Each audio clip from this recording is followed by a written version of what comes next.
1.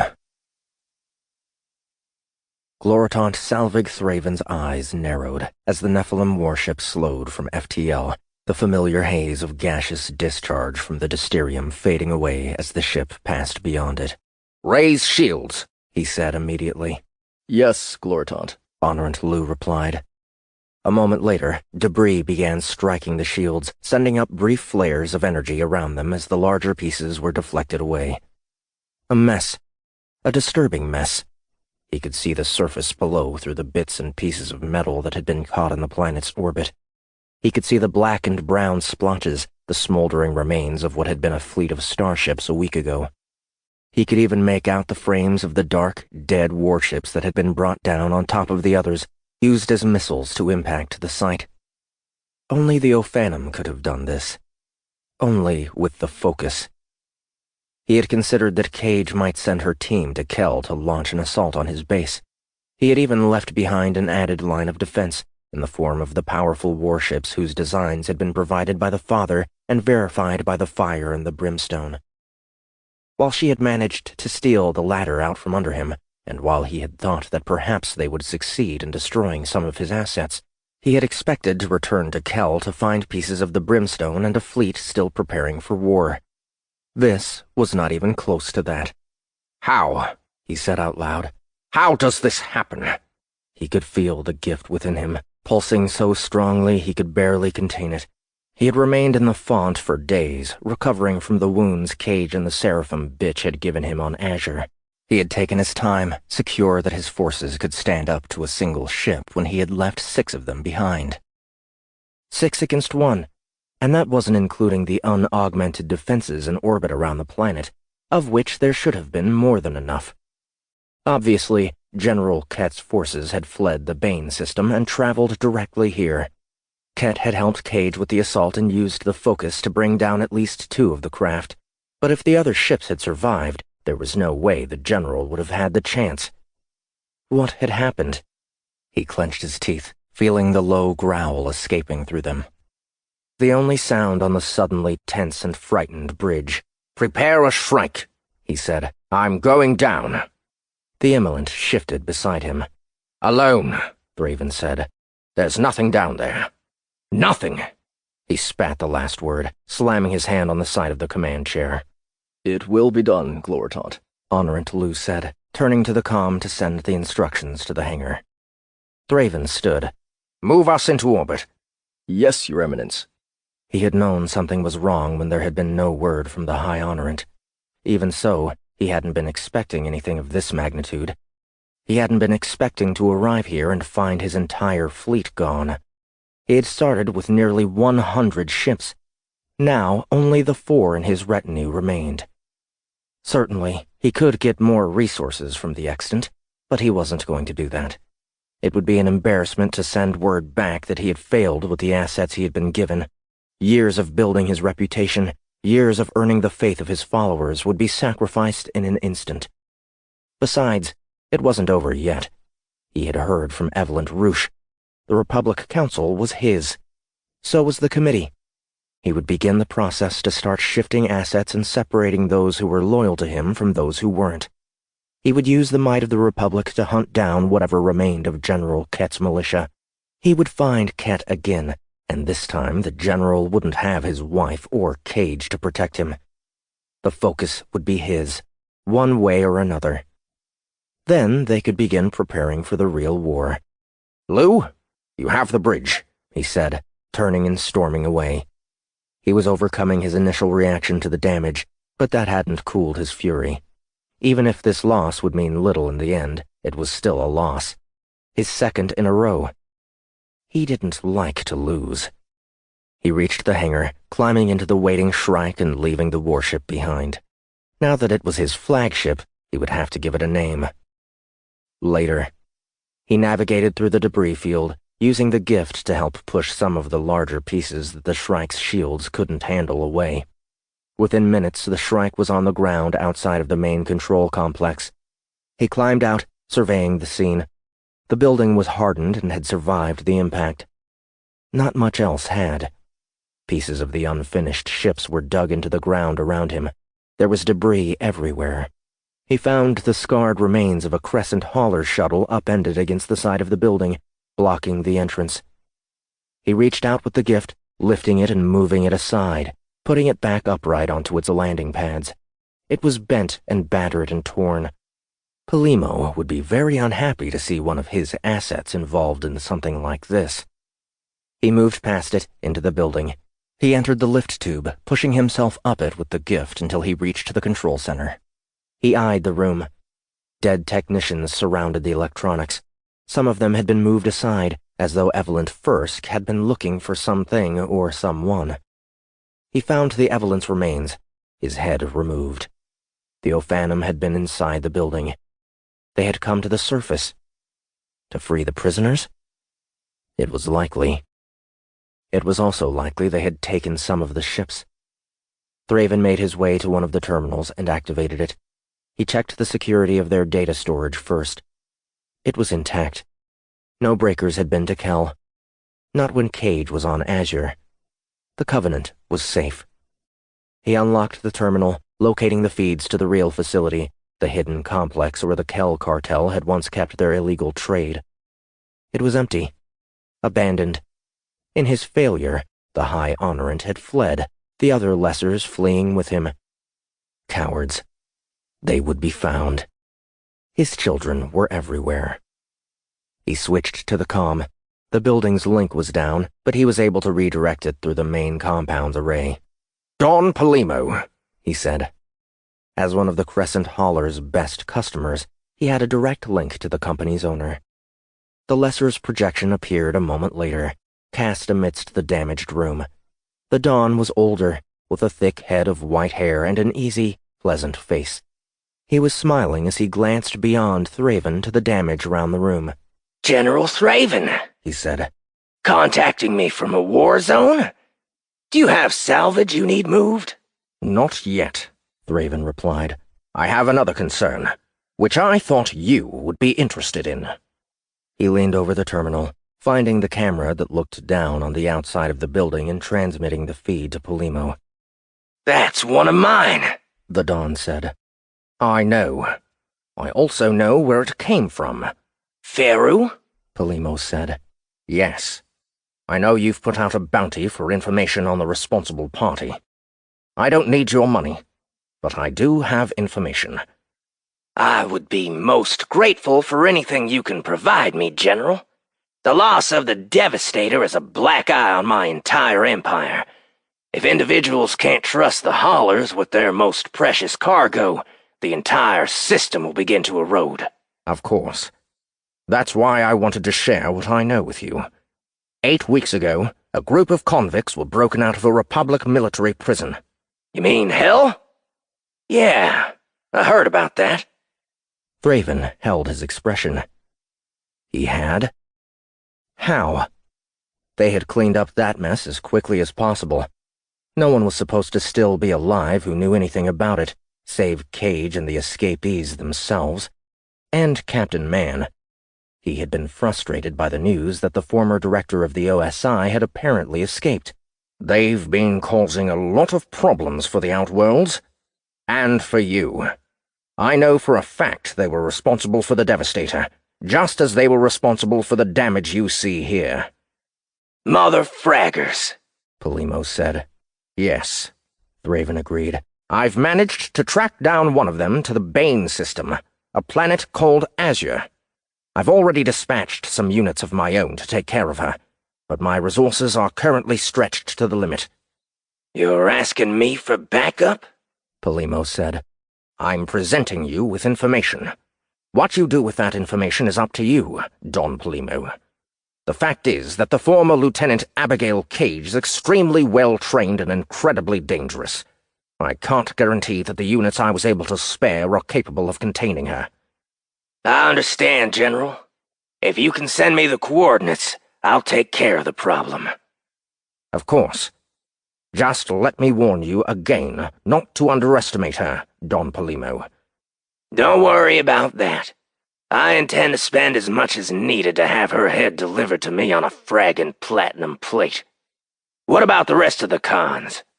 They've separated from Lieutenant Cage. However, I do have the identifiers for the Starhopper they stole. I'll send them along as well. Excellent. Thank you, General. If your leads work out, I'll give you a year of free hauling. No repayment is necessary. Bullshit! Someone does you a favor, you do something back. That's how it works. You're going to hurt my feelings if you refuse. Thraven forced a smile. Of course. As you say. The link disconnected. Thraven's smile vanished instantly. The Dawn was smarter than most of the lessers he had been forced to deal with, but he was still inferior, and coming down to that level always left him feeling stained. Honorant Lou. Yes, Gloritant. Lou answered immediately. Send a unit to the main facility to begin data transfer and wiping procedures. Make sure they are armed. If you find anyone alive in there, kill them. Yes, Gloritant. Send another unit to survey the area and determine if anything can be salvaged. I abhor waste. Yes, Gloritant. Also, send a message to Venerant Elavi and Venerant Koi. I want them to join the hunt for Cage on Azure. Yes, Gloritant. Thraven closed the link, looking out of the building and back to his ruined fleet. Perhaps he was getting carried away with his efforts to rid himself of Cage. He didn't care. She was the cause of this destruction that he had inadvertently brought down on himself when he sent Clio to give her the gift. She had refused him. She had stabbed him. He reached up and rubbed at the scars her claws had left on his neck. She had to die.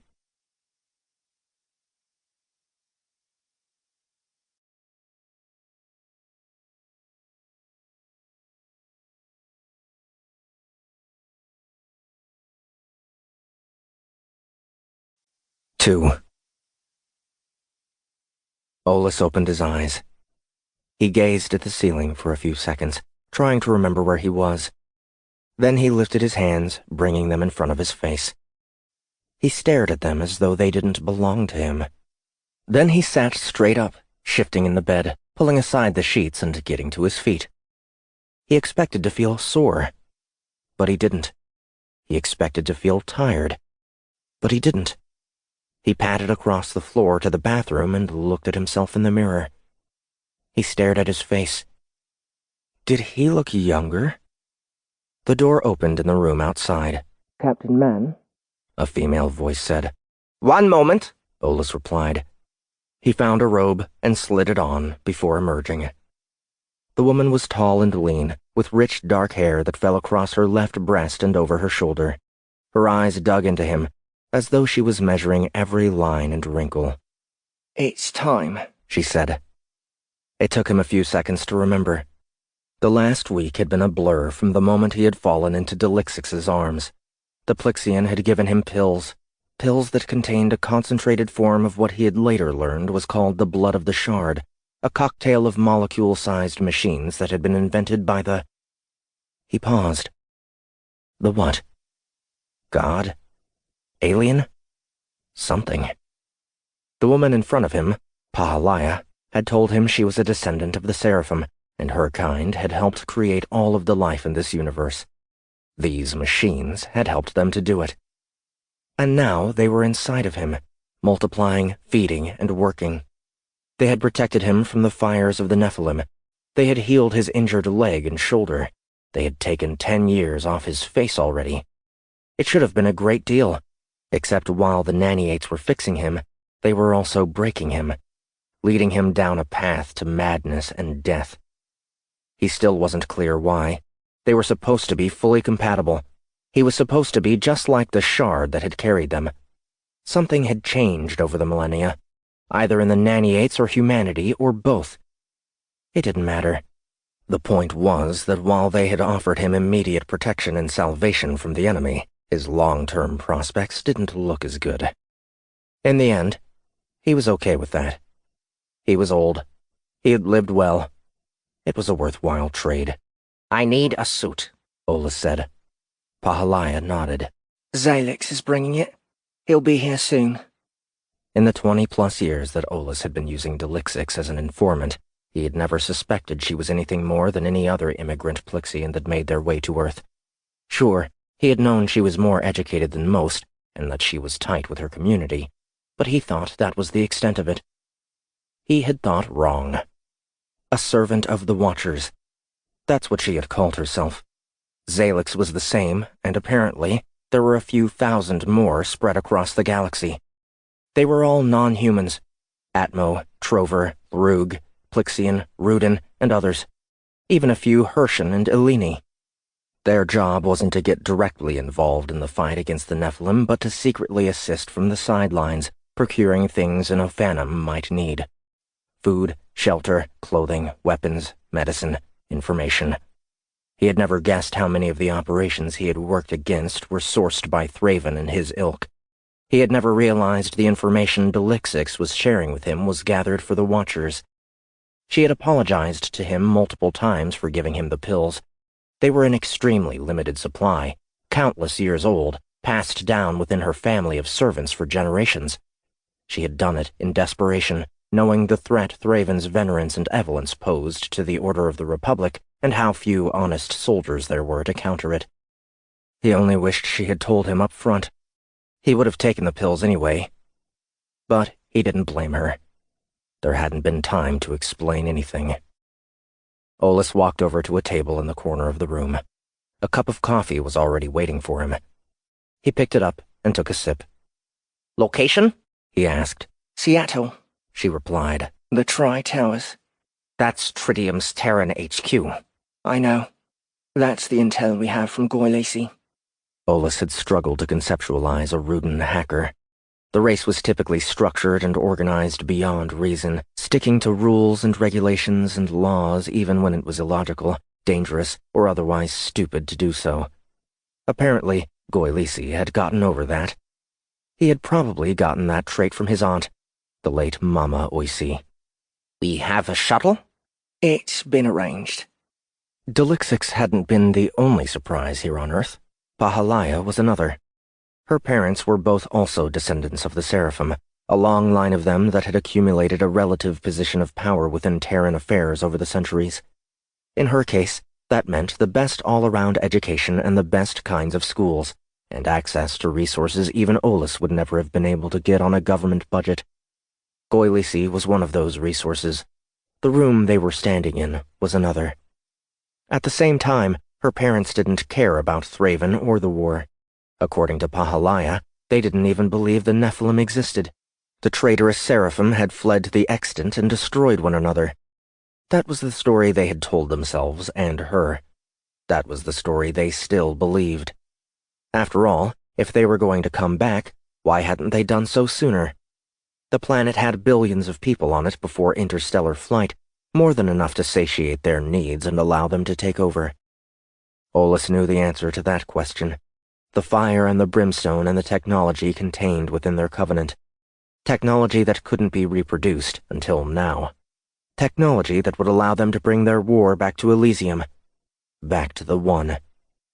Ruby had told him that was Thraven's motivation, once he had finally re-established communication with her. He had been dismayed to hear that Queenie was missing in action and possibly dead, and more upset to learn General Ket wouldn't allow anyone to return to Azure to look for her. She was too valuable to waste, but that was exactly what he was doing. Apparently, that was the only thing he was doing. Instead of acting, he seemed to be holding back and waiting to react. That ambivalence meant it was on Olis to make something happen before it was too late. 8 new council members were being sworn in within the hour, and soon after the balance of power was going to start to shift further toward the Gloritant. Gyo had tipped him off that Tridium was involved with the Nephilim. If he could find out more, maybe he could give Ket something useful to do with his army. Olis heard Xalix coming before the Plixian appeared in the room, carrying a hardened suitcase in each of his 4 hands. He clicked in greetings as he entered, laying the cases on the bed and entering the codes to unlock them. Captain Man, Xalix said. I believe you can find whatever you require in here. Thank you, Olis said. Pahalaya joined him near the cases. Where did you get these? A shipment arrived yesterday. The origin was not marked on the bill. Watchers, of course. Of course. Olis glanced sideways at Pahalaya. Her parents didn't believe in the continued presence of the Nephilim, but she did. She had seen the children kill, and that moment had changed the entire course of her life. Classical violin became weapons training. Education in finance and business management turned into martial arts and tactical combat. Basic computer competency became high-end hacking. To hear her tell it, she had gone through 3 years of intense training similar to what a breaker would undertake and converted herself from a corporate snob to a modern warrior. What? She asked, noticing the way he was looking at her. Have you done this sort of thing before? He asked. Not yet, she replied. I don't know if I'd be attempting it without you. You wouldn't be. I'm not even sure I should be attempting it.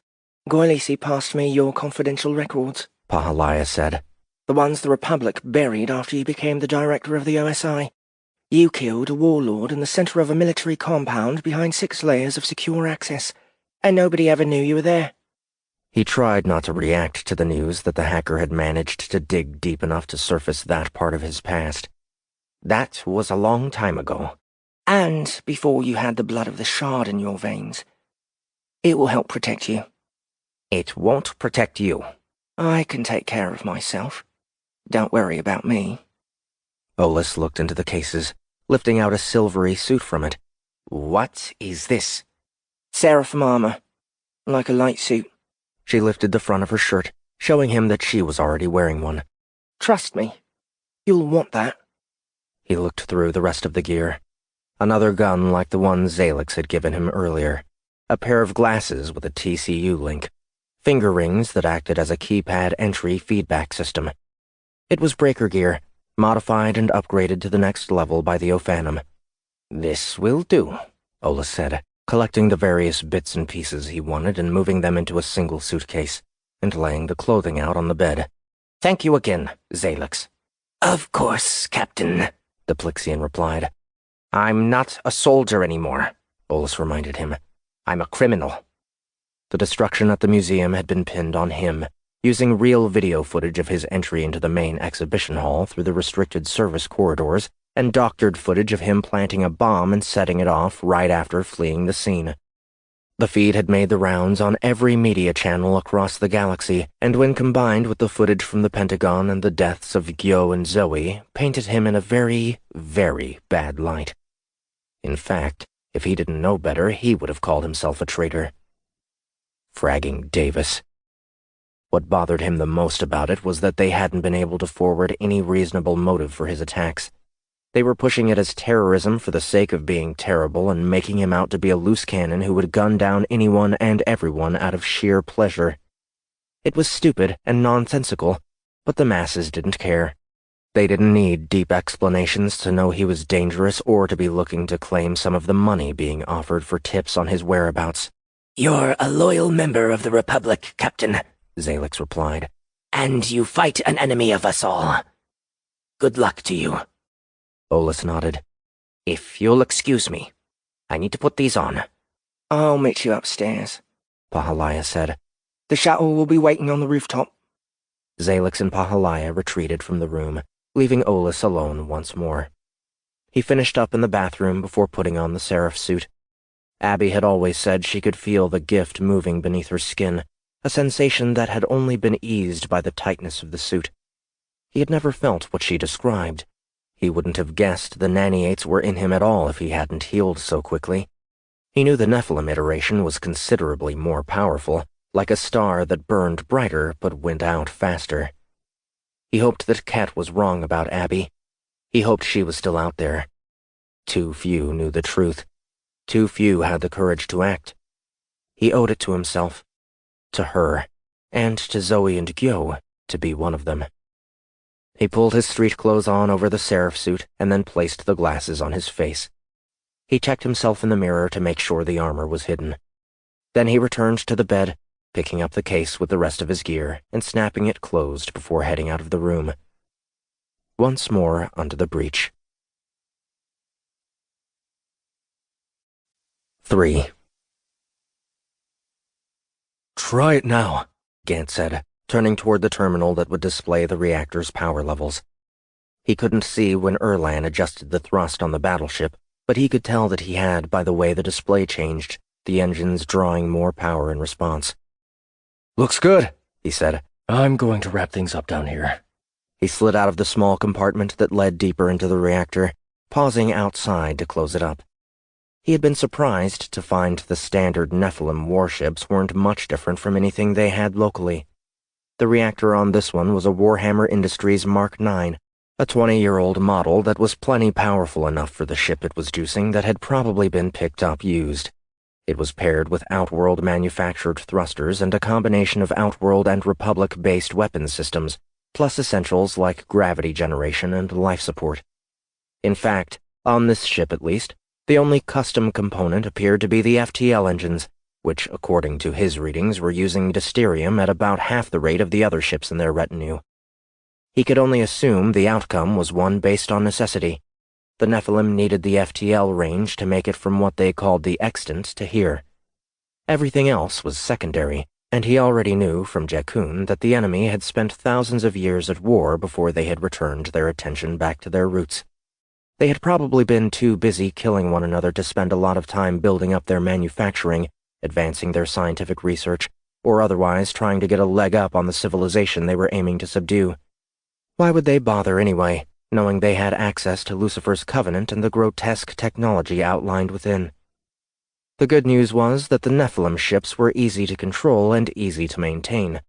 The bad news was that they didn't offer any advantages over Republic battleships or Outworld Shrikes, never mind Thraven's updated warships.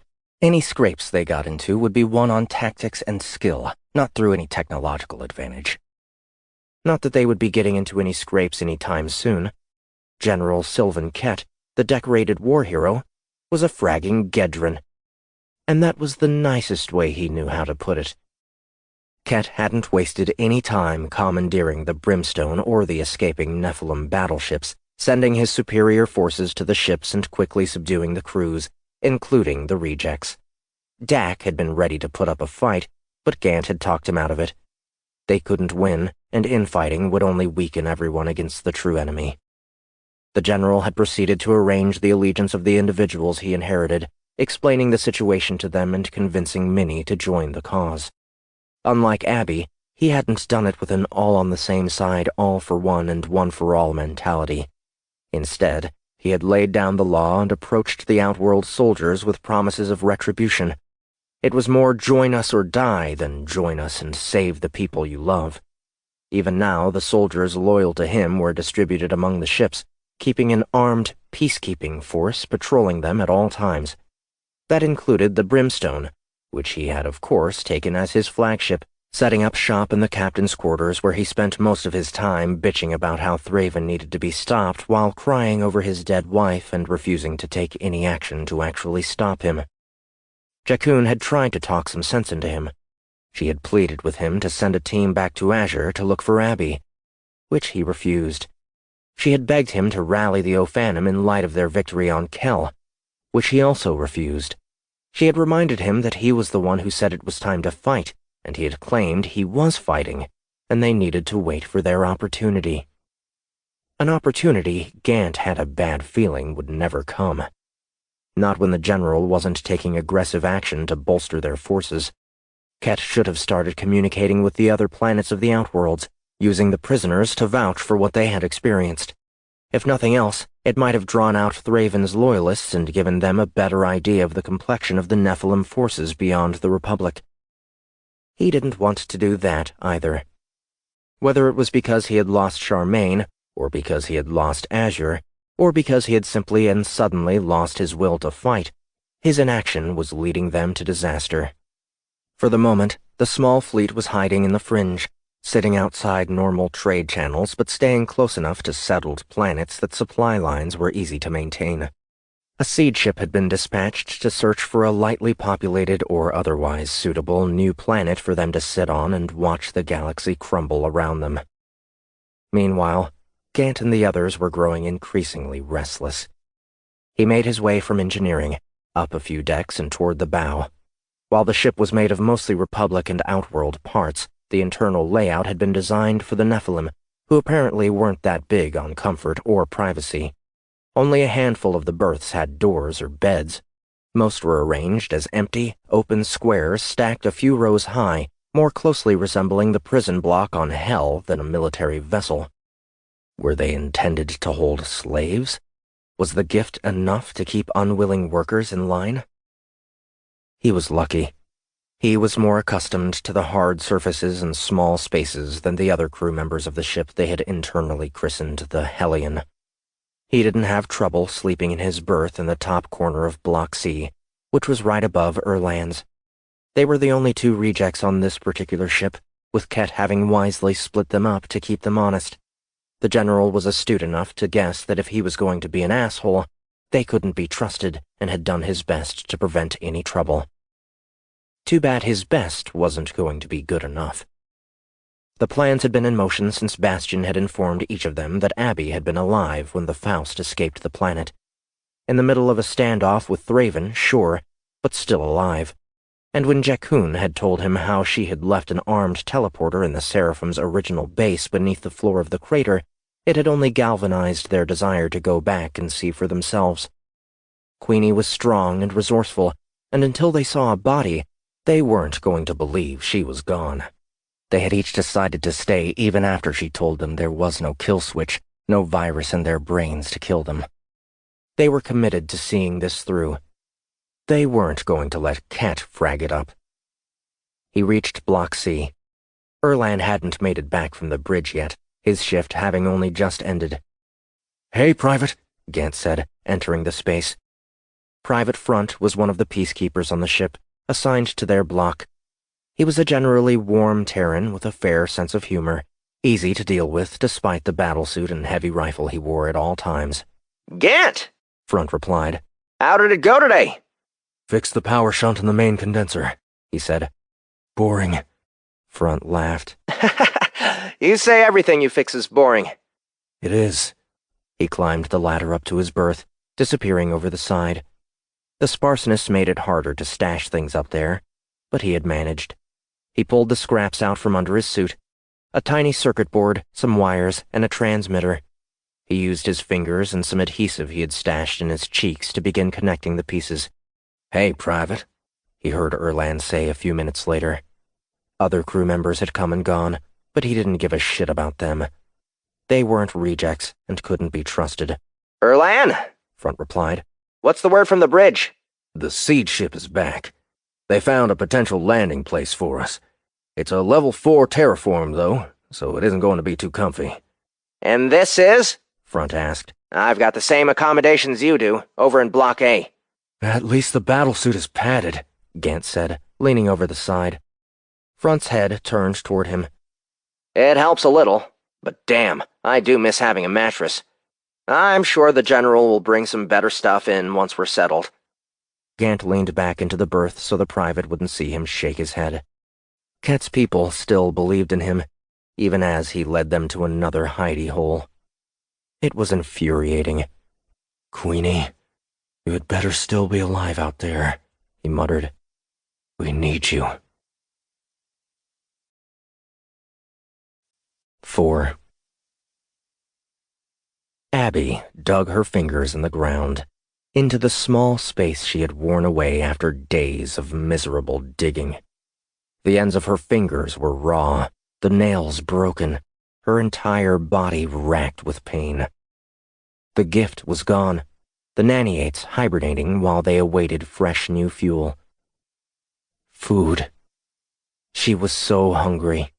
She didn't even feel hungry anymore.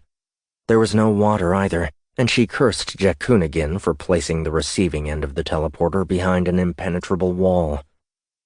What the frag had she been thinking? Abby knew the answer. If it were too easy to get out, it would be too easy to get in. How could the Watcher have guessed she would be too spent to get herself out? She had done it to protect her, to keep Thraven's forces from finding her. She knew they were up there. She could hear them moving around. She could feel the vibrations in the ground above. She knew they were looking for her. She knew they would find wherever she was eventually. She couldn't remember the last time she had felt so weak and so desperate. Hell had been tough, but this was tougher. She was literally clawing at the floor for her life, trying to increase the space between the false wall enough that she could try to lift it. What if she wasn't strong enough? What if the demon suit wasn't strong enough? The gift was spent, and she was starving and dehydrated. She wasn't sure she could have lifted a food bar to get it into her mouth. She wasn't giving up. She had never given up. Even as her fingers bled and throbbed, she had kept digging. She had kept scraping. She had kept trying. The stone floor had worn away slowly, but it had worn away, and as she turned her hands over and dipped them beneath the lip of the wall, she found that she could almost wrap her fingers around the other side. "Not much more," she whispered to herself through dry, cracked lips. She clawed at the floor again, ignoring the pain every touch of it sent cascading up her arms. She was almost free. It didn't matter how much it hurt. She kept going, pawing faster and faster, letting her fingers scrape open and begin bleeding once more. She didn't stop, pulling at the ground, tugging at the dislodged dirt and dust. Then she turned her hands over and tried again, smiling wildly when she wrapped it around the bottom of the wall. She moved into a squatting position in front of it, getting the leverage needed to put all her strength into the effort. She flexed her muscles and lifted.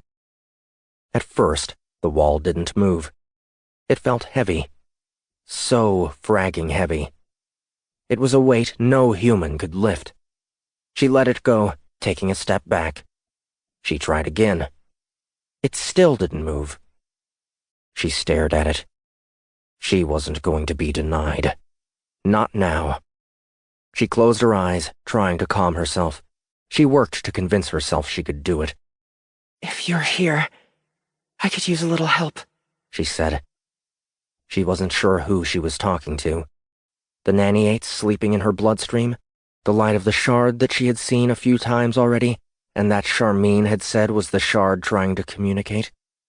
She didn't see the light again. Even so, she approached the wall with fresh determination and focus. "The rejects need me. Haley needs me. I'm not dying here." She put her hands underneath and squatted once more. She closed her eyes, breathing smoothly.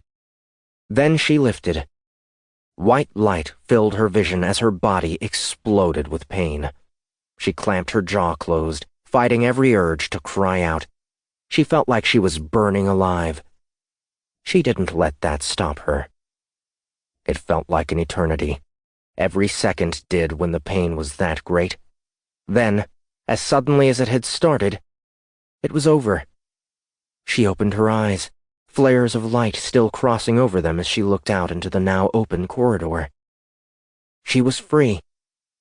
She collapsed across the threshold, coming down on her hands and knees past the wall, her body succumbing to the sudden exhaustion.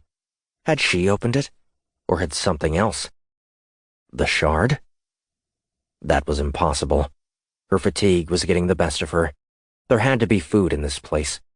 If there was food, she could wake the nanny-ates. If she woke the nanny-ates, she would heal. She heard a soft click, and then something cold was pressed against the side of her neck. "Don't move." Abby turned her head slowly until she could see the individual holding the rifle against her. A human in black suit, wearing a tactical helmet. One of Thraven's. She could see his lips moving behind the ballistic shield, telling his commander he had found something. She didn't know what the soldier's CO said to him. She saw his expression change, his eyes become fearful. She felt the muzzle of the rifle dig a little deeper into her skin. She was tired, but not too tired to let herself be killed. She dropped flat onto her stomach as the weapon fired, the shot striking the floor centimeters away. She didn't try to do anything fancy, instead rolling herself into the soldier's ankles as hard as she could, getting enough force behind it to trip him over her. He caught himself before he hit the ground, but he was way too late. Finding strength from somewhere, she jumped up and onto his back, wrapping an arm around his neck. She held on as he stood again, reaching back for her and then slamming back into the walls. She hit hard, grunting but not letting go, adding more pressure to choke him. It wasn't enough. He bounced Abby from side to side, bashing her so hard into the walls that she could feel her bones cracking. She howled in anger and pain and desperation. She could hear motion above them, the other units responding to this asshole's report. There was no more time for this bullshit. She drew back and punched him in the kidneys with her free hand. Once, twice, a third time. She couldn't get through a light suit like that. It was a useless effort. Or was it? She hit him again and again. He dropped her into the wall again. She couldn't believe how much she hurt. She kept punching anyway, striking the same spot. Her vision started to blur. She didn't feel the gift. She didn't notice the change. Not until she felt the warmth in her hand. Not until she smelled the blood. The soldier grunted in pain, still trying to swing her off. She looked down, finding her free hand. Her fingers were claws, and they had penetrated the suit and the flesh and were covered in blood. She held on, bringing her hand up to her mouth, licking the blood from it. She didn't want to do it, but she was going to die if she didn't. She could taste the iron sweetness of it, and it only made her want more. She dug her hand into the same spot, pulling it out and sucking the red liquid away. Her body reacted, a sudden warmth growing from her stomach. She could feel the slightest tingle of the gift returning to her. She let go of the soldier, falling to her feet behind him. He pushed himself away, turning around and raising his rifle. She grabbed it, pulling it down, reaching up with her clawed hand and stabbing him in the neck, finding the opening between armor and helmet. He screamed as she pushed him, back away from the wall and into the hidden room. She pulled him to the ground, dragging her claws out, and stabbing him again. He stopped moving. She turned around, finding the seam of the false wall on the ceiling above. She reached out to it with the gift, bringing it down enough that she could grab it, and then lowering it the rest of the way to the floor. She sat with her back against it, listening as the soldiers reached the area. She could hear their comments as they noticed the blood. Then they moved ahead, searching for her. There was barely any light in the space. She didn't need it. She could smell the soldier's blood. She crawled over to the soldier and put her hand on his wrist. He was dead. She was lucky he wasn't a convert.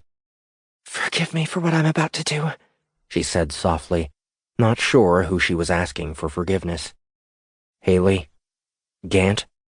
The Shard? God? It didn't matter. She sank over the soldier, putting her lips to the wound on his neck. One time, and never again. Only to survive. She fought back the disgust and nausea and started to drink. The other soldiers would come back. Once they couldn't locate this one, they would see the small crack beneath the wall. They would find the room. She would be ready. 5. She thought the blood would make her vomit. She couldn't believe how much she drank. How much time passed? It couldn't have been much. Her throat and mouth worked almost of their own volition, pulling in, swallowing, absorbing. She could feel the Nephilim's gift responding to the fuel, coming alive again. The feeling of motion beneath her skin returned, more constant than before, as though the gift was working harder within her. Replicating? Or altering her? She hoped for the former as she reached around to feel the small protrusion on her back, making sure it wasn't growing. So far, so good. It could still pass as a normal, albeit slightly enlarged, tailbone. She took the soldier's weapon and 2 extra magazines, putting them into tight packs on her demon suit. She made the mistake of looking at his face as she did. It was pale. Too pale. Now that she was feeling better, could she live with what she had done? She had to. Too many people were counting on her. She returned to the wall to listen. She could hear the movement in the corridors outside, and the movement above. It didn't sound like the whole force in the crater was coming her way, but it did sound as though there had been ships on the ground, and now they were leaving. Had Thraven told them to make sure she couldn't get off the planet? If Bastion and Jakun made it out, they would be back. Jakun would tell him what she had done, and they would be looking for her. She had to make sure they didn't get blasted out of the sky when they did return, which meant she had some serious work to do upstairs. First, she had to get upstairs. She thought about waiting for the soldiers to come back. They would figure out the wall was false sooner or later, and she could ambush them when they came through. Frag that. Right now she felt like she had just spent a week on the beaches of Nazra, sipping alien alcoholic drinks and sleeping late. She didn't want to waste the energy, but she was eager to get out. She reached out with the gift, barely having to move her fingers for it to power the wall open once more. All of the time she had spent digging, and the only thing she had needed was a little blood. She could see how the Nephilim had become addicted to it and dependent on it. The area was clear, but she could hear movement further down. She went that way, taking the Uween from her demon suit. She stalked ahead, a predator on the prowl. She wasn't having any trouble drawing on anger and hate and rage. All she had to do was picture Thraven's face as he cast the wall of fire toward her and Charmine.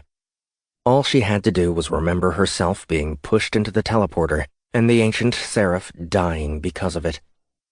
This subterranean complex had to be almost as old as Charmine. The walls were hewn directly into the stone that sat beneath the surface of the crater, the marks on the sides suggesting it might have been dug out by Plyxians. It couldn't be that old, unless the insect race had been working with the Seraphim long before humans had found their homeworld. Could that be possible? Every few meters, she came to either an intersection or a room, usually hidden behind a stone door mounted on a sliding mechanism that made it open silently with the lightest touch, even after all of the centuries. Everything was coated in some amount of dust and debris, the action above only accelerating the rate of dispersal below. It made it harder to guess the last time anyone had lived down here. Months? Years? Centuries? Millennia? She wouldn't have been surprised. The rooms she passed were mainly living quarters. Some were as small as 50 square meters. Others were composed of multiple rooms. She didn't enter and explore them, not when there were soldiers up ahead, but she peered inside, took note, and kept going. As she drew closer to the enemy, she raised her cowl, fitting it over her head and eyes and adding infrared and other enhancements to her sight and senses. She heard their voices then, coming toward her. She jumped lightly forward using the power of the demon suit, landing beside one of the rooms and pushing the door aside, slipping in. She was sure the soldiers had checked the same rooms already. They wouldn't guess they were being followed. Their footsteps grew louder. They were moving back more quickly. "Honorant, Adjutant Fesson is gone," she heard one of them say. "We searched the entire area all the way to the end." A pause. "Well, no, not the entire complex. We have no idea how large it is. We passed at least 30 different corridors on the way. It'll take weeks." "Yes, Honorant. We don't leave until Cage is dead." "Yes, my lord. We'll need more units down here if you want us to search the entire thing." "Yes, my lord." Abby lifted the rifle she had taken to her shoulder, holding it close to her body with her back against the door. She had left it open enough to slip through, and now she was just waiting for the soldiers to make their way past. "Sir, did we leave that door open?" one of the soldiers said. Damn. They were more astute than she had given them credit for. She didn't hesitate, rolling out past it, coming face to face with the squad. "Shit!" one of them said. At the same time, the first bullet pierced the helmet of the lead black suit. She bounced the 3 meters between them before they could get their guns trained, dropping the rifle and flicking open the Uween. She caught an arm with her hand, turning it and pulling, slicing into the soldier's neck as momentum carried him past. She ducked to the side as a second soldier fired, the bullets pouring into the ground a few meters away. She swung and kicked him in the chest, pushing him back with the strength of the demon suit.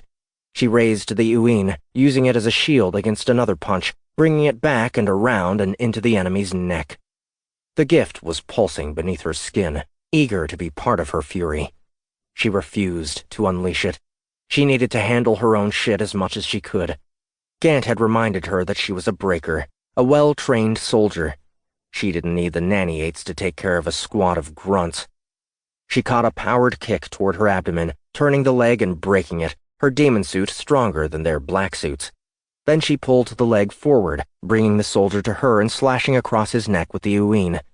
He joined the others on the floor, leaving only one enemy standing. He put his hands up. "Please don't kill me," he said. "How many soldiers are up there?" "A lot. "How many?" 2 dropships worth. 3 companies so far. "So far?" I heard reinforcements were coming." "What kind?" "I don't know." She advanced toward him. "I swear, I don't know."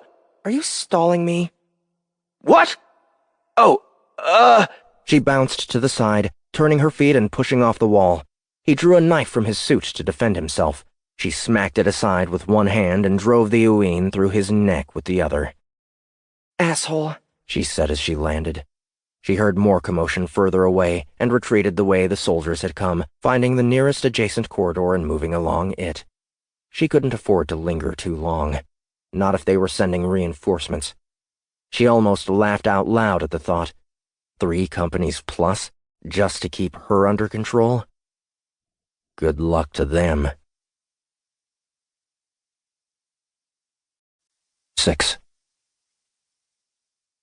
The shuttle ride to Seattle took 2 hours.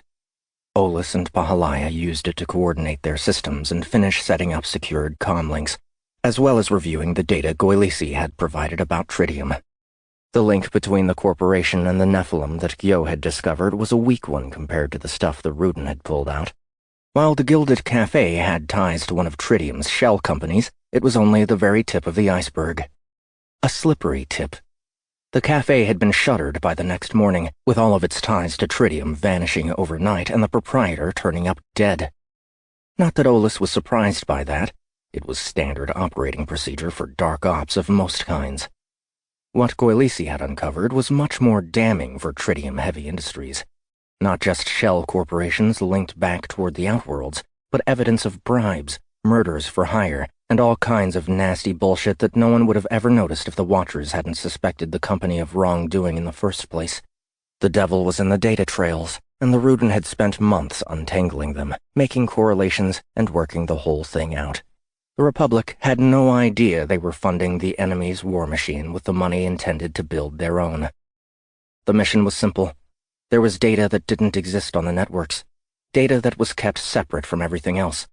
Data that was too sensitive to allow even the smallest risk of dissemination. It was stuff even a hacker or a breaker couldn't touch remotely. It was data Olis wanted to see. First, he wanted to know if Tridium had a manufacturing facility out in the expanse of space that wasn't accounted for in any of their reporting. A skunk works that might be building warships for the Nephilim like the fleet that had been destroyed on Kel. If there were, he would contact Ruby and pass the intel to Ket, in the hopes that the general might determine it a worthy target to either destroy or attempt to control. Second, he wanted to know if Tridium had inserted a back door or hidden weakness in any of the equipment it had manufactured. The Apocalypse fighter wasn't the only piece of Tridium gear in the military, and having any of it fail at just the right time could be a massive boon for the Nephilim on a number of levels. If such a weakness did exist, he needed to get that information to the right individuals. But who were the right individuals? That was the piece dominating his thoughts. The Council was corrupt. So was the Committee. The main control of the Republic had secretly fallen to Thraven, and there wasn't much he could do about it in the immediate. He could count their resources on one hand. The Rejects, Ket's army, a handful of Watchers. That was it. And despite their win on Kel, they weren't nearly powerful enough to push back against the Nephilim's rising tide. Besides, this wasn't the kind of fight that could be won through brute force alone. He considered getting the media involved.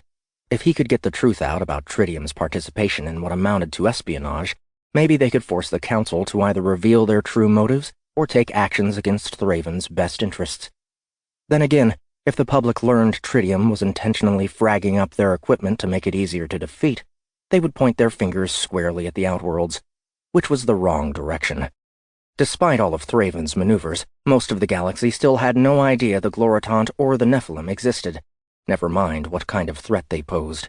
"Thinking about how to deal with Thraven?" Pahalaya asked. Olis nodded. Still. "Ideas?" Not enough of them, He's planned everything so well. But not perfectly. There are cracks in the defenses. There have to be. We just need to find them. Yes. But I'm worried I'm thinking in too much of a straight line. What do you mean? Attacking the problem from the front instead of treating it three-dimensionally. You can't get outside of the box if you can't see the box. That's how I've ended up here in the first place. I charged headlong back to Earth, knowing Omsala was going to try to pin whatever he could on me. I didn't stop to think of another way, and it cost me in more ways than one. Thraven used my desperation to his advantage. He would have burned the council one way or another. It wasn't your fault. It's my fault for being there to be blamed for it. Instead of the OSI out looking for the real enemy, they're out there looking for me. He shook his head. No. I've made some bad decisions. I need to start thinking more like an assassin again instead of a bureaucrat. Like an assassin? Yes. Subtle. Silent. Secret. Pahalaya smiled. We can start with the Tri-Towers. We'll be there in 10 minutes. Just don't get caught. I don't intend to. 7. The Tri-Towers were the largest buildings along the Seattle skyline. The center tower was nearly 3 kilometers tall, while the 2 connecting buildings almost matched it. It made the structure visible from pretty much everywhere in the area and was an obvious testament to Tridium's place in the galaxy. A place made possible with the help of the Nephilim. The shuttle touched down a few blocks away from the structure, in a drop zone that could accommodate the larger long-distance transport. Olis and Pahalaya jumped out, moving away from the craft as it headed back into the lanes of local traffic above. Downtown Seattle had been naturized centuries earlier, after the invention of the anti-gravity generators had allowed most of the commuter traffic in and around the city to take to the sky. While designated landing zones were organized throughout the area, most of the surface was covered with grass and trees and plants, split by slim roads and plenty of pathways to walk along, most of them leading through gardens that featured hundreds of varieties of flora. It made for a landscape that gave the impression that the vegetation had conquered the city long ago and was barely tolerating the continued presence of human and off-worlders among its bounty. Of course, the beauty of the place was in direct proportion to the rainfall. The sky was overcast, and a light mist had settled amidst the steel and glass and wood and leaves. "I haven't been here in 30 years, he said. "It looks the same." I've always enjoyed it here, Pahalaya said. It's like being on another world without having to leave Earth. Have you ever been off-world? I went to Tro once with my parents. They were working on a deal to sell some specialized farming equipment to a major corporation there. Did you know there are varieties of fruit on Tro that can weigh over 50 kilograms? No. They have some of the tallest fruit trees in the universe. Anyway, have you heard the stories about Trover females? Of course, she laughed. They're all true. Olis smiled. He had been to Tro a few times himself. While the jokes about Trover women were exaggerated, they weren't that exaggerated. There it is, up ahead, Pahalaya said, pointing. The base of the center Tri-Tower had appeared almost suddenly, coming into focus within the mist. They could only see about 100 meters up the side of it before it vanished into the haze once more. "Check your comm," Olis said. He lowered his voice to a soft whisper. Kill shot. Check, check. I read you, kill shot. Polly, check. I read you. Patch Goylisi in.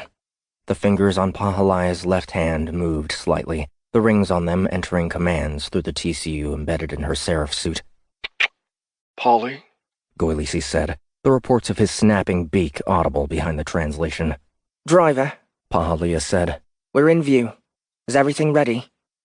Ready and waiting, the Rudin replied. Driver is at the helm. No signs of interference? Olis asked. Captain, you wound me, Goylisi replied. What manner of black-hat techno-wizard do you take me for? I've been loitering in the Tri-Tower's security network for days without even a sniff of interest.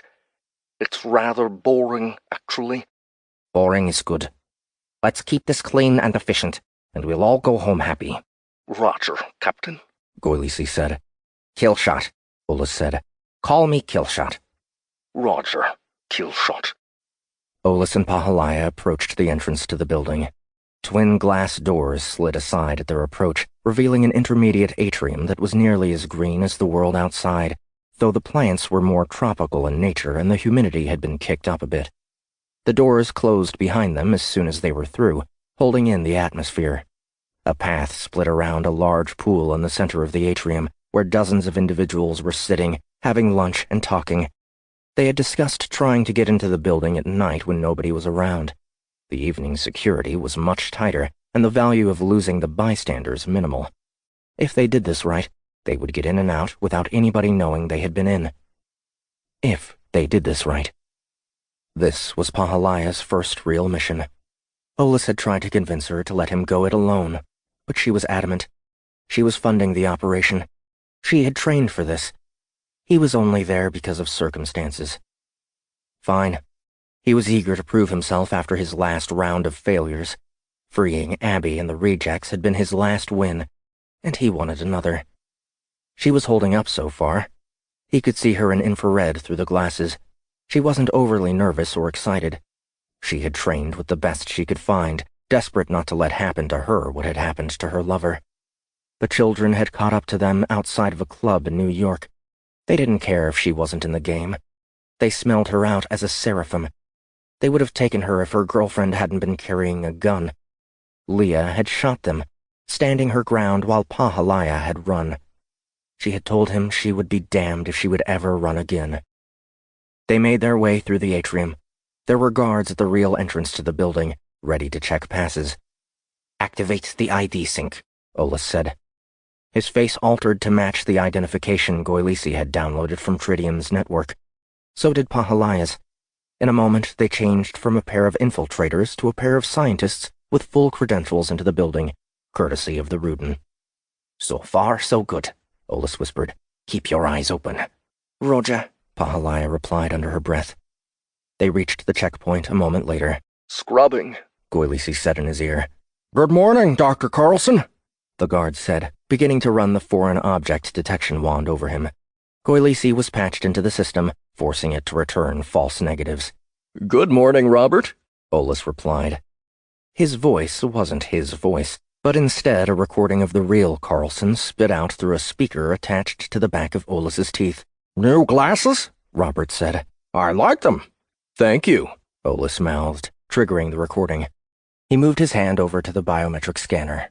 A glove made of the same material as the mask he was wearing provided the good doctor's fingerprints.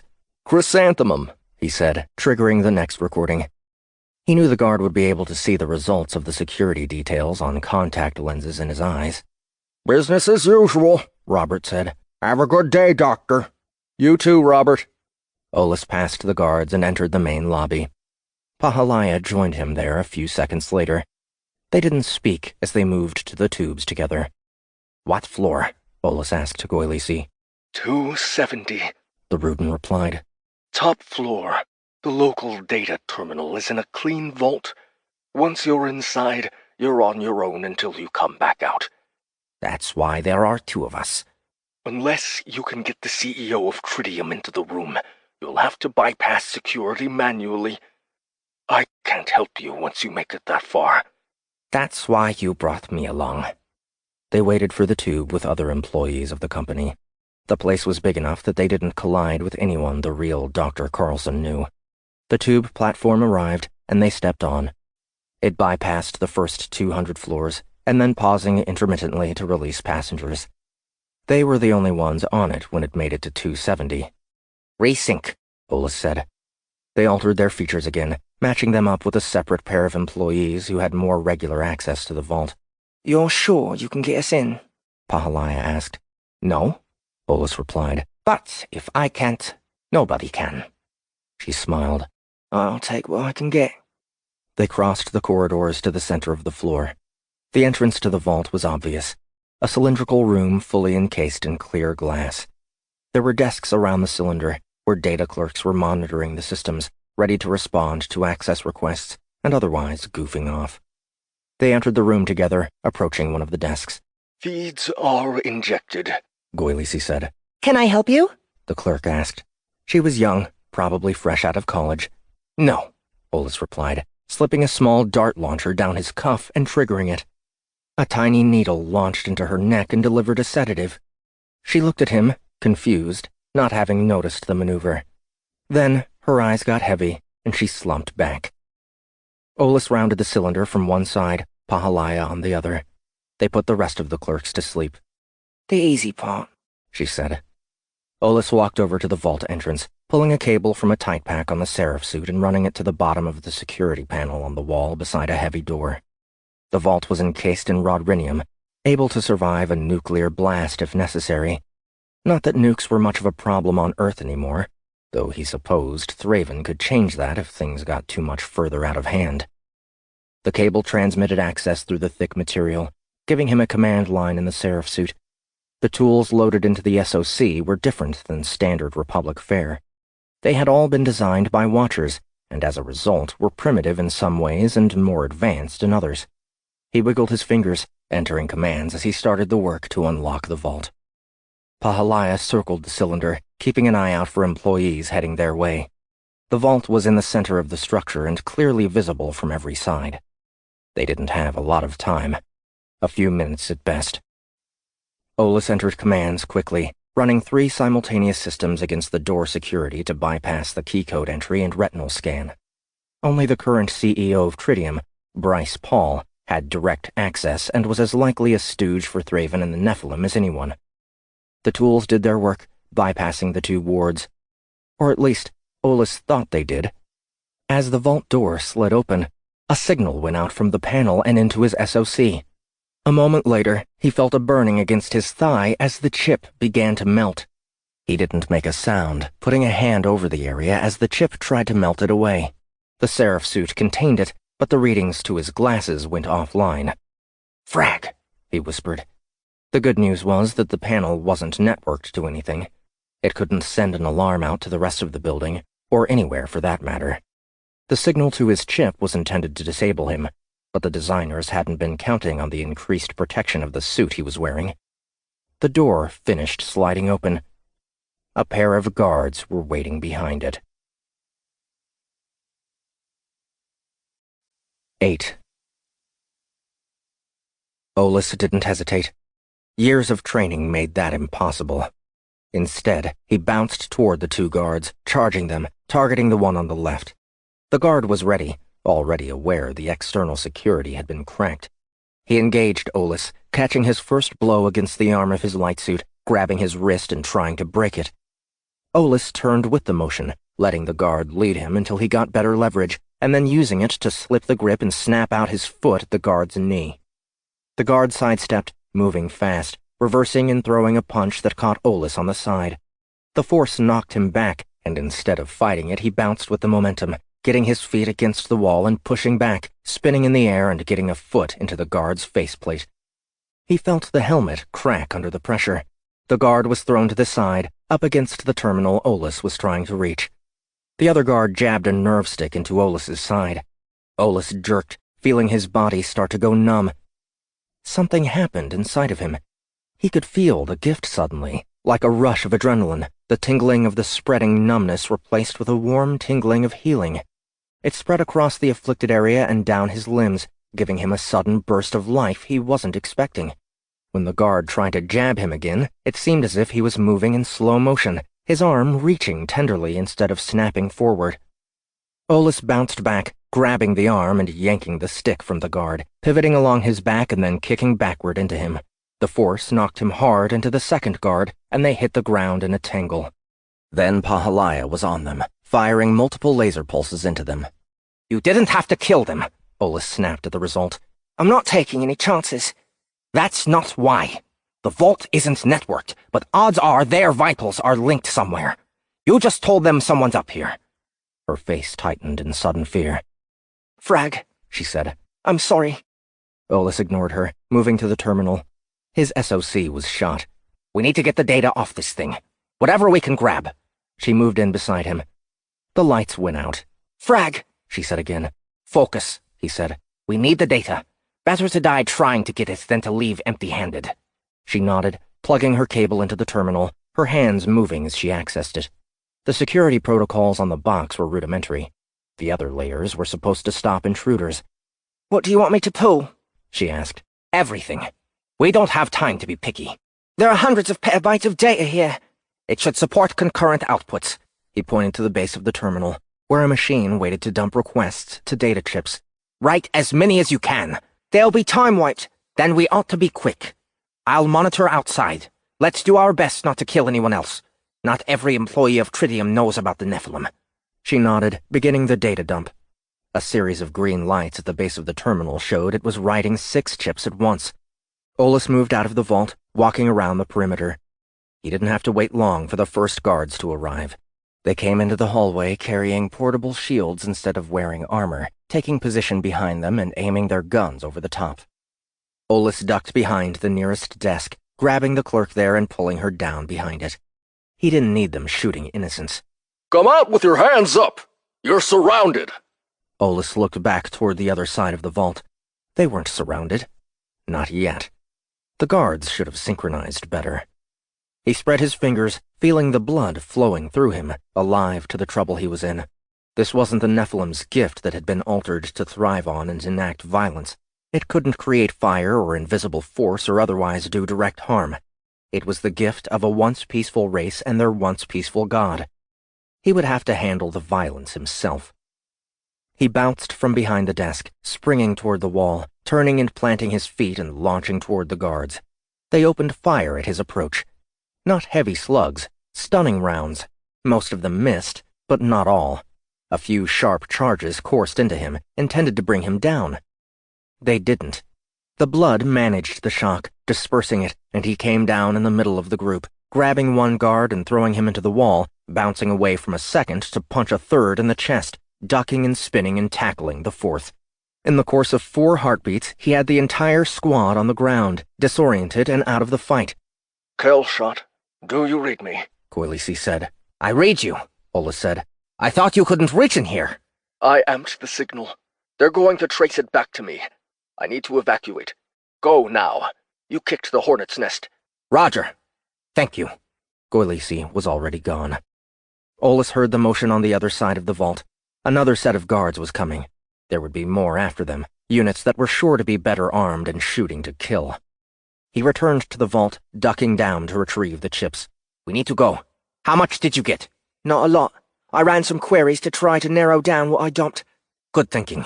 He shoved the chips into tight packs. "How long until they wipe?" 2 hours. "It will have to be long enough." The terminal was secure. So was the data on it. The chips would be copy-proof and would both self-delete and self-destruct in 2 hours. He was sure they would also have added protections to prevent screen capturing or other efforts to permanently store the information. "Let's move." They headed out of the vault as the guards were circling toward them. "Take the left," Olus snapped as he moved to the right, grabbing a shield and pulling it aside at the same time a pair of stun bullets hit his chest, dispersing their energy. The guard looked surprised when he didn't collapse. Olus hit him with the shield, knocking him back against the wall. He spun and put the shield up, catching another volley of the rounds with it before vaulting forward and quickly disabling the guards. He turned to see Pahalaya at work, finding the other guards already down. "Nice work. This way." They moved away from the vault, back toward the tube. Olus looked down through the transparent shell. A squad of soldiers in battlesuits was on the way up. "Not that way," he said, reversing their direction. "It's going to be the same on the other side. We're trapped." "Not yet." He closed his eyes, quickly recalling the layout of the Tri-Towers, thankful he always committed those details to memory. This wasn't the first time he had lost his computer in the middle of a mission. He led her down the hallway and away from the vault at a run. The floor was eerily vacant, evacuated the moment the initial alarm had been tripped. "Where are we going?" Pahalaya asked. Olus shrugged off his jacket as they ran, and then tore away the shirt over the seraph suit. "I suggest you strip," he said. She didn't question him, removing her jacket and blouse. They paused for a moment to pull off the pants that were covering the suits, leaving them dressed only in the form-fitted silver outfits. They turned the corner. A pair of soldiers appeared at an adjacent intersection further down. They didn't order them to stop. They started shooting, bullets coming too close as they hurried past. Olus pulled his gun, setting the toggle to 3 and firing back. It hit the wall and detonated a few meters ahead of the soldiers, hopefully acting as a deterrent. He crossed another hallway and slammed his shoulder into one of the doors, the force pushing it out of the way. They burst into a large room of terminals and cubes, with a full row of windows along the outer wall. Dead end. Now what? Not a dead end, Ollis replied. He kept running to the windows. They were above the clouds. The sun was shining down on them. The top of the left tower was visible a few hundred meters away. You can't be serious, Pahalaya said. Ollis turned and smiled at her. You're an angel, aren't you? Those are misappropriated myths and legends. We'll see. He backed up a few steps, firing into the window. The projectile was caught and held by the heavy transparency until it exploded a second later. Wind immediately began to flow through the hole, whistling as it bypassed the jagged material left behind. The soldiers moved into the room behind them. Get down, Ollis said, dragging Pahalaya with him as they opened fire. Their rounds slammed into the weakened glass behind them, breaking it apart more and giving them a bigger gap to move through. A heavy whipping noise joined the powerful breeze. Ollis recognized it immediately. No hesitation, he said. No hesitation, Pahalaya agreed. They surged to their feet, charging the open window. 9. Ollis reached down, grabbing the small hooks on the sides of the suit, looping them around his fingers and pulling them up and out, spreading the gossamer wings. Then he pushed off, diving into the open space of the window right behind Pahalaya. He felt the bullets hitting him, one in the leg, one in the arm, one in the back. He grunted in pain, clenching his jaw and forcing himself to stay focused. The rooftop of the second tower was ahead of them, easily within reach. A gunship rose out of the mist below them, between the three buildings. It was angled and heavy-looking, with a pair of turrets top and bottom and missiles hanging from racks along stubby wings. It was overkill for normal security. But this wasn't normal security. They fell, kept from plummeting by the suits, but still descending. The rooftop of the second tower was getting closer, and Pahalaya dove toward it, practiced in the use of the suit despite her earlier complaint. Ollis trailed behind her, still in pain but feeling the effects of the injuries subsiding. The gunship started to turn, the cannons swiveling to track the falling Seraph. No! Ollis cursed. He rotated, losing his glide to fire down at the gunship. His rounds hit the side of it, pitting the armor and throwing the pilot from his aim. The cannons fired, sending bursts of plasma past Pahalaya. Ollis rolled over, spreading his arms again and straightening out. He saw Pahalaya reach the rooftop, rolling on her shoulder and coming up, bouncing once into the air, coming down on her hands and feet and sliding to a stop. He was off course, wide of the tower. He looked back, finding the gunship. It was turning back toward Pahalaya, and it fired again, more plasma bursts hissing toward the rooftop. Pahalaya bounced away from them, toward the emergency access door at the corner. Ollis spun in the air. The gunship was still below him, tracking her. It was also closer to the tower than he was. He adjusted his angle, measuring the distance. He had to have faith in the blood. It was the only thing that might keep him from dying. He glided through the air, headed for the gunship. The craft's systems had identified his trajectory, and now the pilot was turning it to face him, bringing the turrets in his direction. Good. He had been hoping the pilot would react that way. He breathed in, tucking his arms and releasing the loops, allowing the wings to retract. Then he raised his arms again, getting them up and over his head, pointing the gun forward. They both fired at the same time. Plasma burned past Ollis, close enough that he could feel the heat of it on his face. His return volley was true, 2 rounds that hit the plated transparency at the front of the gunship, sinking in and exploding, once more weakening the structure. Barely a second passed. Ollis closed his eyes as he hit the front of the gunship, a human missile that slammed into the damaged forward viewport. He could feel his arms break at the impact, folding back and protecting his head as he continued through, hitting the back of the cockpit hard on his back. He rolled onto the floor. The pilot fought to recover beside him, his face cut by the imploding glass. He reached for a sidearm, his surprise at the insane maneuver slowing his reaction. Ollis rolled over. His arms were useless, shattered, though he could feel the blood flowing warmly through them, putting them back together. He pushed forward with his legs, bringing them up and wrapping them around the pilot's neck, using the strength of them to hold tight. The pilot choked, the gunship rocking unsteadily before leveling off automatically at the loss of activity on the controls. Olus kept the pressure on the pilot, choking him. The pilot's hand made it to his weapon, and he began withdrawing it from its holster. It was only halfway out when he stopped moving. Olus let go, rolling over and pushing himself to his feet. His body was screaming out in pain, and at the same time felt warm and alive. He could move his left arm again, and he looked over to see it straightening inside the Seraph suit, which had survived the strike. Amazing. He used his knee to shove the pilot from his seat, replacing him there. The gunship's onboard systems wouldn't allow it to crash, so it was hovering in position, waiting for input. He sat there for a few seconds until bullets started raining in from the soldiers in the tower, standing at the broken window. He reached out, taking the controls, the motion still painful but getting less so with every passing second.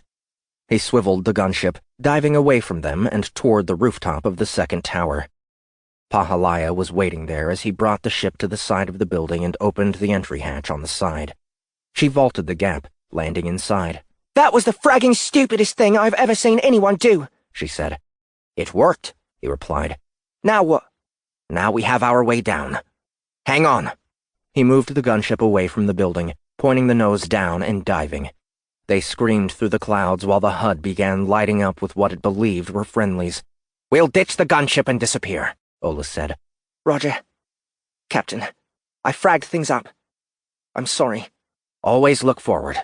Learn from your mistakes." "Yes, sir." They came out of the mist a few dozen meters above the topmost air lane. He eyeballed two of the new targets, matching gunships that were clearing a path from the traffic to get up to their level. The need to dislocate the cars was giving them time they desperately needed to escape. "There," Olus said, finding another building in the distance. "Residential." The traffic was winding around it. He guided the gunship to the skyscraper, hovering over it, joining Pahalaya at the rear hatch. They jumped 15 meters to the rooftop, landing and running to the access stairwell. They went inside as the first of the trailing ships reached them. "We're not out of this yet." "Almost." He brought her down 2 flights of steps, and then into the hallway. He paused at each of the doors, reaching for the control panels and quickly tapping on them. "What are you doing?" "Every residential security panel made in the last 20 years has backdoor access for law enforcement. As the director of the OSI, I had clearance to all of the codes." "And you know them all?" "Most of them. I've had 20 years to learn. It's a government thing. They don't change often." He smiled. "The key is to find an apartment that suits us before anyone catches up." He moved to the next panel, entering the code. "What does it tell you?" "Names and ages of occupants, the last week's worth of arrivals and departures. Basic info, but potentially useful in an investigation. And, of course, direct security bypass." "Isn't that illegal?" "Technically, without a warrant, it is. But you would be surprised how often federal agents go into locations to confirm probable cause before submitting the application. It saves a lot of time and money." It took him 4 more tries before he found an apartment occupied by a couple. He triggered the bypass, and the door slid open, allowing them inside. He entered the apartment. Pahalaya trailed behind him, and he closed the door. "Take off your suit." "What?" He began removing his, unlatching the invisible hooks that sealed it. "Grow up, Polly. We're civilians in our own home, not fugitives, not watchers. We can't hang around in these." She nodded, her face flushing. She started taking off her suit. "Will they know we never left the building?" "With certainty? I doubt it. Will they search it? Likely. It will take them hours, and if I can't sneak us out around them, I don't deserve my reputation." "What do you think of the blood of the shard?" she asked, looking at his naked body as he finished removing the Seraph suit. He looked down at himself. There was dried blood on his arms and legs, but he was whole. Fully healed. Hungry. I told Abby to make the most of the Nephilim's gift. I intend to do the same. "You're off to a good start." He pulled the mask off his head and dropped it on top of his suit. "I'm going to jump in the cleanser to get the blood off. See if the residents have clothes that will fit, bags to stash the suits in, and a terminal to review the data we recovered. We only have 2 hours." "Yes, sir. What if the people who really live here come back?" "That will be the least of our problems, but I hope for their sake they don't." 10. Abby paused at the junction between 4 separate corridors. Every time she came across a connection like this one, she had to slow down to check every direction and make sure she was in the clear. She had been wandering the Seraphim complex for what felt like hours, working to evade the enemy soldiers that had been deployed into the area. She could hear them moving in the hallways around her, and she knew they were setting checkpoints and creating a perimeter that she couldn't cross, one that would be shrinking as time wore on. She peered down the left corridor, pulling her head back at the sight of a scanning bot. It was floating in the center of the hallway, green lasers spreading all around it and taking measurements of the space. The data it collected would be aggregated with other bots and converted into a 3-dimensional map of the complex, the soldiers' TCUs synced and updated, their positions triangulated such that the areas they weren't covering were obvious and her estimated location clear. In other words, the longer she stayed down here, the more fragged she became. She raised her rifle, taking aim and firing a single shot. It hit the bot, knocking it out of the air. She smiled, crossing the corridor and heading away. Whoever was controlling the bot would know it had gone offline and would be sending someone to check it out. She considered waiting to try to thin the herd a little bit more. They had gotten wise after her first few ambushes, reorganizing their groups into a minimum of 2 squads each. She went a few more meters before slowing to a stop. The night vision in the cowl allowed her to see 10 meters ahead, and now she could tell that the path forward was blocked, cut off in a collapse that had probably happened hundreds of years ago, if not more. Was this the reason the Seraphim had abandoned this part of the complex and had excavated a new one into the side of the crater? She had figured there must be more to the compound than what she had seen. Nearly everything so far had been private quarters, small rooms, sometimes a few adjoining small rooms. No meeting areas, no formal spaces, not even a mess hall. Was it behind the cave-in? She lingered for a moment. She could use the gift to move the debris aside and discover for herself what was beyond. If she put the stones back in place, she could hide down there indefinitely. Hiding wasn't her ultimate goal. She wanted to get out, not go deeper. Then again, there was something about the stairs that was drawing her curiosity. Why had they been covered when nothing else in the complex was? Was it an accident or intentional? If it was intentional, why had the Seraphim done it? A light appeared, bleeding into the intersection where she had downed the bot. More appeared, crossing over one another. It seemed as though one of the entire companies was converging on the spot. She couldn't go back that way, and there was nowhere else to go. Her mind had been made up for her. She faced the dirt and stone that had covered the corridor ahead. She needed it to move, to get out of her fragging way. She got angry at it, furious that it was blocking her and slowing her down. She held her hand out toward it, and it all started to move, spreading aside at her will. The activity drew the attention of the soldiers. The light intensified as they moved closer, coming her way. Abby approached the mess of stone and dirt, shifting it aside until she could see the corridor continue. Except it wasn't more hallway. She could see the back of the wall behind it, sinking out of view. She had found a stairwell. The first soldier turned the corner, the beam of his light shooting past her and onto the steps, abnormally bright. It reminded Abby of the white light she had seen before, the same one she had seen on the Devastator, and again in the Brimstone's engine room. The one Charmine had suggested was coming from the dead shard. What the frag? She hesitated, almost too long. She turned just in time to see the muzzle flash and feel something hit her in the chest. She stumbled back a step, infinitely more angry at being shot. 3 more rounds followed the first, digging into her flesh and rocking her backward. More soldiers poured around the corner, aligning themselves and bringing their weapons to bear. She recovered from the first attack, her body healing as she spread her hands wide, her sudden fury allowing her to easily move the stone she had dislodged. The activity caused the soldiers to hesitate, and she used the hesitation, cursing as she threw the hundreds of kilos of rock and dirt forward at them in a stream. They shouted as they tried to avoid the internal avalanche, some of them making it clear before the mass battered them, crushing at least 2 of the soldiers under the weight and forcing the others to flee. It was over in seconds. The mound of detritus that had been blocking the stairs had been relocated, a new barrier created further ahead. It would take Thraven's forces time to move it out of the way and come after her again if they still wanted to. Through her anger, she vaguely hoped they would realize she was no easy kill and decide to let it be. Yeah, right. Not when they had to answer to the Gloritant. They would clear the blockade, and then they would be coming again. That was fine with her. In the meantime, she had a fresh desire to find out what this place was, and a niggling feeling that her presence here wasn't completely coincidental. She headed to the steps. They went down a flight before changing direction, giving her only a slim glimpse of what might be ahead, and no idea how far they might descend. If there was anything worth finding down here, she was going to find it. 11. Abby had no idea how large the Seraphim complex was until she started descending the stairs. She had expected a second subterranean floor, maybe a third. Instead, she followed the steps down nearly 50 floors, continuing so far for so long that she could hardly believe what Jakun had told them about the race's numbers. There must have been thousands of them living here at one time. Either that or all of the extra space was needed for something else.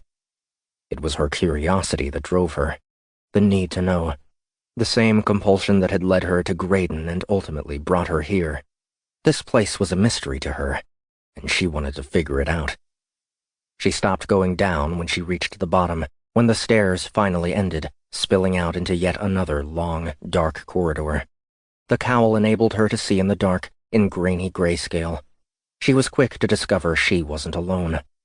Insects scurried away at her passing, some of them nearly as large as her head, but all of them afraid of the alien intruder. She had never harbored any of the unnatural fears a lot of individuals seemed to carry with them. Bugs didn't bother her. The dark didn't bother her. The small spaces didn't bother her. Besides, with the gift, she felt like she could get out of most situations. The size of the complex was also something she could use. Even once Thraven's soldiers got through the barrier, they would have a lot more area to search to find her. The only thing worrying her was that the Seraphim had left secrets here, and they were secrets that she wanted to be the one to find. Would it be dangerous for the enemy to be in here, poking around? She paused at the base of the steps, looking down at her demon suit. She had been shot 4 times, and while the wounds had healed, the rounds had left small holes behind. The idea of it made her angry. Charmine had given her the suit, and she had already damaged it. You can knit a fragging body back together, but not a bit of synthetic cloth and some artificial musculature? Abby said. She put her hand up over the holes. Maybe it was a trivial use of the gift, but right now she didn't care. She could feel it moving through her hand, and the area warming up. She pulled her hand away once the warm feeling had subsided, pleased to see the material was as whole again as she was. That's more like it. She moved away from the stairs, down the corridor. It turned left at the end, before opening up into a single tall, wide, open space. She had guessed this floor was different than the others by the height of the steps moving down, and now she knew why. Ancient machinery rested on either side of the room, offline and unpowered. It wasn't wrapped in neat, modular packages like modern tech. Instead, the wires and gears and parts were all exposed, a lot of it covered in some sort of moss or fungus, some of which glowed softly with an odd light. She walked over to one of the machines, examining it. She didn't understand its purpose. Had Charmine known it was down here? She had to, but she hadn't said anything about it. Then again, when had there been time? She walked along the side of the room, curious and calm. Something drew her attention near the corner, and she made her way over to it. It was the skeletal remains of something. It had a large head and narrow frame like an Atmo, but there were bony protrusions on the head that didn't match the species, and the skull was much larger, able to contain a sizable brain. Was this another of the Nephilim races? Had the enemy attacked this place before? Had it not been sealed to keep them out, but rather to keep something in? That thought caused her to tremble slightly. But what kind of thing could be so scary that it couldn't break through a cave-in over the course of hundreds of years? She crossed the room. It led to a massive door, hanging open, scorched and burned and bent. What had happened here? She passed the door into the adjoining space. A large, round vat rested in the center of it, with pipes and wires leading away, off to the sides and into the wall. There were a few more skeletons here, including one that looked like a human, or more likely, a seraph. There had definitely been fighting. How long ago? She stood over the vat. It was filled with a liquid of some kind, and hundreds of stones rested at the bottom. No, not stones. Crystals of all different shapes and sizes. They were registering as different shades through her cowl. Different colors. She tried to call on the gift to provide light. It didn't respond. She wasn't angry. She felt almost peaceful being down here. Maybe it was better that way? She tried again. She didn't want anger and hate to be the thing that defined her ability. You do what I want, she said softly, her voice echoing in the chamber. You're a part of me. You listen to me. She held her hand out. Nothing happened. She sighed, becoming frustrated. Angry. Get in line, you little fraggers, she said, pushing her hand out more forcefully. Again, nothing. Damn it! When I call on you, you fragging answer! She felt the rage growing, betraying the calm she had held only moments earlier. She lifted her hand. A bright white light flared over the vat. It arced down and into the liquid. The cowl adjusted for the change in brightness, helping her eyes adjust, switching the view from grayscale to color. The crystals were multicolored. They were beautiful. They were also starting to glow. The light had speared them and the water. Ripples were forming on the surface. Her eyes returned to the light. Her gift had faded with the reaction, but the light was still there, hovering above the vat. She took a subconscious step away from it, looking up and into it. Her heart began to race.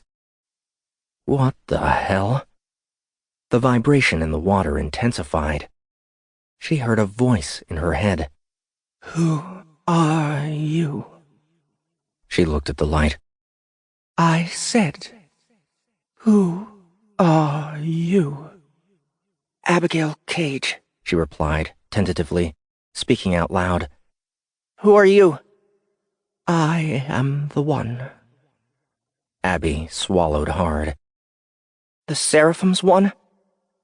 The one belongs to none, and to all.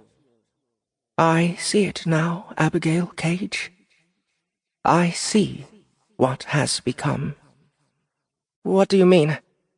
My brother. They slaughtered my brother. You mean the Shard? A piece of us. It has happened there, too. What is this place? How are you here? Jakun said the only link to Elysium is through the gate. I am a child of the One. A Shard? Yes. I wasn't always a Shard. I have become a Shard. How do you become a Shard? The One chooses you. That is how it starts. After that, it is up to you. You're in another universe? A parallel universe? She wished Gant was here. He understood the concept better than she did. The One created many universes. They can be linked through the crystals, through the resonance. The results are not always kind. It is a dangerous way to make the connection. Better to use a gate, or at least create a containment field for the shift. I don't understand what you're saying. You have the curse. Curse? They call it a gift here. The Nanny-Aids. It is a curse. Believe me. Long did I suffer for it. The One is incorruptible. His creations are not. Many lives have been taken over the thirst for its power. Few can hold it in its fullness and remain humble and just. The Nephilim killed the Shard for it. They turned on him because they thought he was enslaving them. Yes. My world fell to the darkness too. Only the shard saved us. How can my shard help? He's dead. The one is and always will be. He cannot be destroyed. Abby put her hand to her head. It was starting to hurt, as though the entity speaking to her was too powerful for her mind to contain. She didn't understand most of what it was saying, other than the fact that it had to be speaking to her from one of the other universes where the One sent a shard ship. Had the Seraphim with that shard turned on their master, too? It seemed like it. Was the same failure playing out across the universes? If so, was Elysium already in ruin? But this was a shard. A living shard. At least one of the places had to be intact. Didn't it? The Seraphim had made this place. They had to know it was here, and what it was. Why had they sealed it off? Why had they shut it down? How had she activated it? When the shard was killed, the shard's body, I mean, where did the shard go? Nowhere. Everywhere. You have a mote of him in you, or you wouldn't have been able to activate the link. What does he want from me? You already know that. I'm changing. I'm losing myself. I'm becoming like them. Twisted. Broken. Can he stop it? I don't know. I can sense your change. I recognize it. You need the cure. The serum. I know. Frag. I can't get it while I'm stuck down here. This place is crawling with Thraven's soldiers. Your enemy knows you are here. The voice sounded suddenly concerned. Yes. It will be a while before they can get down here. They're trying to kill me. They know the threat you pose. Even if they don't know. You have to destroy the link. It is dangerous to let them find it. Are there other links? Can you reach other places? Are they in trouble too? My link has been dead for centuries. You are the first. We may be the last. Elysium may be gone. I don't know. I can't go there. I don't know how to build a gate. Thraven does. He wants to go back and kill the One. He'll destroy everything here to do it if he has to. The One is without end. It cannot be done. Even so, innocence will die. Darkness will come. You have to stop it. I know. I'm trying. Can you help me? I've learned that the corrupted aren't without hope of redemption. Meaning what? You will understand. I don't understand. You will. Destroy the link. Seek the Covenant. That's it? That's your help? I can't fight your war for you, Abigail Cage. Abby cursed under her breath. She would have thought meeting a shard would have been useful until she had actually met a shard. Can't you pass through the link? If things are okay where you are, you can come here to get the Seraphim back in the game. Shit, most of them don't believe the shard even existed. They've lost who and what they were. They've forgotten the Covenant. You can help them, remember. All of them. How the frag do I find it? I haven't met a Seraph who has any clue what it looks like or what it says. The Nephilim have one, but it's been twisted the same way they have. I don't know anything about your universe. I don't know where or how to find the Covenant, or if it still exists there at all. I'm sorry. I'm sorry the darkness is still upon you. Please, you must destroy the link. How? Destruction is always easier than creation. I'm sure you'll find a way. Abby raised her hand, spreading her index finger a centimeter from her thumb. You've been about this much help. Destroy the link, the shard repeated. Abby could tell she was afraid. Now. It was enough to get Abby into motion. She looked at the pool. Destroying it wouldn't be very hard at all. One good kick was all it should take. She drew back her leg and released it into the stone. It cracked under the force, a crack that spread as the weight of the liquid pushed against its sudden weakness. A moment later, it started to leak. She kicked it again. The second time it crumbled, and the liquid began flowing freely.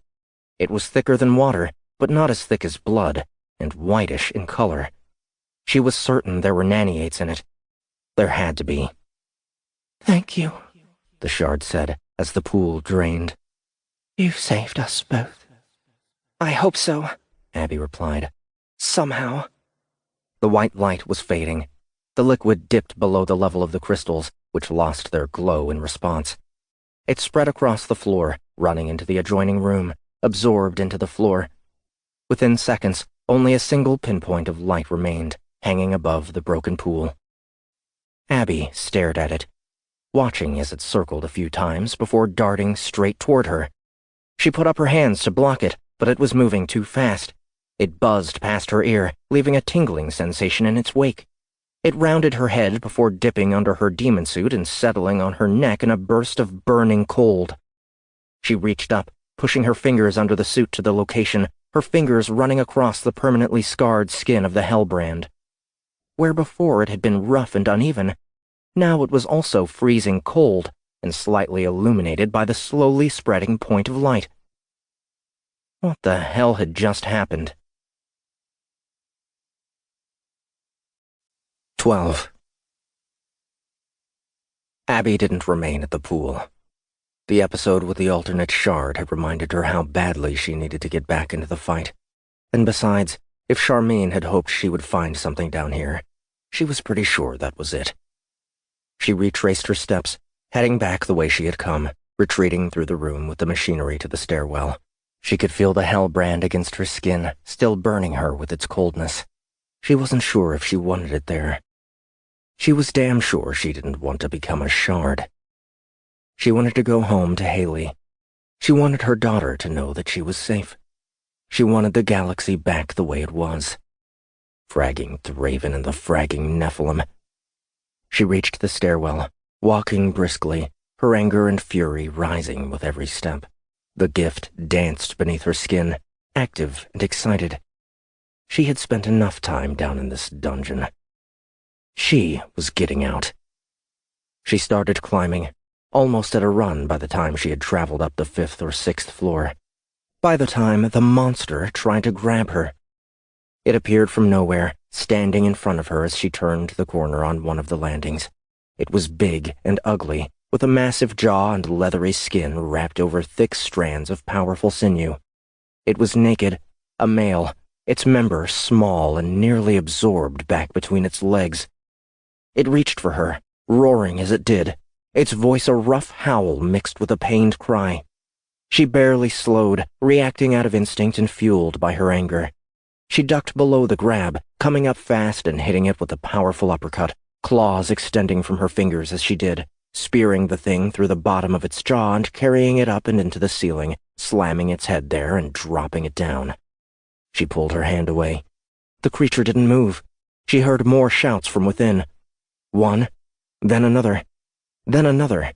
A cacophony of cries that echoed into the stairwell. "Keeping something in, then," she said, her chest heaving, her breath ragged. She leaned over the creature. "Where did you come from?" The stab wounds began to close over. Its eyes moved to look at her. "Oh, no, you don't," she said, reaching into her tight pack and withdrawing her uween. The creature looked at it, and Abby was surprised when it registered a hint of recognition. Could it be? It hollered again, trying to get up, the malice returning to its eyes. She wasn't taking any chances. She swung the uween through its neck, cutting its head off cleanly. "Why the hell is everything on this planet trying to kill me?" she whispered, climbing over the monster and heading back up the stairs. She heard screams from the floor nearby, followed by gunfire. "At least they're equal opportunity monsters." She made it up another few floors before pausing when a light appeared ahead, a squad of soldiers coming down. She didn't care how angry she was or how strong she felt. Getting caught in tight quarters with a dozen soldiers in battlesuits wasn't a good idea. All they had to do was get lucky, and she would find herself without a head. She left the steps, moving back out into the complex. This floor was different than the other two. It was still dug out of the stone, but it seemed as if less care had been taken in the excavation. It was a rough version of the more refined upper quarters and lower machinery, which she was ready to assume was a rudimentary power system to provide light and heat to the complex. Nothing as advanced as a reactor, but perhaps hastily constructed from available parts by Seraphim on the verge of losing everything. She paused close to the stairs, waiting for the soldiers to continue down. Why were they still coming this way? Shouldn't they be trying to escape? They didn't keep going, evacuating out onto the level, running from the stairs. One of the monsters emerged a moment later, chasing after them. It roared as they turned and fired on it, filling it with bullet wounds that quickly healed. It caught up to a trailing soldier, jumping on him and dragging him to the ground, sitting on top of him, ripping off his helmet and biting into his face. Abby looked away, feeling sick at the screams. What the hell had she unlocked? What the hell had woken them? The pool. It had to be. That's what the Shard had been afraid of. Something similar must have happened in her universe, too. It seemed impossible, but if she had learned anything in the last few months, it was that impossible was just a word for things she hadn't experienced yet. The stairs were clear. She considered returning to her ascent when she heard the shooting again, and another round of screams. They were Thraven's men. Mercenaries, most likely. She wanted to leave them. She couldn't. Damn it all, she said. She dropped her rifle to the ground. It was pretty much useless against the creatures. Then she gave chase. The thing squatting over the downed soldier never saw her coming. She drove the Uin into the back of its neck, the first slice nearly decapitating it, the second finishing the job. Its head rolled off and stopped next to the remains of the soldier, who coughed and gasped as she neared. He was still alive? "Who's there?" he said, his voice meek and terrified. "I can't move." She didn't answer. She bent down and put him out of his misery. This was her fault. She had set these things in motion. They had responded to the gift, or to the shard, or to the energy coming from the crystals. Charmine had to have known they were down here. Maybe the Seraph hadn't wanted her to find this place after all, or maybe she had assumed she was strong enough to handle them. Abby would never know for certain. It didn't matter now. She was here. They were awake. They were slaughtering humans. Right or wrong, she couldn't let that happen. Besides, the rejects were all assholes, and Dak had been one of Ursan's mercenaries. Maybe she could make a few new friends. She followed the sounds of shouting, gunfire, and growling, and the line of dead soldiers on the floor. It seemed as if two of the monsters had converged and were chasing the soldiers down together. Abby sprinted through the hallways, heading in that direction, charging through the rooms without taking much notice of them. When a stray bullet hit the wall ahead of her, she knew she had nearly caught up. She rounded the corner, finding both of her enemies a dozen meters away. The soldiers were backed into a corner, still firing into the creatures as they approached. She couldn't see their faces, but she could almost smell their fear. "Hey, Fuglies!" she said, hoping to get the creatures' attention. They ignored her, closing in on the fresh meat. "Fine! We'll do it the hard way." She jumped forward, springing at them on a mix of gift and strength, landing behind one and grabbing its arm. Only then did it begin to turn, and she slipped away as it slashed at her with claws of its own, swinging under and around it, dragging it by the arm and slamming it into the wall. "Well?" she said, looking back at the soldiers. "Are you assholes going to help me or what?" The soldiers were stunned. Then their aim shifted to the second creature. "Shoot it in the head," Abby suggested. They did, 6 soldiers all concentrating their fire on the creature's head. It was enough to tear it apart, to leave it as a messy pulp in a matter of seconds. The monster dropped, and they stopped shooting. "Not yet," she said, ducking under an attack by the first creature and hitting it in the chest before using the gift to throw it back against the wall. "It'll heal." She swung the Uin, cutting the head off. The other creature was coming again, unsurprisingly resistant to the gift. It slammed into Abby's side, knocking her into the opposite wall and then pouncing at her. Bullets rained in, most of them hitting the monster, but enough of them hitting Abby that she knew it was no accident. She cursed as she scrambled to get her head behind the creature, holding it in front of her like a shield. She felt when it went limp, its brain too damaged to keep it functioning. She reached up behind it, cutting its head off from the rear and dropping the corpse in front of the soldiers. "I was trying to help you," she said, looking at them. They started shooting again, and she put up her hand, catching the bullets against an invisible wall. Abby was beyond furious. She had tried to save their miserable lives, and this was what she was getting in return. "Thraven didn't tell you what you were hunting here, did he?" she growled, stepping toward them. Their rifles clicked as the last rounds emptied from their magazines. They reached for fresh ones, suddenly finding their hands pinned to their sides. "I was trying to fragging help you!" She let the gift loose. A blast of flames escaped from her, washing over the huddled group. They were dead before they could scream. 13. Abby turned away from the charred soldiers, breathing heavily, still fuming. She closed her eyes tight, fighting to get her emotions under control. She was using the gift too often and letting the excitement of the nanny-aids get the best of her.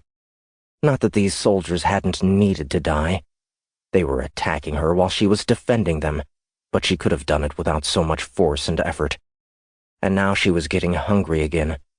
She looked down at the two headless monsters. One was male, the other female. She could almost see herself in that one. It wasn't too far from the form that Flannel had shown her. She backed away from the destruction, trying to find her way back to the stairs. She had gotten turned around by the chase. She could still hear gunfire in the distance, howls and screams from the floor above. How many creatures were in here? How many soldiers? She made her way through the complex, pausing as she passed one of the rooms. It was larger than the quarters upstairs and reminded her of a medical bay in a starship. A smaller room with a terminal and a few seats, and a larger room behind it where she could see raised beds surrounded by machines.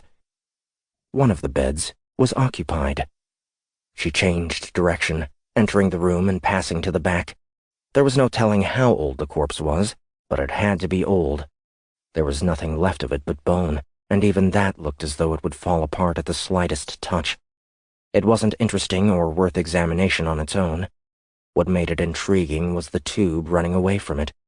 It looked as though it had once been placed down the skeleton's throat. She followed it back to the wall and around to the machine where it was connected. A thick fluid was pooled there. Blood. What had they been trying to do? Feed it to the corpse or drain it out? What had this place been? She left the room, returning to the terminal. There was no power in the complex, no way to turn it on. That couldn't be true. Jakun had said the nanny-aids converted energy at a rate that betrayed their size and input. Humans like her were being used to power starships. She should be able to run a current to the terminal. She leaned over it, putting her hand on the side of what she assumed was the base of the machine. She was still agitated from the fight, and the gift flowed easily from her hand, warming it up as it leached energy into the box. It clicked a few times, and then a projection appeared at eye level, though she couldn't discern where it was originating. Of course, the writing wasn't in English. It was a series of dots and lines that appeared to compose characters.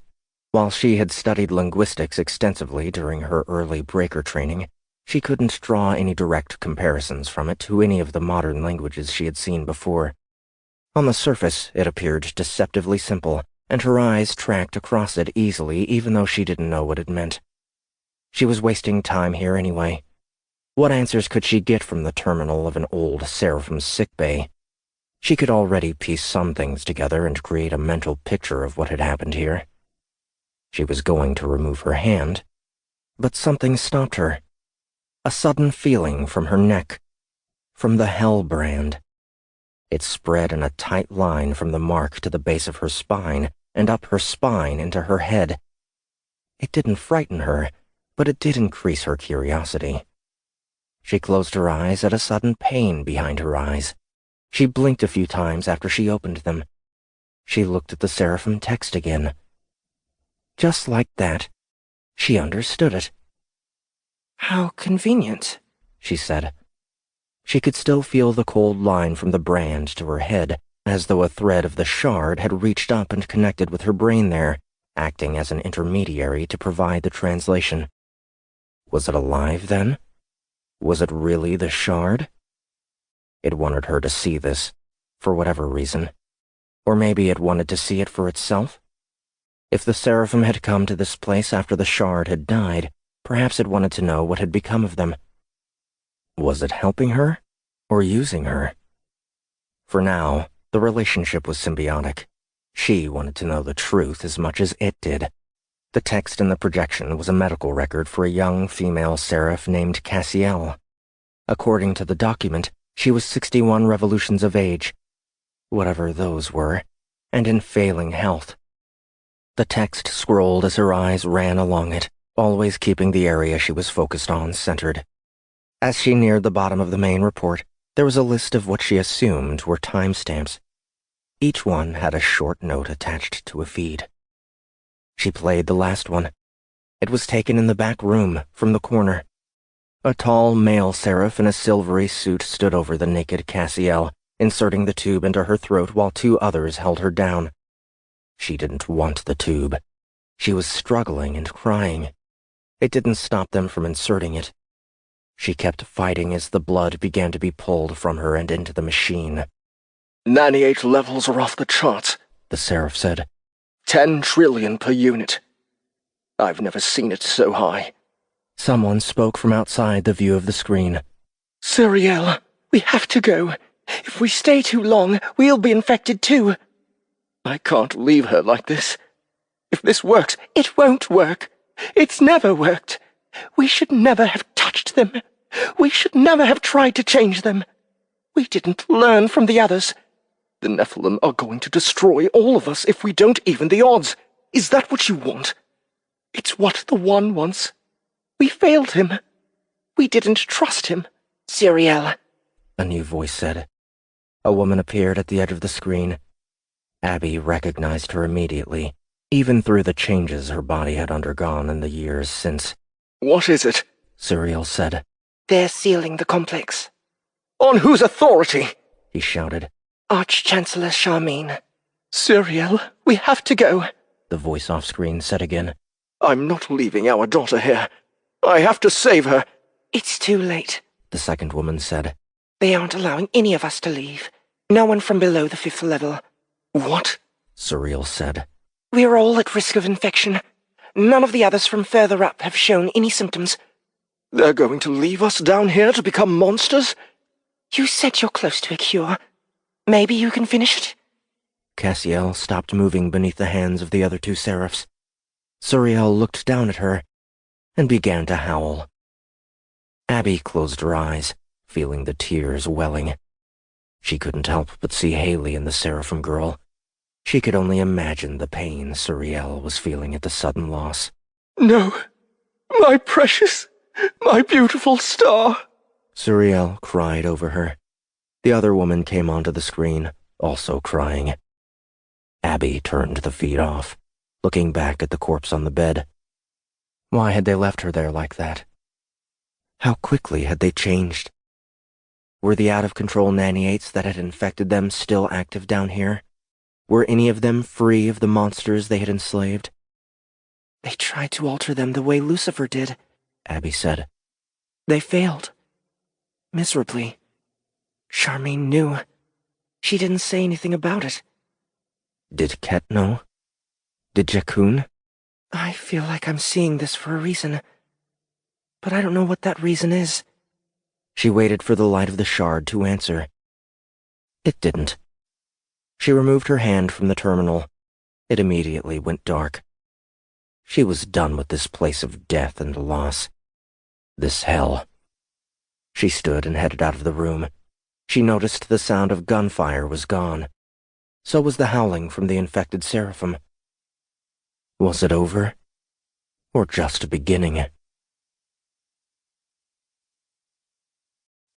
14. Venerant Elavie stared straight ahead as the shuttle dipped into the heavy storm clouds. She was still harboring the remains of her frustration at being reassigned to this place, pulled away from the more interesting developments on Earth to help babysit a military force that should have been more than adequate to kill one would-be Evelyn. That she was being joined in the mission by venerant Coy only made her more annoyed. Didn't Gloritant Thraven know the two had a history going back nearly 400 years? She had done her best to avoid Coy over that long stretch of time, positioning herself as more of a cerebral asset than a physical one. She supposed that was the point. Thraven would be seeking to use their rivalry and their incongruence to motivate both of them to make quick work of the problem. Former Lieutenant Abigail Cage of the Republic Division of Highly Specialized Operational Combatants. A breaker turned prisoner turned pseudo-Evelent turned thorn in the Gloritant's side. She smiled. Or rather, a pain in his neck. There was great glory to be had in removing her from the picture. Evelent Roosh had warned her that Cage was a demon incarnated into a human body, but she was certain the lesser was exaggerating her abilities. To hear Thraven tell it, Cage had caught him by surprise and had only survived because Charmine had saved her, an event that bore its own curiosity. The Seraphim Arch-Chancellor had been presumed dead for millennia. Whatever. She would ensure Cage was destroyed, and then she would go back to Earth to witness the chaos that followed. Already, the Nephilim-controlled Council was drafting legislation that would allow the Nephilim-controlled Armed Services Committee greater autonomy, which would permit them to reposition the might of the Republic without question or scrutiny, making all of those maneuvers classified. That would allow them to secretly segregate the loyal from the disloyal, who would find themselves on the front lines of a war with the Outworlders of the same vein. Now that was entertainment. She smiled at the thought. Her smile vanished a moment later when her comm sounded and Venerant Coy's voice followed. "Elavie," he said lightly, mockingly. "What's a nice bitch like you doing in a place like this?" Coy, she replied. How you've managed to keep your head this long is beyond me. If it weren't for Thraven's orders, I would— You would what? I still remember what you did to me the last time we were together. She clenched her teeth. That had been a mistake even the centuries couldn't diminish. Although, she would be lying to say she hadn't enjoyed it. Where are you? She said, shifting the topic. Take care of business and get out. That was the best thing she could do. In the clouds. It seems we'll be arriving at nearly the same time. What are the odds? She grumbled. The shuttle finally dropped beneath the clouds, the white fog lifting away. Elavie looked down to the field below. By the volume of heavy equipment, she would have guessed they were fighting an entire army down here, not looking for a single human with a knack for the gift. Then again, from the amount of activity below, it appeared Cage wasn't making things easy. Soldiers were scrambling out of an opening in the side of the crater, sprinting at full speed as though the father himself was at their heels. One of them stumbled to the ground, and he rolled over and pointed his weapon at the doorway while trying to get back to his feet. Further afield, a pair of mechs were online and moving forward, approaching the same entry. Mechs? That was ridiculous. What the hell was happening down there? Elavie, do you see this? Coy said. I do, she replied, forgetting her animosity for a moment. I can't believe Cage is causing this much chaos. Another soldier escaped from the side of the crater. Elavie watched in fascination as something large and dark escaped behind them, moving too fast to be human. It leaped on top of the soldier, dragging him to the ground, sharp claws slashing at him. What the? Coy said. A horde of the monsters followed behind the first, spreading out in the field, chasing after the soldiers. A line of fire opened up into them, bullets slamming hard into the creatures, sending a few of them to the ground. Elavie gasped when they got back up a few seconds later. A trap? Coy said. It can't be, Elavie replied. She left her seat, going to the front of the shuttle and putting her hand on the pilot's arm. Bring us down over there. She pointed to the area behind the mechs. Yes, Venerant, he replied. She watched the action from the viewport as the shuttle continued its descent. She caught a glimpse of Coy's ride a moment later, taking a similar path. The monsters were digging into the front line of soldiers, crashing through them like a wave. The mechs began firing, heavy rounds cutting the creatures in half. Who's in charge down there? She said, switching her comm to the wide channel. Honorant Ibsen, a gruff voice replied. Please, Venerant, we need help. Honorant, explain this. We tracked Cage to an old underground complex. Seraphim, I think. It was sealed off, but she opened it up. Everything was quiet, and then all of a sudden, these things started appearing everywhere. They've already killed half of my crew. The shuttle touched down, the hatch opening on the side. Elavie moved to it and jumped out. Where are you, Honorant? She asked, scanning the field from the ground. The creatures the mechs had cut in half were back up on freshly regenerated legs, rejoining the massacre. Coy's shuttle landed a moment later, and he jumped out. She spared him a glance, trying to ignore the slightly faster beat of her heart at the sight of him. He was too handsome for his own good. Or hers.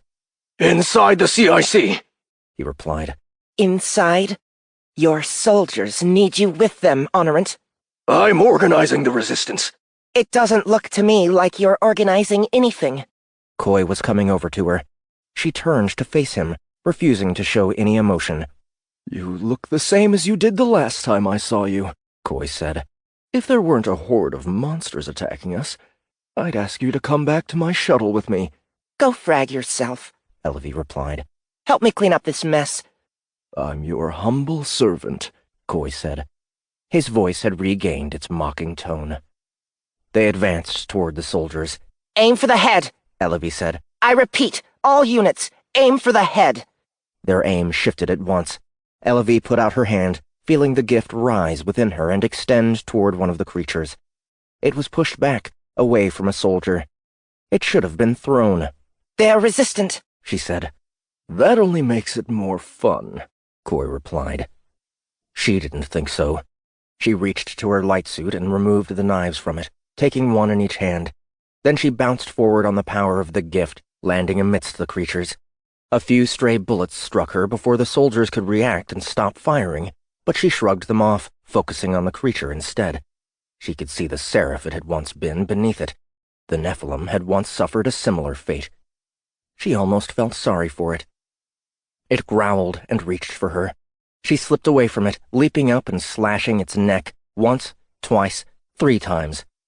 Its head fell back, its body collapsing. She turned to find another target, its face already a bloody pulp. She bounced to it and removed its head as well. A loud boom sounded, one of the mechs firing a missile into the creatures. The explosion killed a couple of them and left a few more crawling while they healed. She bounced into their midst, cutting them down before they could stand again. A roar from behind her, and she began to turn, feeling a warm heat as a claw raked across her back and threw her forward. She rolled over to face the monster as it pounced at her, only to be thrown aside by the gift. Coy followed behind the push, landing on the creature and removing its head with blades of his own. That one was mine, she said. I saw, he replied. They continued together, each dead creature leaving the remaining soldiers able to focus on the others. There were so many. Elavie quickly lost count. She focused on them one at a time, using the gift only sparingly. Unfortunately, more of the creatures were still coming out of the opening, pouring forward in a dark mass.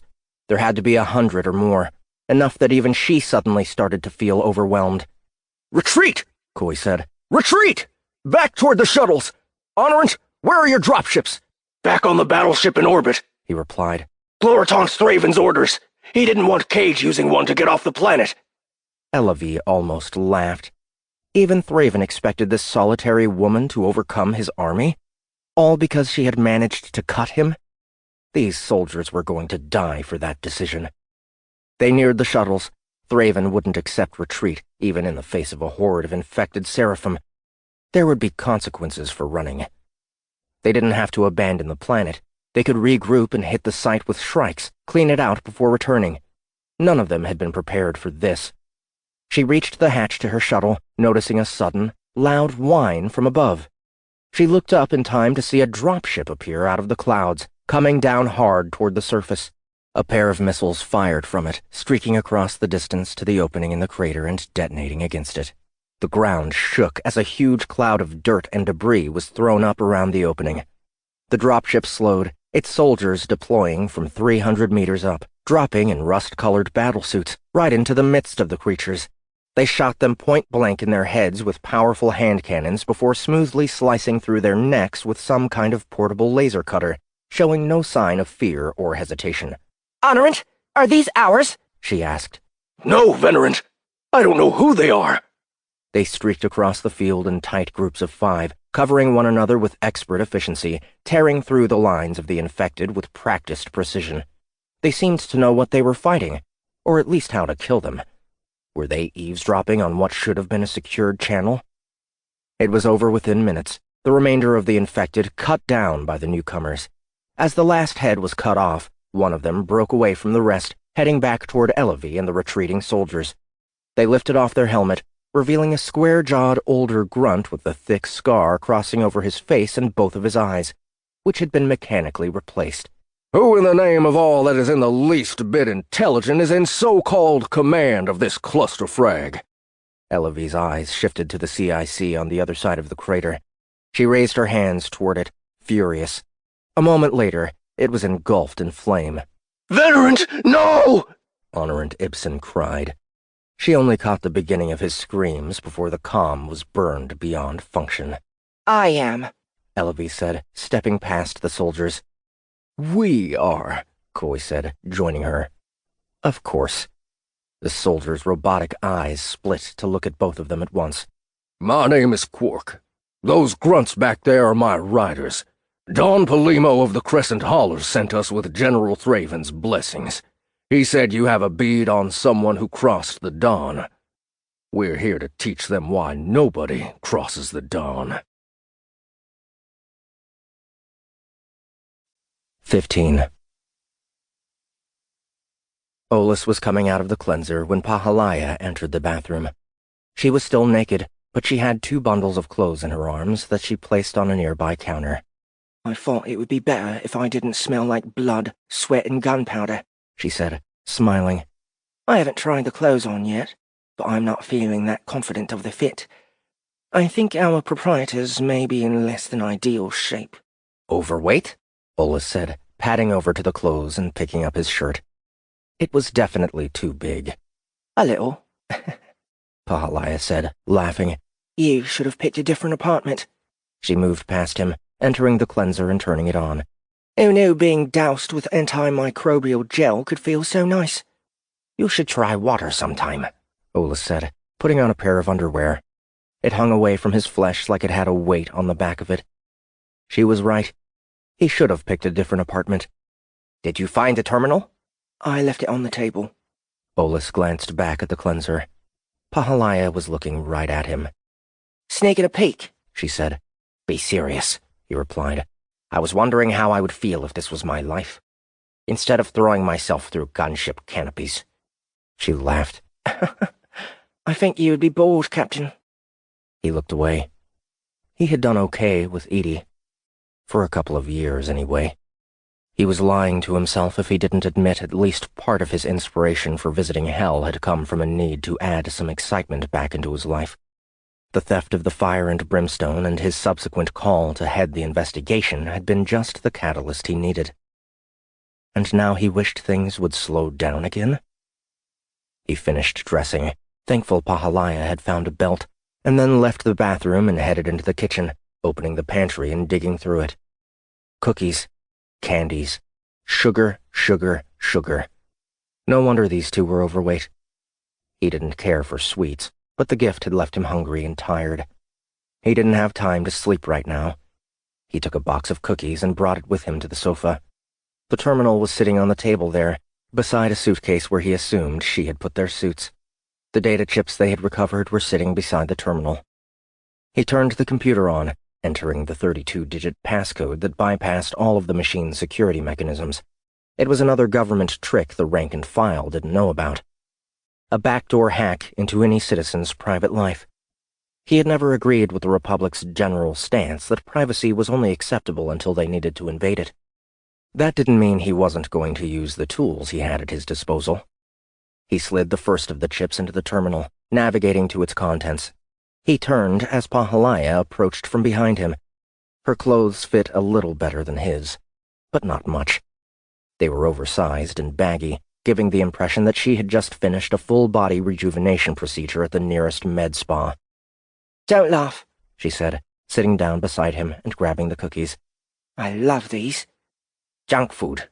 Not everything can be wheatgrass and synthetic high-nutrition proteins. I appreciate good food. Then you should appreciate these. She dug into the box and handed him one. He bit into it, making a face at the sweetness. He forced it down. We took a lot of data. How do we know what we're looking for? It would be easier with an OSI terminal and tools, but we can run basic queries on the data stored on each chip. The biggest problem is that we can only search one at a time, and we have about an hour and 40 minutes to do it before they self-delete. Maybe we should break into another vacant apartment and get another terminal. Olaf smiled. I think you're onto something. Not 2 terminals. 6. 1 for each chip. Good thinking. He stood and headed for the door. Start searching the first chip. Look for anything from Davis, Thraven, Roosh, Elavy. Those are some names we know. Also, accounts, receipts, anything that can lead us to a cash flow that might point to larger projects that aren't visible on the general Tridium network. Oh, and Covenant, Elysium, Fire, and Brimstone. That sort of thing. From there, we can branch off to shell companies, subsidiaries, donations to elected officials, and other gray area financials. In an hour and 40 minutes? Did you think fighting a war was only about shooting things? No, Captain, I'll remind you. Killshot or Olus.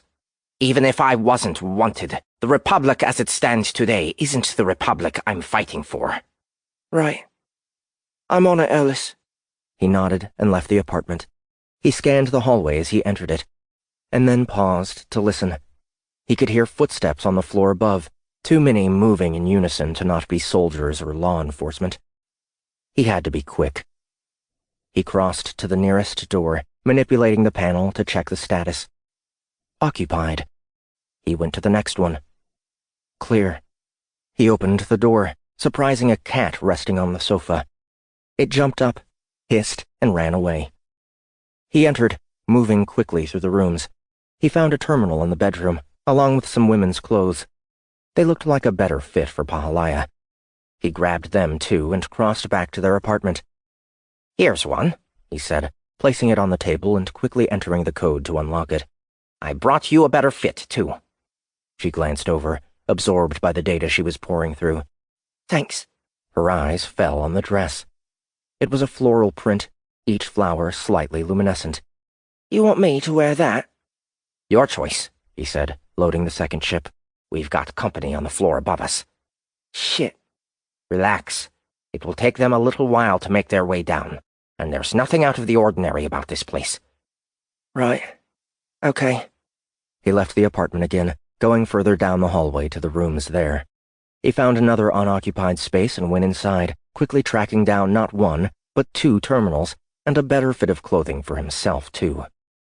He was heading for the door when it slid open, the apartment's true owner standing behind it. Who the frag are you?" the man said, eyebrows crinkling. He was slightly taller than Olus, and a little more muscular. He noticed what Olus was holding. "That's my shit!" Olus didn't hesitate. He threw the bundle he was carrying at the man, who instinctively raised his hands to catch it. As he did, Olus burst forward, wrapping an arm around the man's neck and using momentum to pull him into the room and throw him to the ground. The door closed behind them, and he knelt over the man, putting pressure on his temple until he fell unconscious. My apologies, Olus said, picking up the terminals and the clothes. Bad timing. He headed back to the apartment, placing the 2 terminals down. Pahalaya had already changed into the dress. It fit her well. Maybe too well. I think I found something, she said. What do you have? He asked, stripping the oversized clothes and replacing them with a black tee and athletic gray pants. She rotated the terminal so he could see the projection better. Olus stopped moving, staring at it. It was a schematic, similar to the one Ruby had passed to him. The difference was that Ruby's version was damaged. This one was whole. An Elysium gate. Where did you find it? You said to search for Covenant. It was the first thing that came up. There were a few other files in with it. Show me. She did, opening one of the other files. It was a bill, an order for raw materials. They're already building it, Olus said. There has to be a facility somewhere. You can't just transition an assembly line making starfighters to one that makes components like these. I don't see it in the data here. We need to check the other chips. He pointed to the second terminal. Try that one while I unlock the others. We still need 2 more terminals to do them all at once. It's too risky to go out there again. I had to incapacitate a resident who came home a little too soon. Oh. We'll make do with what we have. He unlocked the other 2 terminals, putting the chips in them both and starting queries, based on the data in the materials order. 20 minutes of digging and a swap of chips later, he found what he was looking for. Here, he said. The materials were sent to Avalon. Let me search, Pahalaya said, entering Avalon into queries on her 2 terminals. I've got Avalon here. It looks like Tridium hired an outside consulting agency to provide security there. Security for what? Tridium doesn't have anything out there. Not officially, anyway. We need to pass this intel on to General Kett. If Thraven is building an Elysium gate, he has to stop him. I agree. We can't transmit from here. If anyone is listening, it will draw the wrong kind of attention. We still have 40 minutes. Let's see what else we can learn. Roger. They returned to their searches. The effort to recover the data had already paid off. If Kett located and attacked the facility on Avalon and put it out of commission, it would put a serious dent in Thraven's plans. 10 minutes had passed when Olus stumbled on something curious, a folder named Project 109. It wasn't the title that stood out to him, but the contents, which came up on a search against both the Apocalypse Fighter and the Kirsten-class light battlecruiser, a small, fast, well-armed warship also built by Tridium. I don't suppose you have any education in electrical engineering? Olus asked, looking over the diagrams, pausing at the words he knew. Words like frequency and network. No. Why? I can only guess what this is, then. But if I have to guess, I'd say it's a proprietary network interface, deployed on 2 of Tridium's newest military vessels. So? Networking components on Republic assets go through a rigorous certification program with the OSI to ensure they meet standards for interoperability and security. So? I've only been out of the OSI for a week. I've never seen or heard of this before. You're saying it's a rogue network interface? Potentially. And if the Nephilim have access to it? Who knows? Perhaps they can self-destruct the ships? Or maybe they can remote control them? If we had time, I'd like to go visit Mr. Paul myself and cut his fragging head off. You think he's a Nephilim? He's working with them. I think this data is irrefutable proof of that. It's too bad we can't save any of this. If we could show the right people on the council what Tridium is doing. That gives me an idea. Run a query against the newly sworn-in council members. I want to know if Tridium had anything to do with their rise to power. On it. Olus ran the same query.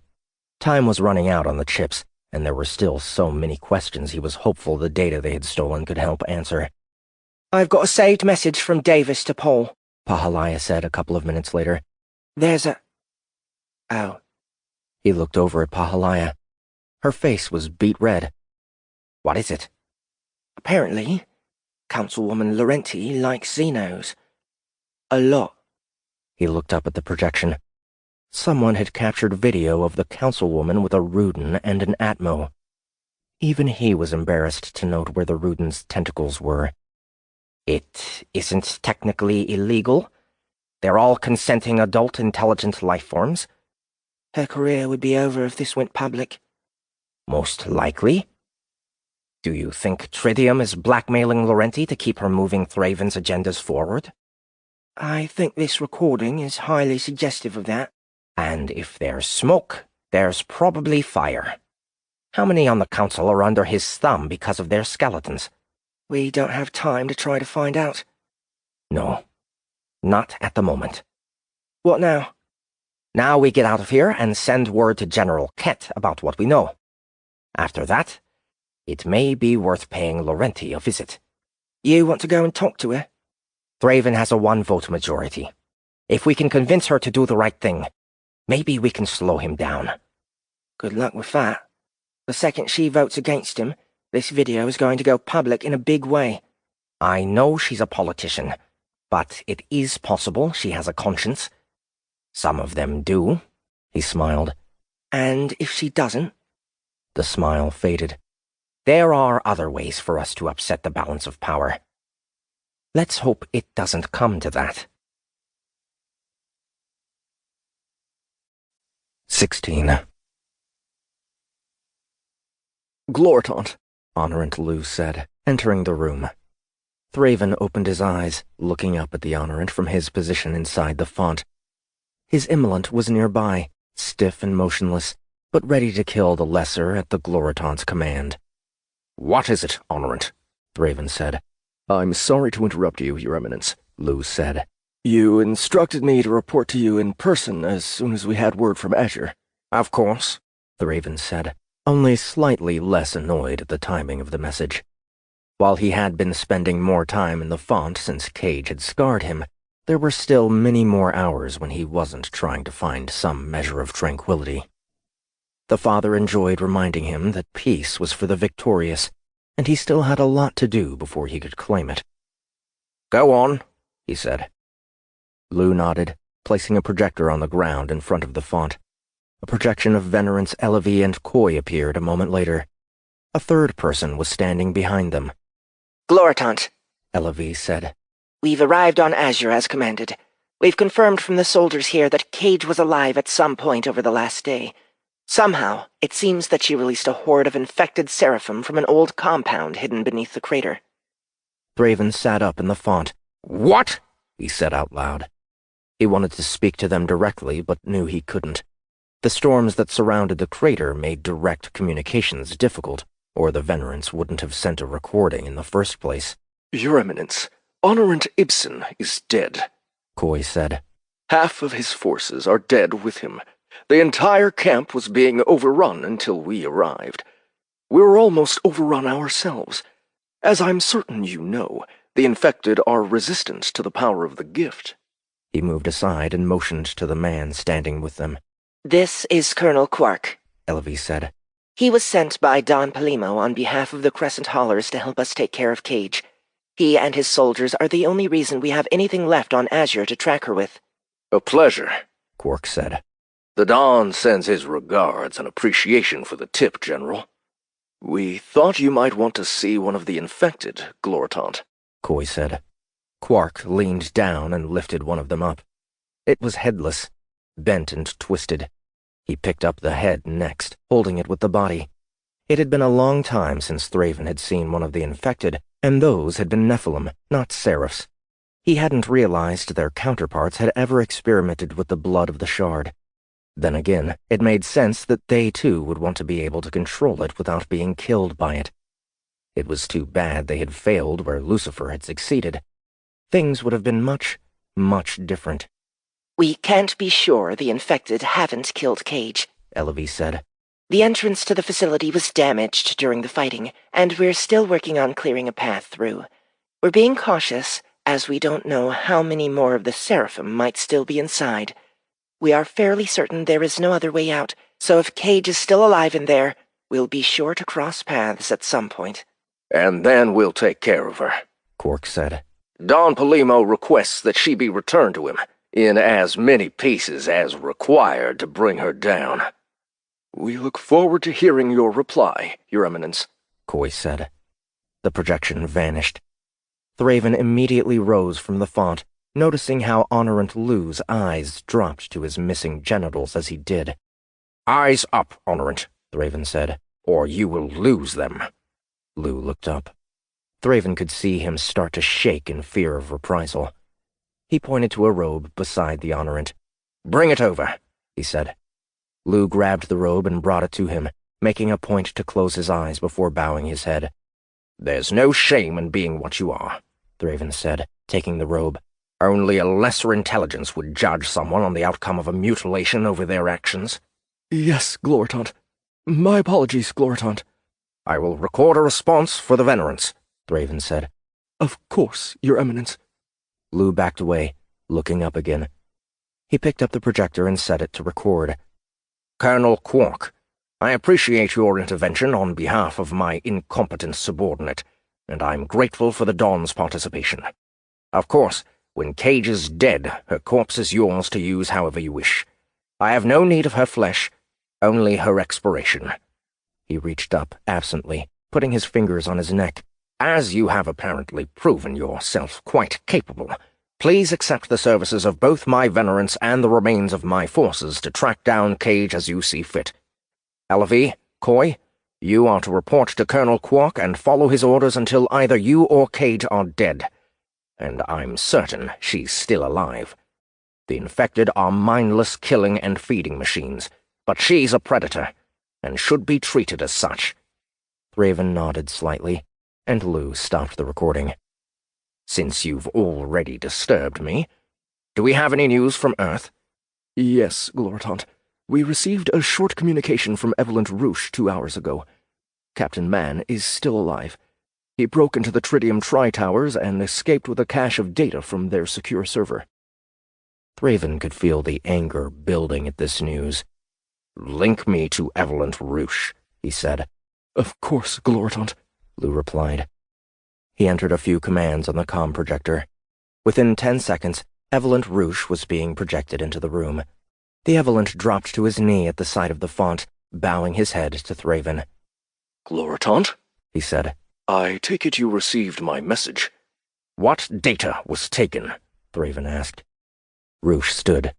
Your Eminence, we are still trying to determine what was copied.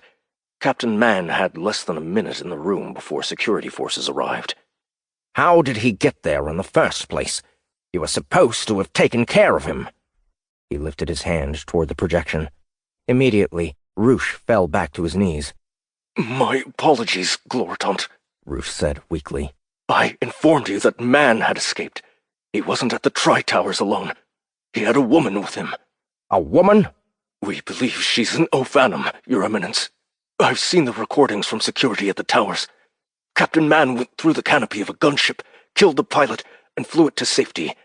They gave him the blood? Thraven said, letting Roosh go. It seems that way, Roosh replied. Thraven started to laugh.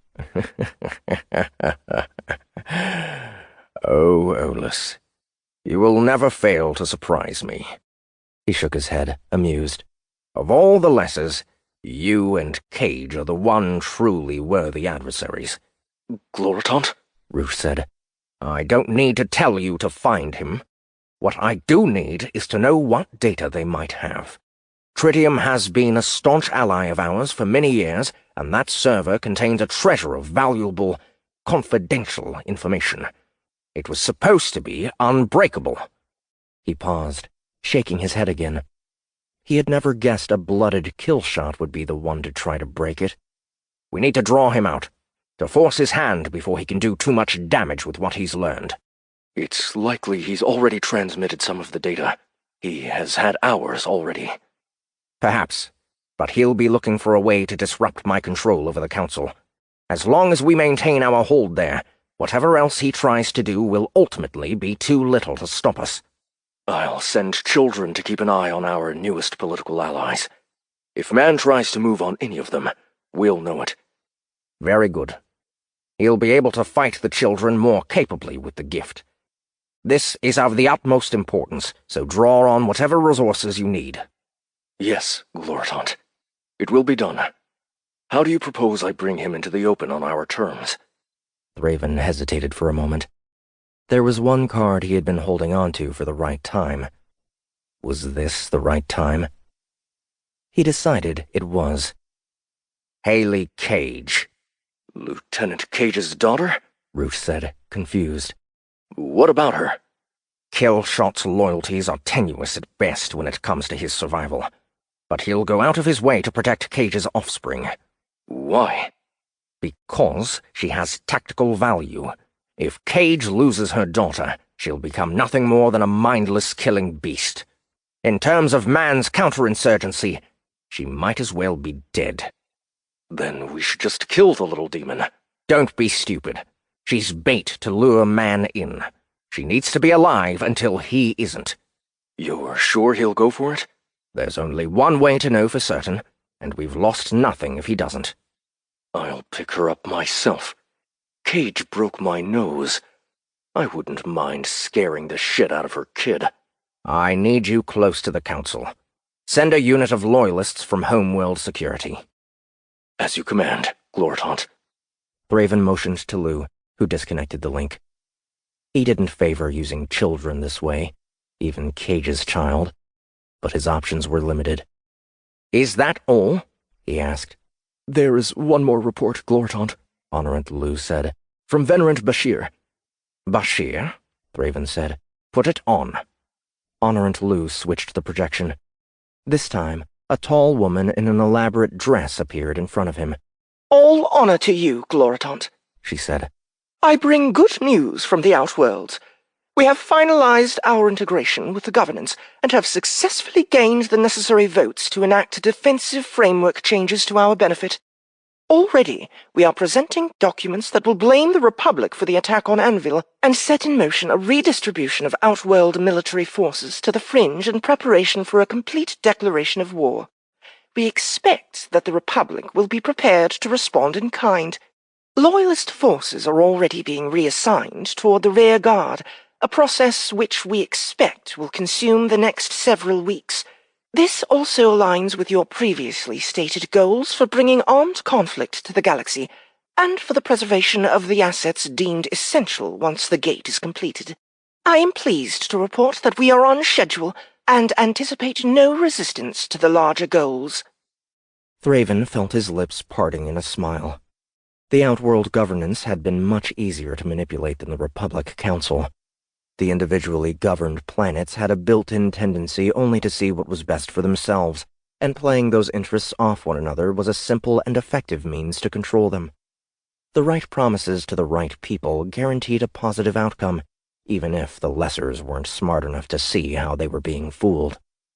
Within a few weeks' time, he would have fleets on both sides of the equation coming together in clashes that would help thin the potential resistance and misdirect both sides' attention to one another instead of to him.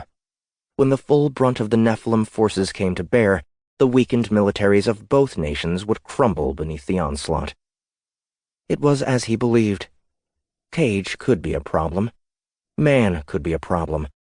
They were each too small to slow the momentum he had built. No power in the galaxy could stop what he had started.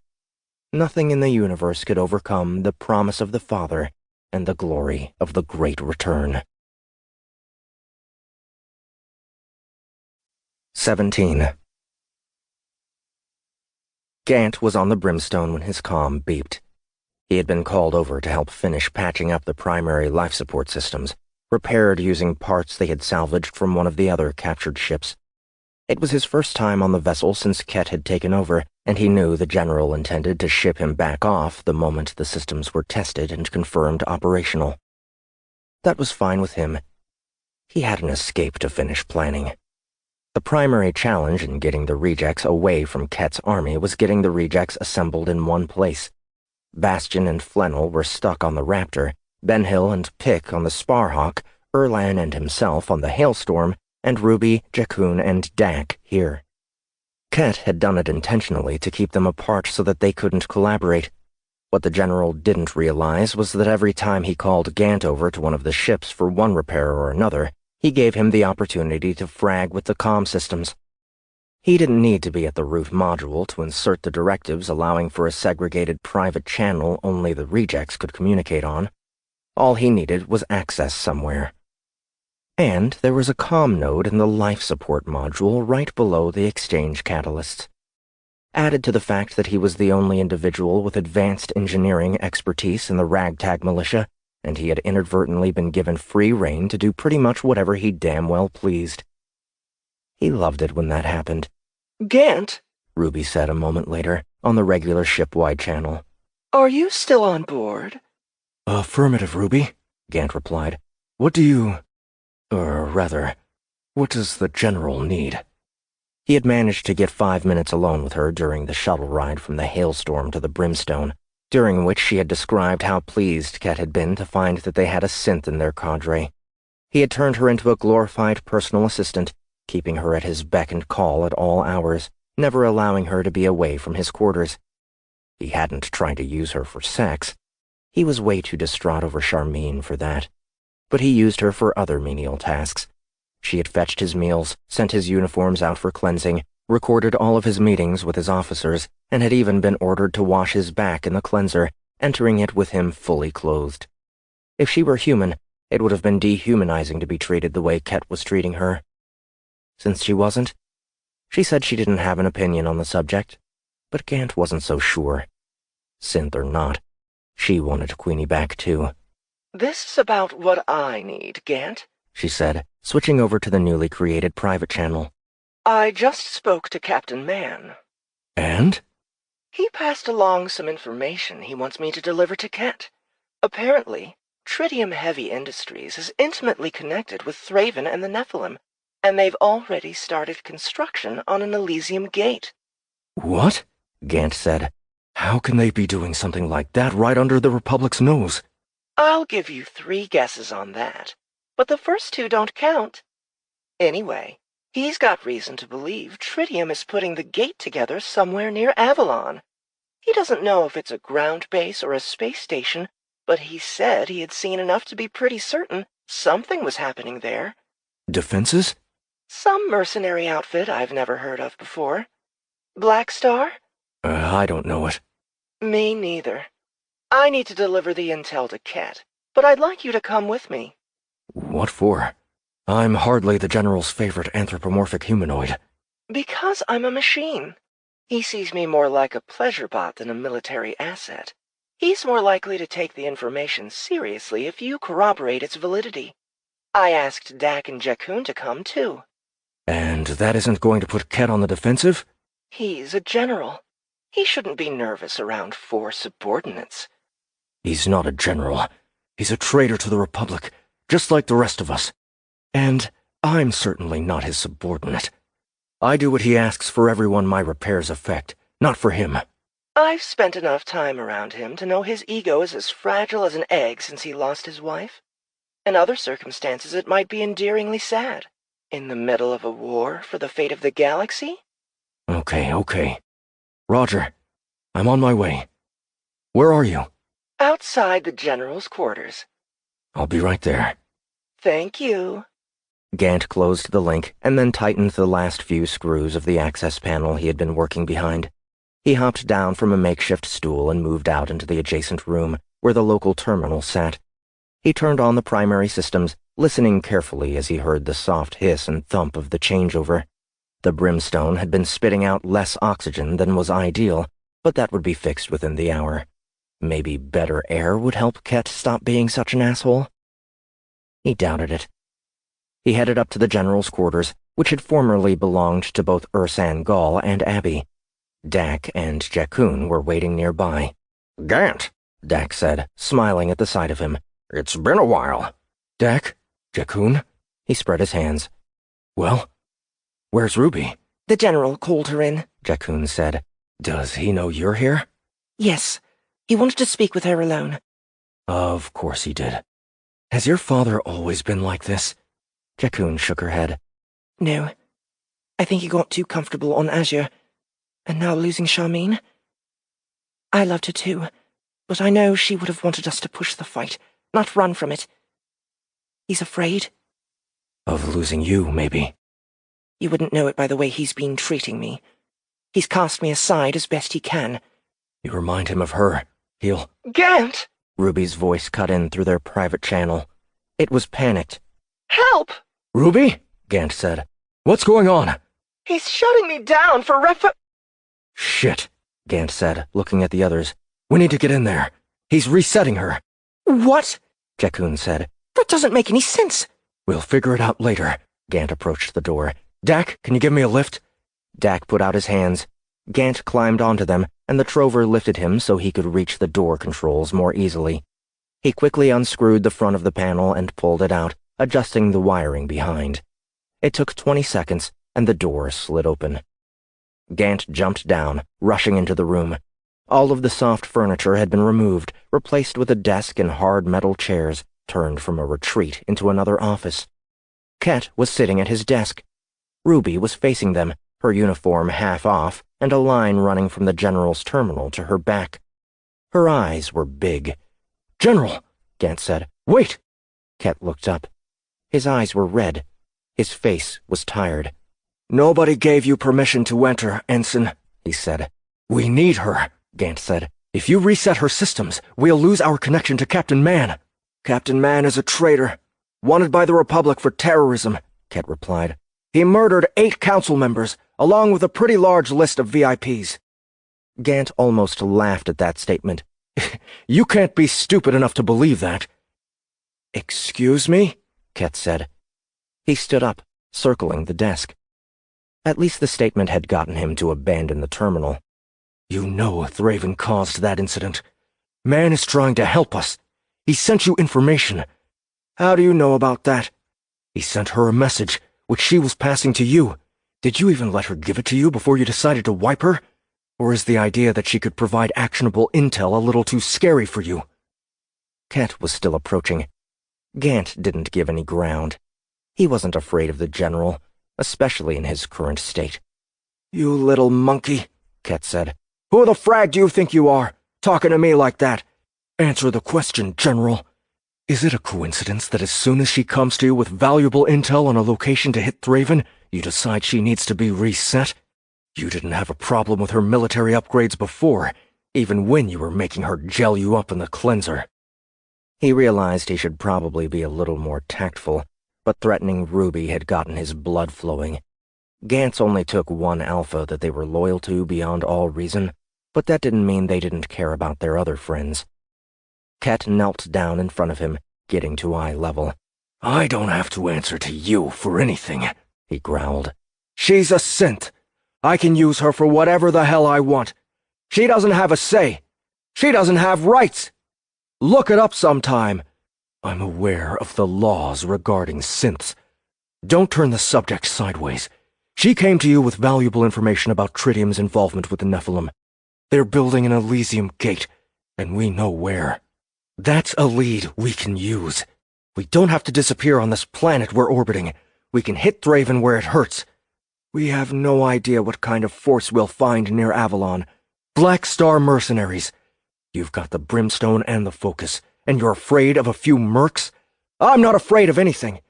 But we can't risk our forces on unvalidated intel from a fragging terrorist. That's not how you win a war. "And sitting on your ass is?" Gant barked. "Send a scout to validate it then. I'll be happy to go. I'm sure Bastion would too. We can take the Faust in, verify the intel, and come back." Ket stood back up, laughing as he retreated to his desk. "I'm sure you'd love that, wouldn't you, Ensign? Take off to Avalon and never come back. Or maybe take a detour to Azure to look for Lieutenant Cage?" He sat down heavily, leaning back and folding his hands on his chest. "Let me ask you a question. You were down in engineering. Ruby was up here. How did you know about the message from Captain Man?" "Comlinks," Gant said, tapping the device on his collar. Ket said. He leaned forward and ran his hands over his terminal. Gant's voice came out of it a moment later. "Affirmative, Ruby. What do you... what does the General need?" "Sound familiar?" Ket asked. Gant had figured Ket was listening in on public channels, or at least scanning them for certain key words. Had the General been listening in on him real time? "Yeah, so?" Gant said. "She never answered you. Or, rather, she never answered you on our network. Yet you seem to know a lot about what she had to say." Gant stared at Ket, realizing that he had screwed up. His emotions had gotten the best of him, and he had given too much away. "Colonel Brink," Ket said. "Yes, General?" The colonel replied a moment later, over the comm. "Send a squad to my office, please." He paused, looking at Gant. "Make that 2. "Yes, sir." "You're going to arrest me, then?" Gant said. "I've known since I took over for Cage that you don't agree with my methods. I know how much you've wanted to break away and look for your so-called Demon Queen. No matter how many times I say it, you won't believe me. She's dead, Gant. If Charmaine couldn't survive, there's no way Cage did. Thraven was there. He killed her. If you want revenge, you should stick with me. You should earn my trust. Gant clenched his teeth, a long, low growl sliding out of his throat unbidden. You aren't doing anything. Wars aren't won in a day, especially when we're so greatly outnumbered. We need to pick our spots carefully. Man's intel is the best spot you're going to get, and you know it. You're a coward, General. I don't expect you to understand how these things work. You're an engineer, not a warrior. You let me decide which battles to fight, and you can go back to fixing the toilets. The first of the squads arrived, entering the office behind them. Gant glanced back, noticing Dak was still there, watching the proceedings. Jakun had vanished. Was she as shitty at confrontation as her father? I want the names of everyone who has access to your private channel. I'm not giving you anything. Ket stood up again, leaning over his desk. Listen, Ensign. I'm willing to give you a second chance. Regardless of anything, your skills are incredibly valuable to me. That doesn't mean I won't lock you up somewhere if you force my hand. You and anyone I decide is a threat. Right now, that includes all of Cage's personnel. I'm not giving you anything. Then you've made your decision, Ket said. He glanced at the guards. Take him down to storage. Lock him in, keep a unit there to watch over him. I'm sure an unguarded door won't keep him secured for long. Colonel Brink? Yes, General, Brink replied. Contact the commanders of the other ships. I want Erlan, Pick, Flannel, Bastion, and Ben Hill taken into custody and put on lockdown. Yes, sir, Brink said. You too, Dak, Ket said, looking back at the trover. What? I didn't do anything, sir, Dak said. I can't take any chances. Not without specific names. He looked at Gant. I'm not giving you anything, Gant said again. You are giving me your communicator. Both of you. Gant sighed, pulling the device from his uniform. He tossed it onto Ket's desk. Dak handed his over to the guards. You're making a mistake if you wipe her, General, Gant said. A huge mistake. But then, you like to do the wrong thing, don't you? You're pretty fragging excellent at it. Your wife would be so disappointed in you. Ket's face flushed instantly, his arms flexing on the desk, as though he was about to vault over it. Consider yourself lucky I don't kill you for that comment. He glanced at the guards. Get them out of my sight. One of the soldiers reached down and put his hand on Gant's shoulder. Gant considered resisting, but decided against it. He had other ways of turning a bad situation into a benefit, and Ket seemed to be assuming Jakun was more loyal to him than to the cause. After her disappearance, Gant could only hope that wasn't true. 18. The soldiers led Dak and Gant away from Ket's quarters. Gant looked back before the hatch closed, stealing one last glimpse of Ruby. Ket was back at the terminal, moving forward with the reset process. Asshole. I don't know how you follow that man, Gant said to the guards. He's not trying to stop the Nephilim. He's trying to hide from them. What do you know? One of the guards replied. You're just a weird little space rodent. Space rodent, Gant said, stopping and turning toward the soldier. Did you just call me a damned space rodent? Dak put his hand around Gant. Relax, boss. Time and place. The soldier laughed, sticking his rifle in Gant's face. Gant kept walking, shaking it off. There would be time later. They were brought down a few levels, further back in the ship near the hangar. There were storage compartments located there. Quite a few of them. They shoved Gant in one on the left side of the corridor and Dak on the right. These doors didn't lock, but he knew they would be standing guard outside and nearby. He retreated to the corner of the room, finding a dark spot to sit and think. Obviously, Ket wasn't going to follow Man's advice and check out Avalon. He was going to continue his occupation of the early-stage terraform. He was going to sit back and wait while Thraven tore the galaxy apart. And why? Because he had lost, and he was too damn afraid of losing more. Ket had no idea what loss was. He was still fighting. He was still trying. He had even taken another alpha. That he had forced himself to survive and the general couldn't do the same was making him crazy. That Ket was at the very moment dismantling Ruby and intentionally destroying their link to man was making him even crazier. Man was a traitor, but Ket wasn't? It was the dumbest thing he'd ever heard.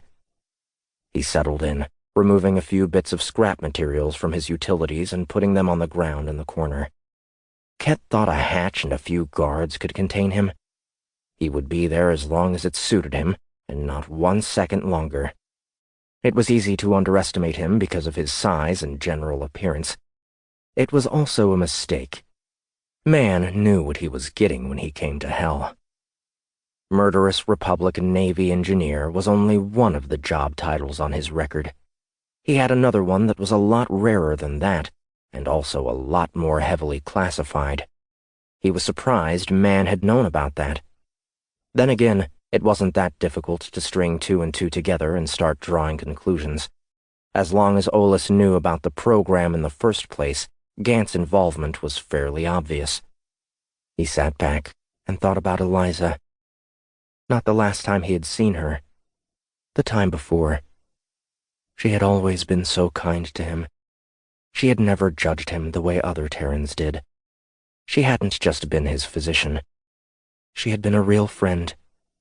His last alpha. His eyes fixated on the center of the empty storage room. He could still remember the day the program had been shut down. The soldiers. They had come to take him away. They were going to dispose of him. Those were the Colonel's words. Dispose. He was too dangerous to allow to live. She had tried to intervene. He could still see the bullets striking her, passing into and through her flesh in slow motion. They had to dispose of all of them. Every last member of the team. It would be an accident. A horrible accident. It would be easy to cover up. The planet the lab was on had no other inhabitants, no other installations. No one to hear them scream. They should have killed him first. That was their mistake. A fatal one. They killed his alpha right in front of him, not even beginning to realize what they were doing. He had lost himself then, thrown into a berserk rage of anger and hatred. He had used what they had given him, and he had killed them all. 63 soldiers in total, including the pilot of the dropship they had arrived on. He could have escaped. He could have taken the ship and fled. He didn't. He sat on the floor of the dropship and cried. He was still there when the reinforcements arrived, launching a dozen tranquilizers into him from 100 meters away. He had woken up in hell. No trial, no witnesses. Every record of the facility and the research being done there had been erased. Or so he had thought. But Captain Man had to have known about it. Why else would he have been selected to join the rejects? There was nothing special or overtly useful about a standard Navy engineer. And that's all he had been before the project. He was so much more than that now. He shook off the memories, staring down at the bits of material he had retrieved from his clothes. It was so easy for him to lose himself. Almost an hour had passed. He started sorting the scraps, creating a puzzle on the floor.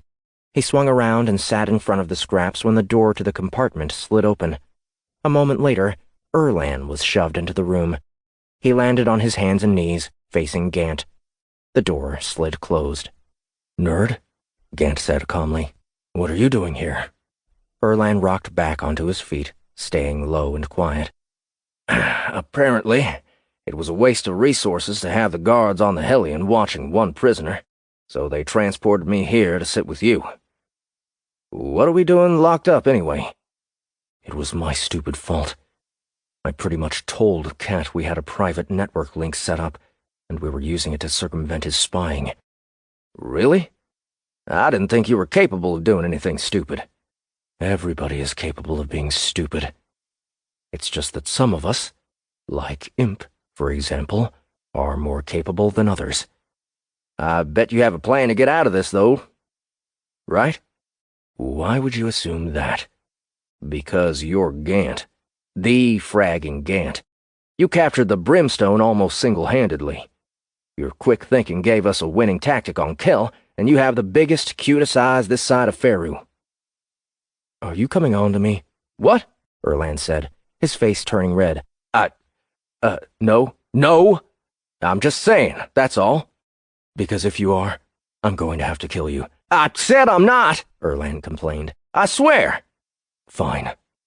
Just don't swear anymore. It only makes you sound like more of a bumpkin. Bumpkin? I get the distinct impression that I have a larger Terran standard vocabulary than you do. I'm 23 years old, and I grew up on one of the smallest planets in the Republic. What do you want from me? An education? I had an education, smart monkey. What did you say? You know, instead of smart ass, smart monkey? Heh. Erland laughed softly. That isn't funny. Erland stopped laughing. Sorry. Gant maintained the uncomfortable silence for a few seconds before shifting so Erland could see his stash. Of course, I have a plan. I always figured Ket would wind up locking me up at some point, whether it was for cause or not.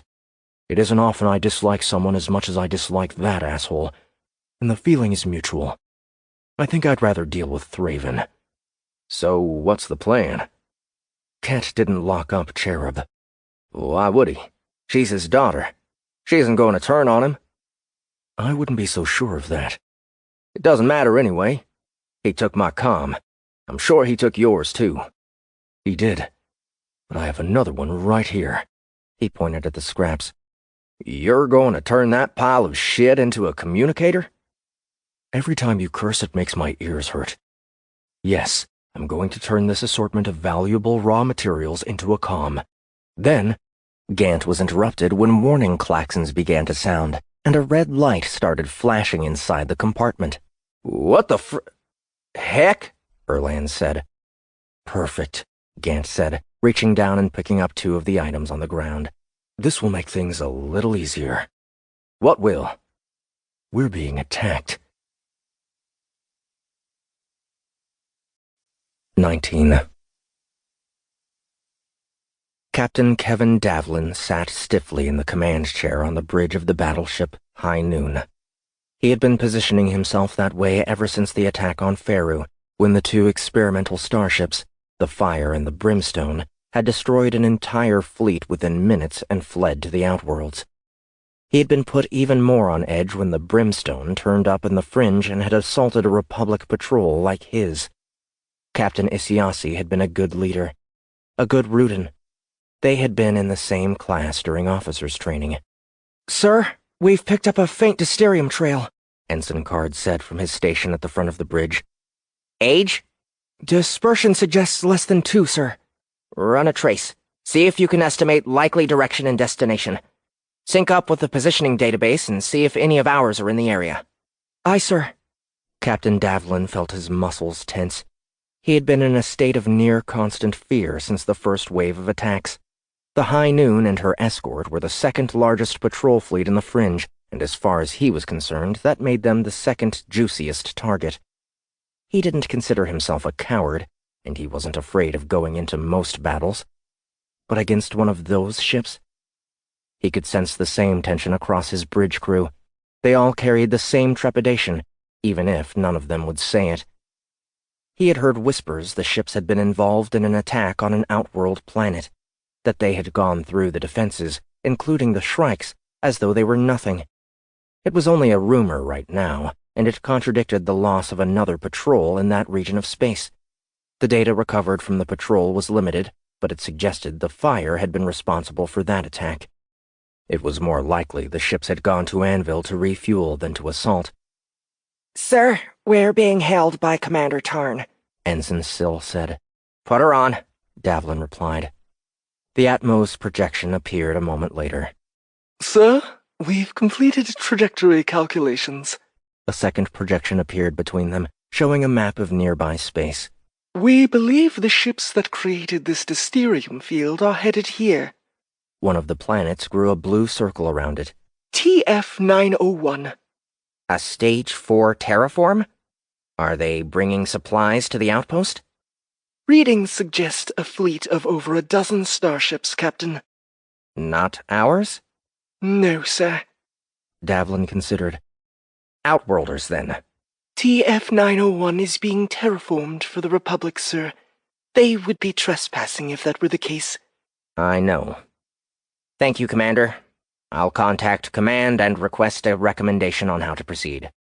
Aye, sir. Tarn vanished from the projection. Ensign, contact Command and inform them of the situation. Aye, sir. Davlin stood up as the ensign made the connection. His muscles ached from the tension. Maybe the Republic had sent a dislocated team to the planet for training? That happened from time to time. Or maybe the Outworlders were hoping to grab some free resources from the surface and get out before a patrol could catch up. That happened occasionally, too. Especially out here. He needed to try to stop always thinking his next encounter would be his last. Captain Davlin? A new individual appeared on the projection. Admiral Kiley? Davlin said, recognizing the skink. Why was the committee getting directly involved in this? Ensign Sill informs us that you've picked up the trail of a large group of ships headed to the planet designated TF-901. Aye, Admiral. We have reason to believe the escaped prisoners from Hell are in the area and have joined up with a contingent of Outworld nomads. As you may or may not be aware, Captain, their capture or death is of the utmost importance to the Republic. Aye, ma'am, Davlin replied. I assume that's why you contacted me directly? It is. What about the fire and brimstone, ma'am? What about them? Should I be anticipating running into those ships, ma'am? I think it best not to make any assumptions one way or the other. Davlin felt his muscles tense again. That wasn't much of an answer. Captain, Kiley said.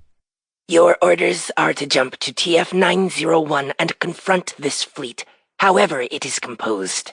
Determine if the fugitives are with them and arrange for their transfer. If whoever is in charge of the fleet resists, you have the committee's permission to engage as necessary. Davlin swallowed hard. Aye, Admiral, he said.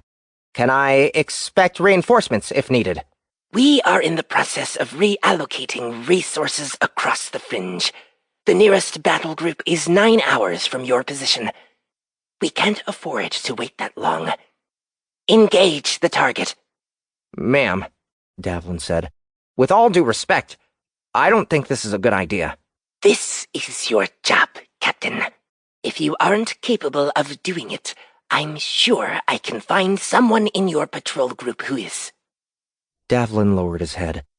Yes, ma'am. It will be done. Good. The projection vanished. The link dropped. Davlin stood in silence for a moment. If the mood had been tense before, it was more so now. He could feel the eyes of his bridge crew on him. Set a course for TF-901, he said, his voice slightly shaky. Bring us in close to the planet. If we're going in, I want to catch them on their heels. Sound the alert. All hands to battle stations. Hopefully, we can convince whoever these Outworlders are to hand over the escapees and avoid bloodshed. Do you think that's likely, sir? Ensign Sill asked. Davlin shook his head. No. Course is set, Captain, Ensign Card said. All ships report ready for FTL, Sill said. Engage, Davlin said. The fleet blinked out in a flare of dysterium gas. They arrived the same way 4 minutes later, slowing to sub-light speeds only a few thousand kilometers from the planet. Sir, sensors are picking up the enemy ships, Card said. Profiles are unidentified. Wait. 6 of them positively matched. A mix of Gladiator and Praetorian class. Those designs are close to 70 years old, Davlin said. Card gasped. Oh. Sir. He turned his head back to look at the captain. The Brimstone is with them. They also have 2 other ships the database can't ID, but their power output is nearly double the rest of the fleet. The Brimstone? Davlin felt the chill run down his body. Set course for a full retreat. He tapped the controls on his chair, opening a fleet-wide channel. All ships, set course for a full retreat to prior coordinates. Arm torpedoes and prepare to fire. Concentrate on the older battleships, starting with the closest. Hopefully, we can do some damage and get the frag out of here." He watched the view screen, making visual contact with the targets. He could see the Brimstone sitting in the center of the group, with 2 other odd-looking vessels nearby. What the hell kind of ships were those? "We're being hailed, sir," Ensign Sill said. "by the Brimstone." "Bring it up," Davlin replied. He felt his throat constrict when General Sylvan Ket appeared in the projection. Had the traitor taken the ships and killed all of those innocent people? "Captain Davlin," Ket said. "surrender your forces immediately, or prepare to be destroyed." "The Brimstone is powering weapons, sir," Ensign Card said. "Fire all torpedoes," Davlin said, closing the link to the enemy. He should have guessed General Ket was behind the attacks. "Fire everything we've got." 20. "They're firing torpedoes, General," Lieutenant Ian said. "At which ship?" General Ket asked. "The Hellions, sir." Ket smiled. "Gant already updated the shield protocols to match the Ophanum design. It'll take a lot of energy to break through." "Aye, sir." "Gant, General?" Jakun said. "The same Gant that you had thrown into the brig for trying to talk some sense into you?" "We've had this discussion already, Jakun," Sylvan said. "There are reasons for what I do, even if no one else around here can see them." "Reasons? What reason do you have for wiping Ruby? What reason do you have for questioning Captain Mann? He was sending us valuable information, and you pissed it away like it's worthless." "It is worthless. At the moment," he replied calmly, "we're in no position to bring the fight to Thraven. Not yet." "The rejects did fine with Kell." "Kell was a target of opportunity. Cage knew Thraven wouldn't interfere. We don't know that about Avalon. If he knows Mann told us what they're doing there, or even that he captured data from Tridium, which is likely, he's liable to show up there. He wants to take me alive, more so now that your mother is dead. There aren't many of us who can tell him where the shard ship and the Focus are." "The Hellion reports shields are holding at 95%. Ian said ahead of them. "As expected," Sylvan replied. "But now what, General?" Jakun said. "Our new hiding place is ruined before we've even managed to settle there." "Do you know why I tasked the others with finding a planet in the fringe?" "No." "Sir, we're picking up Dysterium plumes. The Republic patrol is about to go to FTL." "I don't think so," he said, smiling. Jakun creased her brow. She had always struggled to keep up with her father's designs, but now she was beginning to feel that no, all of them had been duped to some extent. "What are you doing?" she asked. "I want you to take a transport over to one of the seed ships to join the other Blooded," he replied. He pointed out into space. The Dysterium clouds had surrounded the Republic patrol, but they remained in the system, weapons quiet as they tried to determine what had gone wrong. Jakun already knew. The Focus. It had been used to kill their jumps. "You want to capture them?" Jakun said. The Gifted could use the nodes to teleport to the Republic ships. They only had a dozen such watchers with them, but it would be enough to take half of the vessels at least, and hopefully convince the rest to surrender. "I want to talk to them," Sylvan replied. "I want a chance to convince them that they're fighting for the wrong side." "And if they don't listen?" "We need their ships, their resources. One way or another." The realization finally hit her full force. "You did this on purpose. You knew if you stayed in the fringe, a patrol would happen by." "We don't have many ways to bolster our forces." "What about Gant and the rejects? Why did you lock them up?" "They're conspiring against me. They've been working together to take back the Brimstone and escape. I can't afford to allow dissenters to tear apart the cohesion of this military, either directly or indirectly. I would rather have Gant working as an engineer. He's unbelievably good at it. But he took my options away by setting up a private network for him and the rejects." "They want to go look for Queenie. Is that such a bad thing? We waited years for her to come along. We bided our time, hoping we could get a potential Evelyn on our side. Once we finally got one, that's when you decided she wasn't as valuable as you thought." "That isn't true at all. I do think she's valuable, But we have other problems right now, and believe it or not, if Cage is stuck on Azure, I'm sure she's doing just fine. We don't have to rush back to rescue her. I doubt she even needs rescuing. Why don't you just tell them that? Do you really think they would accept that reasoning? I doubt it. That's because they're loyal. Are you, Jakun? Sylvan said, turning to face her. I know you were with Dak and Gant outside my quarters. I know you fled because you didn't want me to question you. Because there is nothing to question? Or because there is everything to question? The statement caught Jakun off guard. Cherub, Gant said, his voice sounding in her ear. If you're still on our side, now's the time to get us out of here. Do I need to lock you up too? Cat asked. No, General, Jakun replied. But I think you're making the wrong play here. What do you mean? Let me talk to Gant. The rejects can help us with the enemy ships without risking all of our blooded. In exchange, you let them go back to Azure to look for Queenie. Cherub, do you copy? If you can hear me, now's the time to bust out of this joint. I can't agree to that. Why not? He looked away. Jakun could tell he was thinking, not dismissing her.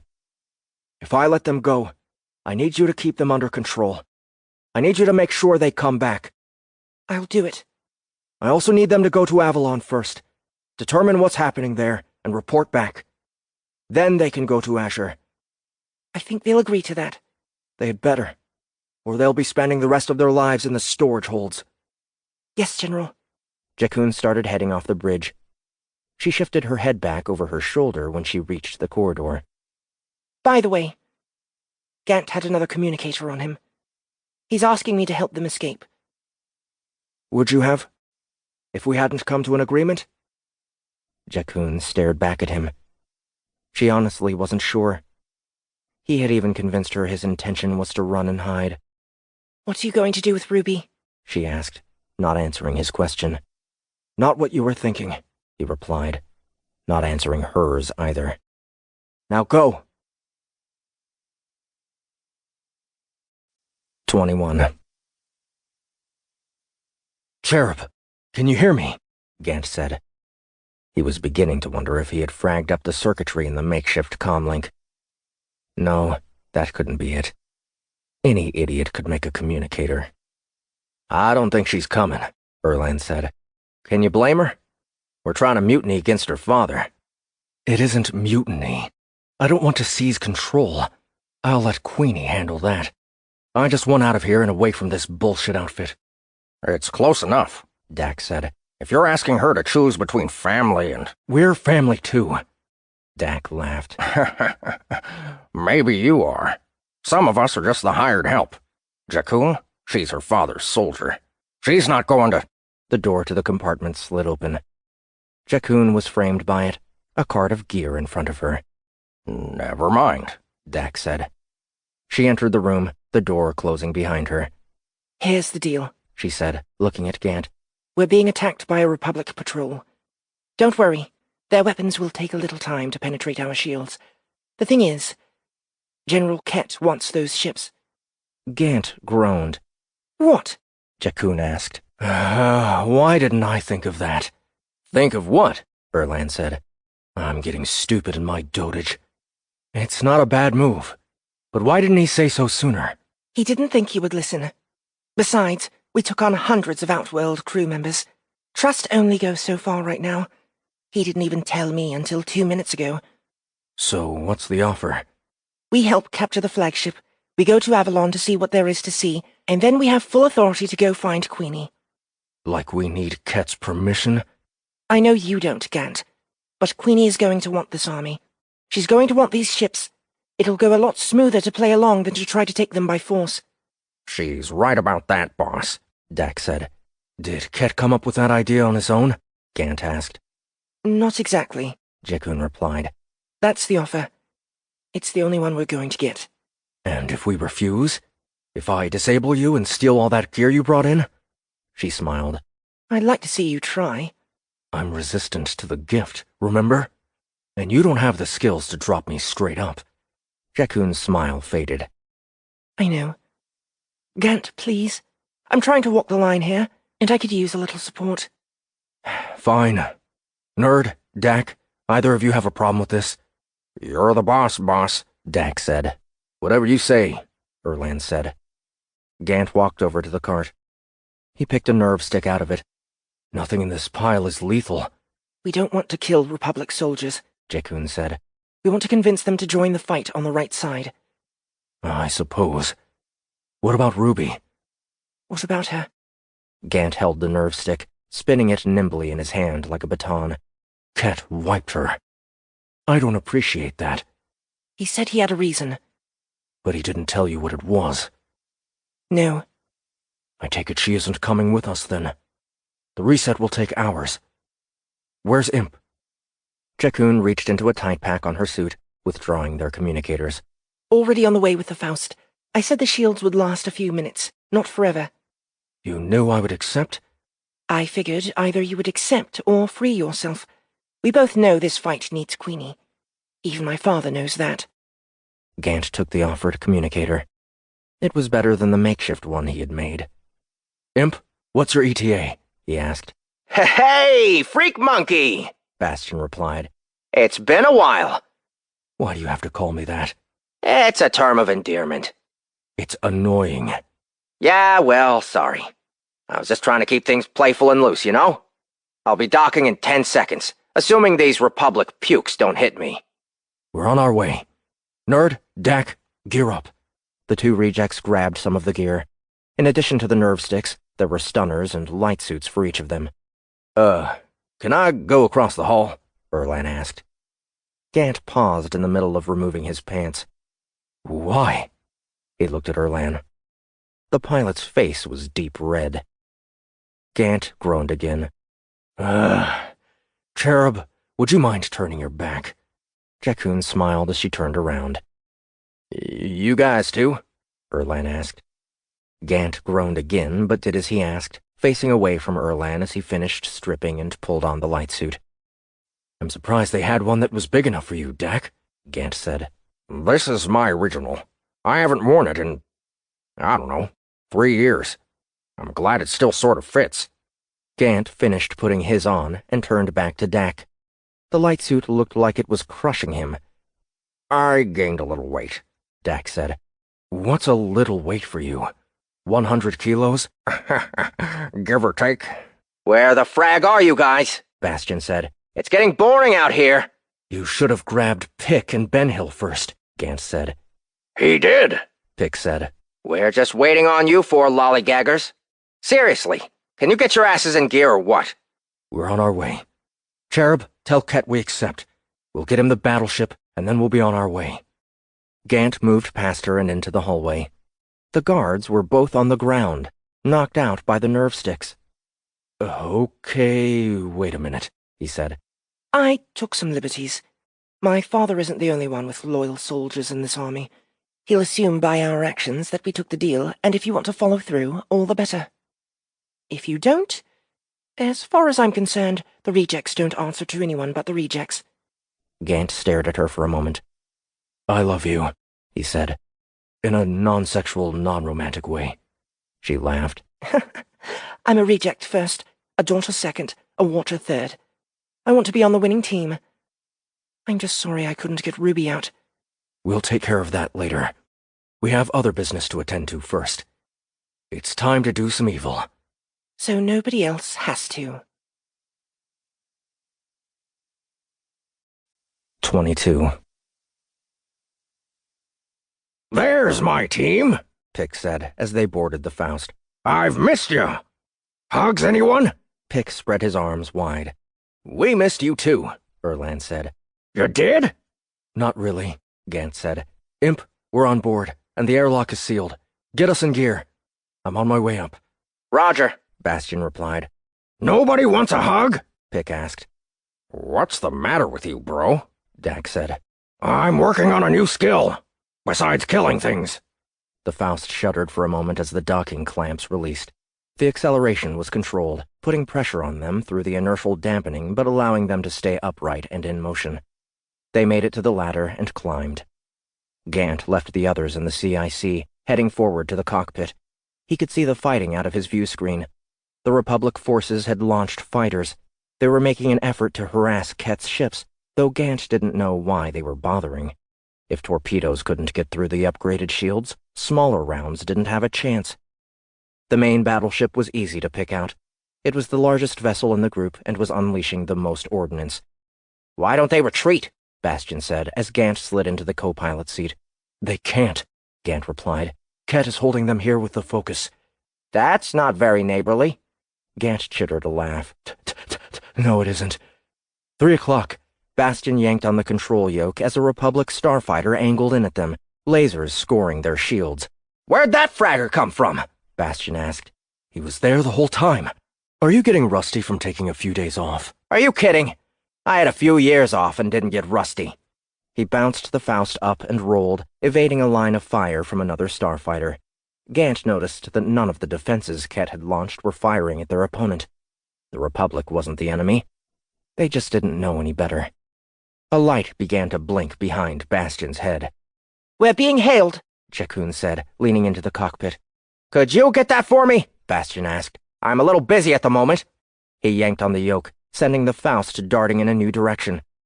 Jakun leaned over and flipped one of the analog toggles. "Faust, this is General Ket." "General?" Gant said. "How can we be of service?" He said it coldly, fighting the urge to tell the general where to go on Ruby's behalf. "I'm sending the blooded through the nodes," Sylvan said. "They'll be assuming control of the support ships shortly. You could have been a little faster getting out there." "You could be faster getting out there," Bastian mimicked under his breath. "Fragger." "What do you need us for if your watchers can do the job?" Gant asked. "The battleship's going to be the most heavily defended. I don't want to risk their lives on it." Gant's teeth clattered together as he made every effort not to respond to the statement. "Roger," he said instead. "ETA, 40 seconds. "Ket out," the general said. "Your father is an asshole. Nothing he does will change that opinion." "He can be," Jakun agreed. "Yeah, frag our lives. As long as the Watchers are safe, even though the gift is going to kill them anyway." He turned to Jakun. "No offense, Cherub." "None taken." "Focus on getting us to the ship. We'll worry about everything else later." "Roger." The Faust continued making its way across the black, jerking and diving, rolling and spinning to keep the enemy starfighters from interfering with their journey. More fighters started to launch as they closed on the battleship, pouring out of the hangar they were heading toward, immediately unleashing their fury. Bastian cursed as rounds slammed into the shields, the field of fire so wide it was impossible to get around it. He thumbed the yoke, activating the top-mounted turrets and opening fire, cutting down 2 of the incoming craft. "What are you doing? You can't shoot them." "I don't have a choice. We're going to die if I don't." A warning light flashed in the cockpit, showing shield failure on the starboard wing. "See?" "Do what you have to do. Get us in alive, with the Faust in one piece." "I'm doing my best." The hangar was getting closer. It was apparent the commander of the ship had finally realized they were angling toward it, because the large blast doors that would protect it started to close. "Damn it," Bastian said. Gant eyed the distance. "Fly straight, and we'll make it." "Fly straight? Are you fragging kidding me?" "The turrets rotate, don't they?" Bastian adjusted his finger on the yoke, rotating the guns. He started firing to the rear, keeping the chasing starfighters honest. He also added thrust, accelerating toward the closing mouth. "Not too fast." "No choice. Who agreed to this shitty mission anyway?" "What if we don't make it?" Gant asked, looking back at Jakun. "He'll send a pair of blooded Ophanum over through the node." "What? We're doing this shit for nothing?" "Do you want him to have all the fun?" "Screw you, FM. This isn't fun." "Shortening it to initials doesn't make it any more acceptable," Gant snapped. Another warning light went on. The shields were at critical levels in the rear of the Starhopper. The hangar was dead ahead, growing so large they couldn't see space past the battleship. "You're going too fast." "Do you see those blast doors?" "Yes." "We can either go too fast, or we can be crushed against them. Now shut up!" Gant made a face, but Bastian didn't see it. He was too focused on getting them into the ship. Gant opened a channel to the others. "Brace for impact," he said, grabbing at the restraints and buckling himself in. Jakun vanished, heading to the nearest seat to secure herself. The ship loomed over them. The starfighters behind them peeled off, having lost the chase. The doors were nearly closed, giving them no margin for error. The Faust blew past them, shaking slightly as the wingtip caught the edge and bounced them off. Immediately, Bastion fired reverse thrusters, desperate to slow the ship as they barreled through the hangar. "Too fast!" Gant said again, clenching his teeth. They weren't going to be able to stop. "Frag!" Bastion shouted, rolling the yoke and adjusting the other vectoring thrusters. The Faust slipped sideways, rolling to the port side and sliding against the internal atmosphere, drifting toward the rear of the space. "Hold on to your asses!" he shouted, taking his hands off the controls. Gant relaxed his body, allowing himself to go limp as the Faust slammed into the rear bulkhead. The sound of the crash was deafening, the sudden impact tearing at them despite the dampeners. The starboard wing buckled against the wall before the ship's progress was finally halted, and it dropped the last few meters to the ground. Everything was still for a few seconds. Everything was calm. "This was a stupid idea," Bastion said, removing his restraints. "I thought I said in one piece," Gant replied, getting to his feet. "Don't even go there, Gant. There's difficult, and then there's impossible. This was impossible.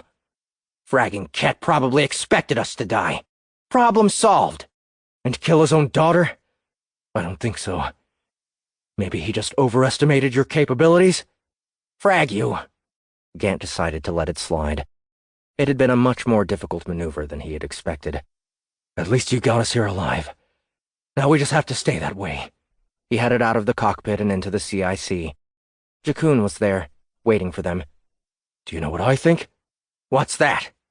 "I think General Ket isn't getting this ship." "Hell yeah." 23. "Is it fragging time?" Pick asked, as Gant, Bastion, and Jakun made their way down the ladder toward the exit.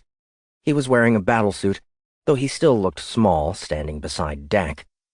In this case, small meant massive, at least to Gant. "Where's Joker?" Gant said. "Here," Ben Hill replied, moving out of the armory. He had gone with the light suit. "Easier to smack people with sticks than this." "Good point," Gant said. "Dak, Pick, no killing." "Roger, boss," Dak said. I'm ready as well, Flannel said. Her bot appeared ahead of her.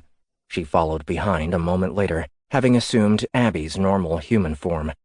She looked as though she was wearing a hellsuit, but Gant was pretty sure she had altered herself to mimic the texture. "Fake Queenie?" Ben Hill said. "I like it," Pick said. What's the plan? Jakun asked. "Let's see," Bastion said, moving to the hatch and hitting the control to open it.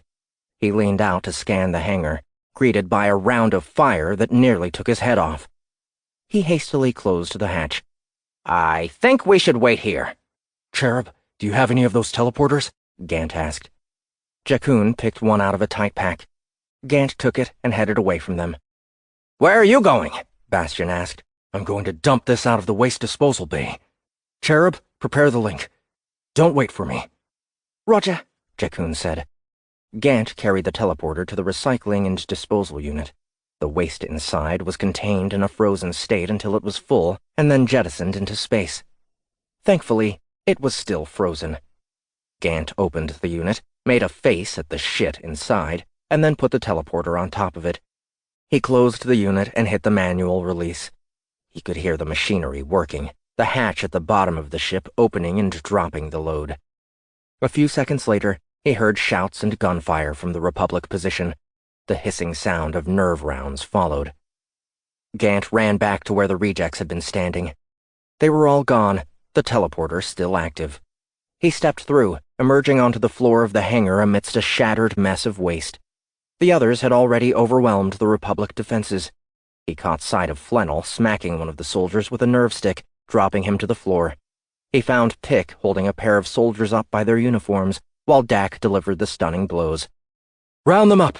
Keep them grouped," Gant said, walking across the hangar. "Small problem," Bastion said. Gant found him. He was pointing toward the blast doors, which were sliding back open. Once they were clear, the starfighters would be able to get back in and start shooting. "Change of plans. Let's clear the area." "Roger." They merged near the exit, expecting more resistance on the other side. I'll take the lead, Jaunt said. Ladies first, Ben Hill said. Gant tapped the door control. Nothing happened. Locked. Give me a minute. Nah, Pick said. He slammed his metal fist into it, sending up a shower of sparks and burying the panel deep in the wall. The door started to slide open. Jaunt rolled under it, slapping the soldiers closest to it in the legs and causing them to collapse. The hatch finished sliding away, revealing her on her feet, already having disabled half of the defenses. Nerve rounds followed her, trading fire with live ammunition. The Republic soldiers were down within a heartbeat. Ouch, Ben Hill said. I think I'm hit. Gant looked back at him. He was bleeding from his shoulder. The whine of thrusters interrupted them as the first of the starfighters began returning to the hangar. Move, rejects, he said. Ben Hill put pressure on his arm, following them deeper into the battleship. Red alert klaxons were flashing, though the audible alarm was silent. Joker, here, Jaunt said, approaching him. Move your hand. He did as she said, and she placed her hands on the wound. Oh, he said a moment later. That's nice. Better than— Don't, Jaunt said. I can reverse it. Ben Hill laughed. This way, Gant said. They continued forward until they reached a T-junction. We'll split up here, Gant said. He pointed to the right. That way leads to the bridge. The other goes down to engineering. Joker, okay, you're with me. The rest of you head for the bridge and stay in communication. What are you going to do? Bastion asked. There's a good chance they'll consolidate their defenses ahead of the bridge because they'll be thinking that it's the brains of the ship. Except brains don't work very well without oxygen. Ben Hill laughed. I love the way you think, Squirrel Man. Gant groaned. They split up. Gant led Pick and Ben Hill through a series of corridors, trailing down toward the life support module. The defenses were light through the area, his assumption that the commander of the ship would be focusing on protecting the bridge spot on. Who in their right mind would be aiming to shut off life support anyway? Imp, report, Gant said as they reached one of the tubes down to engineering. Gant, we're hitting some resistance, but nothing maybe I should say Cherub and Flannel can't handle. The Angel's kinda sexy when she's slamming people in the head with nerve sticks. Don't let Queenie hear you say that. I'm just keeping my options open. There's no harm in looking, right? Gant didn't respond. Right? Time and place, Gant said at last. Whatever. If you were up here, you'd be watching her too. I doubt that. They boarded the tube and made the short ride down. The Republic engineers had all taken emergency positions, finding cover amidst the terminals and machinery that composed the area. They started shooting as the tube hatch slid open, sending Gant and Ben Hill to the ground. Pick moved out confidently, the small force of the engineers' emergency sidearms not very effective against an armored trover. He reached one of the soldiers, pulling him out from behind a machine and sliding him back across the floor toward Ben Hill, who jabbed him with a nerve stick. Meanwhile, Gant rolled to his feet, dashing across open space ahead of the soldier's aim, vaulting a large, dark machine and coming down on top of another engineer, knocking him out with a stick, leaping and rotating, hitting the side of a second machine and redirecting toward two more soldiers. The agile maneuver caught them by surprise, and he knocked them both down before they could react. Nice, Pick said. I think we're clear, Ben Hill said. Gant, Bastion said. We're almost at the bridge. Fraggers have a mounted laser cannon set up at the end of the corridor, and 2 squads in battlesuits. We can probably get through it, but not without somebody dying. Roger. We've got control of engineering. Give me a minute. Roger. Gant scurried to the hatch leading into the life support module. Okay, can you open this for me? Gladly, Pick replied. He stomped over to it, throwing his metal fist into the door and bending it inward enough so that he could get his hand in and yank it aside. The safety locks hidden inside the wall fought back, but it was a losing battle. It complained as it was dragged aside far enough for Gant to slip through. He yipped softly at the familiarity of the system, and then quickly unscrewed the access panel to the main power conduits and toggles. First, he disabled the failover to backup systems. Then he put a finger on the switch to shut the whole thing down. Then he waited, counting backward. Disabling the secondary would send a signal up to the bridge and alert the crew there that something was happening to their most vital system. 5, 4, 3, 2... This is Captain Kevin Davlin, a voice said through the area's loudspeakers. I don't know who you are, but I've activated the comm link near the main terminal. Ben Hill, could you get that for me? Gant said. Roger, Ben Hill replied, going over to the comm. Captain Davlin, he said, you can call me Joker. I'm down here in engineering, looking right at your life support systems. We're about 2 seconds from taking them offline. Who the hell are you? And what do you want? Davlin said. That's a pretty lousy attitude, considering we're both willing and able to kill you right now. And yourselves? I didn't contact you to negotiate. I contacted you to accept your surrender. You should know the bridge has its own independent support system. Ben Hill looked over at Gant. Did you know that? He mouthed. Gant nodded. Then what the frag are we doing here? Gant flipped the switch. Maybe this isn't such a good idea, Pick said. I like breathing. Trust me, Gant said. He doesn't know as much about the design of the ship as he thinks he does. Okay, Pick replied. Stall him for a few minutes, will ya? He said to Ben Hill on his way past. Stall him? Tell him a joke or something. You're kidding. No. Gant headed to the rear of the area. Captain, do you like jokes? Ben Hill asked. What? Davlin replied. What about limericks? There once was a man from Nantucket. Gant unscrewed another access panel. There was a bundle of wires behind it. He separated them carefully, finding the ones he wanted out of the dozens. Only an engineer would know how the bridge's backup systems worked, and only someone who had worked on this specific system would know how to manipulate it. Captain Davlin had no idea who he was dealing with. Rejects, keep your breathing light. I'm going to start venting the oxygen from the corridors. What? Bastian said. I don't like this plan. Too bad. You're committed. Gant reorganized the wires, setting the ventilation system into reverse. It started pulling the air out of the corridors and recompressing it, while at the same time trying to trigger the failover. Since it couldn't, it sent a signal to activate the independent system on the bridge.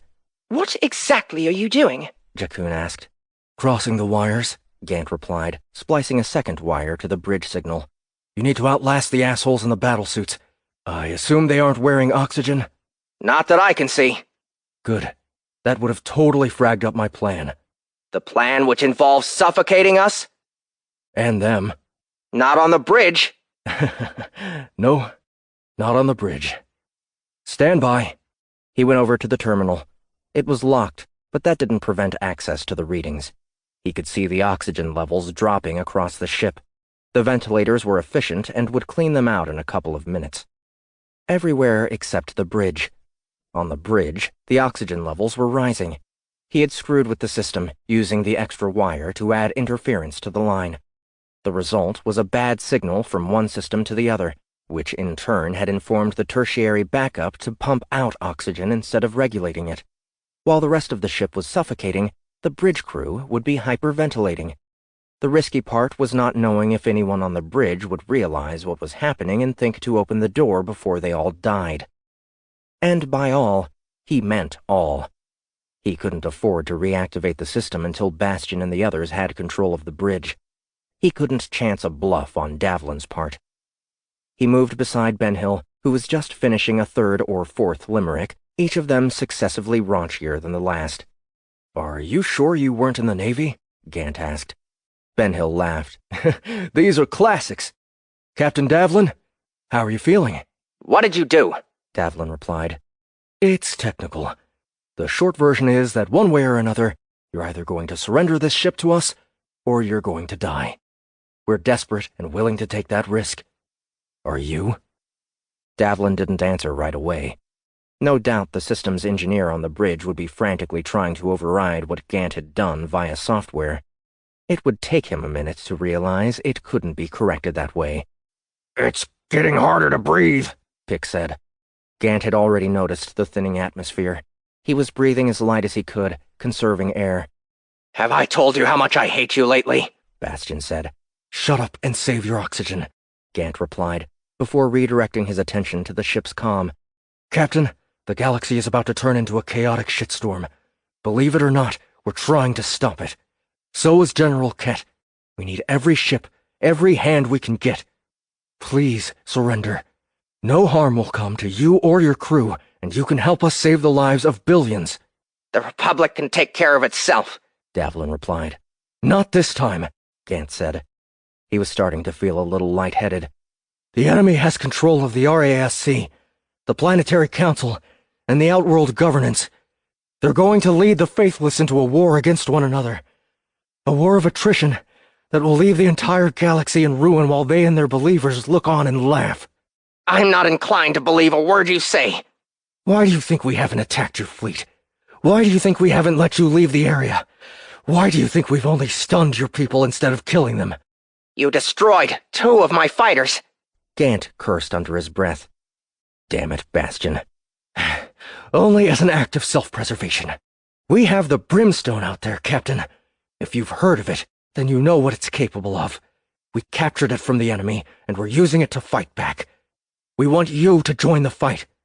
You have to think I'm stupid to believe I would agree to join you. I'm a loyal soldier of the Republic. He was pausing every few words, his breathing increasing. I didn't think you would agree to join us. Cherub, the soldiers should be sufficiently oxygen-deprived by now. Roger. Going in. Gant waited. He hoped she was quick. He was beginning to struggle to breathe, and he could see the other rejects were getting more desperate too. Clear, Jakun said, the blood in her veins helping her fight against the lack of air. Now, can you get them to open the door for us? It shouldn't be long now, Gant replied. He moved away from the terminal, back to the wires. He returned the ventilation to its original setting, which was currently off. Then he hurried back to the toggle, ready to turn the system back on as soon as possible. If they survived. He could tell he was starting to suffocate. Pick was already slumped against the wall, his body shutting down. Benhill was leaning over, looking very unhappy. He could picture Bastion and Erlan and Dak looking the same.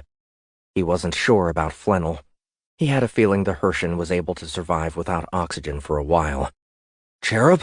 He said, hopeful. Nothing yet. Gant, turn it on. This isn't going to work. No. They're dying. So am I. Suck it up. Gant! No. The seconds passed. Gant sat down. He was getting dizzy. Could Captain Davlin really be this stupid? He would die if he had to. They needed this ship. They needed to find Queenie. Frag everything else. It was worth it. Gant, it's open. Turn it on. He barely had the presence of mind to hit the switch. The system made a soft, grinding noise, and then alarms began to go off, signaling the extreme loss of oxygen in the system shifting to full power. He could feel the difference in his lungs within seconds, breathing in sharply. He turned to the others, watching them, waiting for them. Cherub, as soon as either Imp or Nerd wakes up, tell them to get us the hell out of here. Avalon? Jakun asked. Not yet. Azure. But... You said you were a reject first. Is that true? Yes, she replied without hesitation. Azure it is. Send Dak and Flennel to round up the crew and bring them to the hangar for containment. I'll tell OK and Joker to do the same once they're alert again, and then I'll be on my way to the bridge. Roger. General Kett isn't going to be happy about this. I know. That's my favorite part. 24. Abby moved quickly through the complex, hurrying up the stairs toward the surface. She heard the infected as she drew closer to the top, hissing and growling and moving away from her. She reached the back of the horde, pausing out of sight behind them, observing as they surged forward. If they knew she was there, they would all turn on her, eager for fresh blood to power the destructive naniates inside. Obviously, they had found a bigger and better source. Obviously, they had found the way out. She followed behind them, careful to remain silent as she took up the rear of the army. There were at least 400 of the infected Seraphim making their way out. Maybe more. Eventually, she reached an older hatch surrounded by the remains of a wall that had been constructed in front of it. The doorway led out into the part of the bunker she was more familiar with, the underground quarters where Kett's army had been hiding. She could hear gunfire again in the distance. A lot of it. She knew the infected were spilling out into the crater, and if the Raven's forces were based there, A lot of individuals were going to die today. A part of her wanted to stop it. That part settled quickly, remembering how the others she had tried to help reacted. Frag them. She stayed hidden, marching along with the infected and drawing nearer to the exit. What would she do when she got there? If she could, she would do her best to find a ship to steal and hope that she could figure out how to fly it. For all of her training, that skill wasn't part of her repertoire. If that plan wasn't feasible, she would improvise. She could hear the fighting growing more intense as she got closer to the way out. Eventually, she could see the life filtering past the infected and hear the rain and thunder mix with the fighting. Then she heard the whine of a dropship's thrusters and felt a charge in the air. That caused her to stop moving with the group. She knew the feeling for what it was. The gift. There was an Evolent out there. Or maybe a Venerant? Certainly not Thraven. She couldn't believe he would have stayed here that long. She had to be even more cautious. She was strong enough right now to go head-to-head with another gifted, but not in the middle of an unfriendly army. If she were going to get to a ship, she would have to get to it unseen. She stayed in place 100 meters from the opening, watching the infected move out. There were still 30 or so of them inside the bunker when she heard a sharp whistle. She caught a glimpse of the missile as it rocketed toward her, right before it struck the rock above the opening. She dove behind cover while the side of the crater shook and fragments of dirt and rock and body parts and dust were carried inside, putting her hands instinctively over her head. Parts of the ceiling tumbled down onto her, and for a moment she worried that the whole thing would collapse. It didn't. The shaking stopped. A minute passed. Then another. She lifted her head. The lighting in the bunker remained on, the reactor still intact. There was a haze of dust around her, but she could see well enough. A single infected was still moving there, ambling in circles, confused. It saw her and started coming her way. She flicked her Uin open, meeting it and easily dodging its clumsy attack and slicing through its neck. Then she moved toward the exit. She could see the crater had caved in, leaving the compound buried by at least 5 meters of rock. That would be a lot of shit to move with the gift. Probably too much. She stood there and looked at it. Why had they collapsed the exit? Had they been losing that badly? She was sure they didn't know how few had still been inside. For all they knew, there could have been thousands of infected. What were they planning to do now? Thraven would want proof she was dead. She was sure of that. If they were going to get it, they would need to clear the mess they had made. The collapse would buy them time to regroup and possibly call for more reinforcements. Then they would dig out the bunker and come for her again, in larger numbers and with more firepower than before. That wasn't going to work. She had to get out of the area ahead of them. Obviously, this way wasn't going to work. Like any good bunker, there had to be an escape hatch somewhere. Another path out. She just had to find it. Once she did, she would circle back and find a ship. She would get out, one way or another. She spared the barrier one last glance, and then turned back the way she had come, making her way through the bunker. She didn't have a clear idea of the layout of the place, and she knew she didn't have a lot of time. If there were an Evolent out there, they would be able to clear the rubble in a matter of hours. Even if it left them exhausted, they had an army to back them up. She ran through the area, pausing at each of the doorways to look inside. It was mostly composed of living quarters for the Ophanum and their kin, a series of suites with bedrooms, bathrooms, and most of the comforts of a home, save for windows to the outside. Many were neatly organized, having been unoccupied for some amount of time and likely belonging to the crews of the siege ships. A previous few had been lived in and quickly abandoned when the Nephilim attacked, with terminals still on and beds unmade. It didn't take long for her to find her way back to Ket and Charmine's quarters. She had been there before the attack and realized that she had wound up going in a disjointed circle. She cursed at the revelation, wondering what she had missed. There had to be another way out. She considered her position in relation to the crater in conjunction with what she knew about the Watchers. It would be strategically stupid to have the escape path easily discovered, which meant it probably wasn't where she had been looking for it either. She should have given it more thought instead of rushing off in a panic. She ought to know better than that.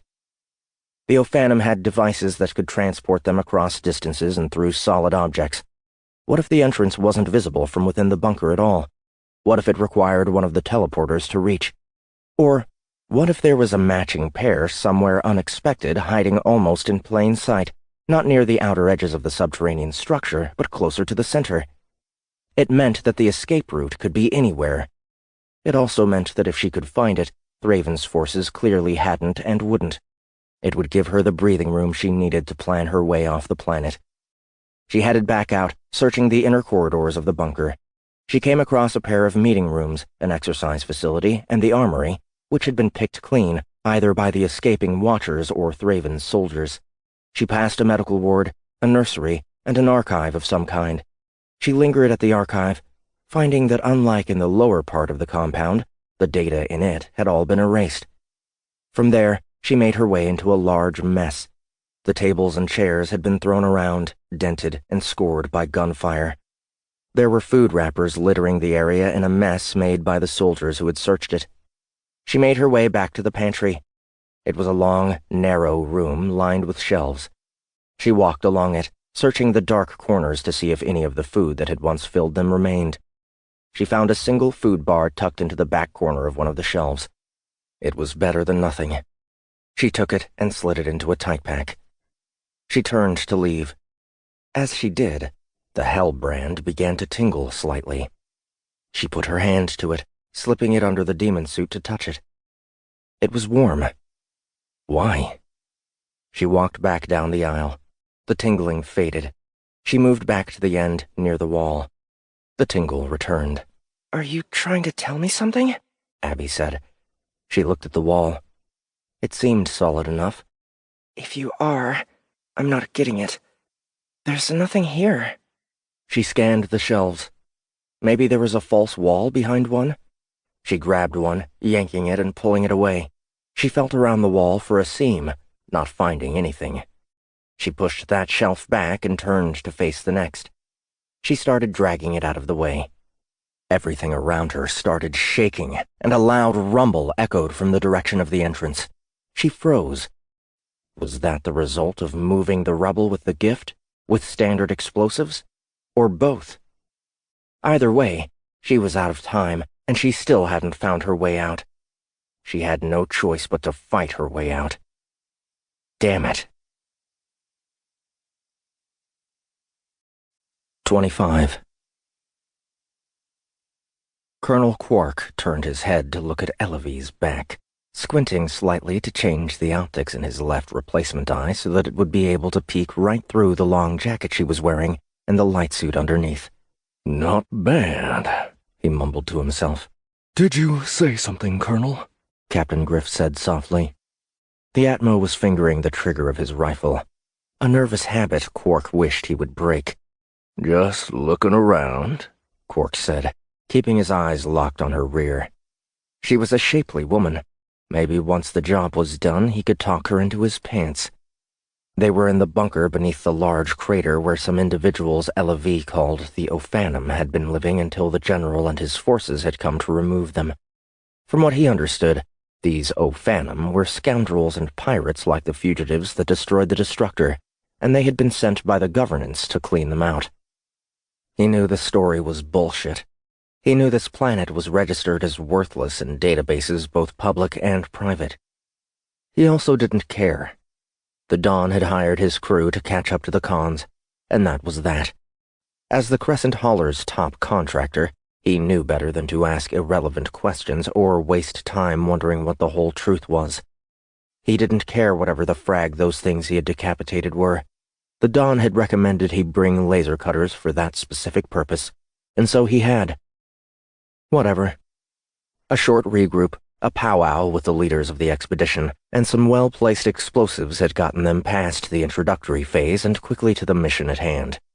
His riders were lined up behind him, whispering to one another, trading banter like they were in the barracks. He didn't care about that either. One of the grunts that had managed to survive the assault claimed there was no other way out of the underground facility, which meant his target had to be in here somewhere. The noise would alert her to their presence, but it would also force her to stay on the move. He had seen the bot mapping of the space, and he already had an idea of where he wanted to position his individuals. He was pretty sure he could box her in and cut her down without too much hassle, even if both Elavie and Coy seemed to think it would be easier said than done. They told him Cage was a demon bitch, that she had cut Thraven's throat and left him scarred, and that the two of them were worth a fragging army in a fight and still might struggle to contain her. He doubted their personal assessment of themselves, though he was rather impressed with Elavie's assets. In any case, his riders were the best there were, and Polimo was paying him 100 million to retrieve her head. Money talked. Always. Loudly. He spit on the ground, his left eye shifting over as Coy moved beside him. "So, Colonel," Coy said, "I don't mean to be rude, but I've never heard of you or the riders." "Nope," Quark said. "We don't need to advertise. The ones who need our services know who we are." "Like Don Polimo?" "Mostly. Done a few other jobs here and there for kicks.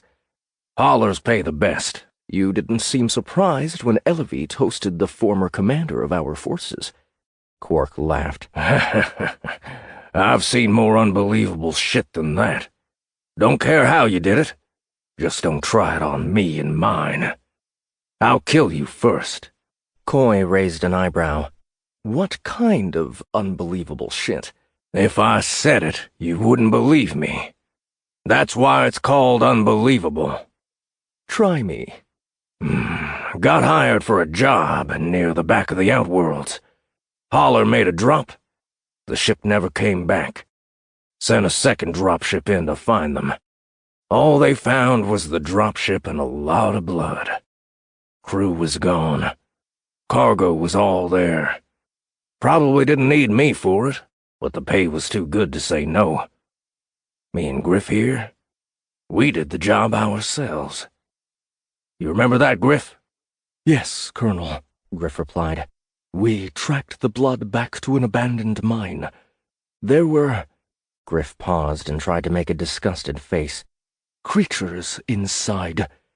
They looked like Terrans at first, but when we approached to ask them about the missing crew, they changed." Quark could tell by Coy's face that he knew what they were talking about. "How many were there?" Coy asked. "Dunno. A dozen? 2? Who cares? We killed them all." "Just the two of you?" Quark smiled. "Frag, yeah. We didn't just jump in the middle of them or anything. Not when we spotted the missing haulers in the corner. What was left of them, anyway. We picked them off, one by one. We caught a couple and tortured them a while. Sent the vid back to the Don. He doubled our payment." Elavie had stopped moving as she listened in on the story. Now she turned to face them. Quark smiled. His filter worked just as well on the front as it did on the back. He should have turned it on sooner. "I don't believe you," she said. "Don't care," Quark replied. "I don't need validation from you. There's only one thing I want from you." He winked at her. She shook her head. "Keep dreaming, Colonel. And change your filter before I rip those eyes out of your head and shove them up your ass." Griff began cracking up beside him. His Atmo laugh a series of soft snorts. Quark started laughing too, switching his eyes back to normal view. "I like what you've got. And I like your spunk." "I don't care," Elavie said. "Cage has to be in here somewhere. Maybe we should go about finding her instead of chit-chatting and looking under my clothes. Believe me, Colonel, I'd kill you for that if I didn't think Thraven would be mad at me for it." "I'd like to see you try," Quark said. "I've seen others like you before." Elavie lifted her hand. Quark felt the force around his neck, and he met it, pushing back against it with a sudden flare of rage. His hand snapped out, grabbing her by the wrist hard enough that it cracked beneath his grip. "Colonel," Coy said. He let go. "I know it'll heal. Told you. I seen others like you. Killed a couple for the Dawn." "How are you resistant?" Elavie asked. "You have the gift?" "Don't know what the gift is. You try to hurt me, I get mad. Real mad. Always been like that, as far as I can remember. I had my first kill when I was 7. My father told me with a soul like mine, I was either going to die young or die rich. I'm not young anymore. But we are quite rich, Griff said. That we are, Quark agreed. Why keep doing it? Elevy asked. If you already have all the money you could need. Killing's fun. Retribution is even more fun. Besides, I can't imagine doing anything else. I've been a bounty hunter all my life. The day I retire is the day I die. But you're right. We should be finding this demon queen, or whatever you call her. Once we take her down, I can move on to the others. You really think you'll be able to catch them all? Coy asked. We always do. He turned to Griff. Take red and green that way. Set red up at the junction point Alpha. Green at Bravo, like we discussed. Yes, Colonel, Griff replied. Blue and black, you're with me. Elevy, Coy, you're welcome to go wherever you want. I'll go with Griff, Coy said quickly, smiling at Elevy's dismay. Quark figured the two must have snogged one another a few times already, and by the way they argued, he figured they probably would again. Looks like it's you and me, darling. Frag off. Eventually. But we might as well make the best of things while we're stuck together. Right? No. Suit yourself. You'll come around. They always do. He moved past her, leading his squads through the corridors of the complex. He knew exactly where he wanted to position them. He had just reached Checkpoint Charlie when he picked up a distant crash in his augmented ears. He quickly pulled the map of the place up on his HUD, locating himself and guessing at the position of the noise. Somewhere in the mess. It figured the bitch was hungry. V, why don't you come with me? I heard something. Just the two of us? I'm not stupid. And I think you're gorgeous, but I'm not that desperate. Seriously, I heard something. You can stay or follow. I don't care which. He started running through the corridors toward the mess. He heard another noise from there. It sounded like something sliding on the floor. He didn't need to look back to know that Elevy was following him. He reached the large, open room and came to a stop. He adjusted his filter, switching first to infrared and then to pattern matching. The second filter picked up the disturbed dust and air in the space, his TCU quickly reversing it until he had an outline of footprints leading toward the back of the room. This way, he said, hearing the noise a third time. He had her already. Too fragging easy. Quark, be careful, Elevy said. She's dangerous, even without the gift. So am I. He reached the doorway, dropping to his knees as he slid into the room, his rifle aimed up to where Cage's head should have been. The room was a pantry or something, lined with shelves. He could tell they had been moved out of place and put back. That was the noise he had heard. But the room was empty. What? He said, bouncing to his feet. He switched filters again, immediately discovering a slight disturbance in the area beneath the wall in front of him. He laughed. Fake. Can't fool this old warrior. He primed the launcher in his custom rifle, backing toward the doorway. Don't, Elevy said, moving beside him. She put up her hand and slid it to the side, and the wall moved with it, revealing a second small room behind it. Damn it, she cursed. Quark moved forward into the room. A small device was resting in the center of it. It was round and almost flat, with a small light on the front of it. He picked it up. I take it the red light is bad? You have no idea. 26. Abby ran through the tunnel. She didn't know where she was or where the passage would lead. Away. That was enough. She had seen them. In the moments before she fled, she had put her eyes on her enemies. An Evelent, or maybe a Venerant. It was hard to tell, though the woman's lighter hair and more delicate bone structure suggested the latter. The other one?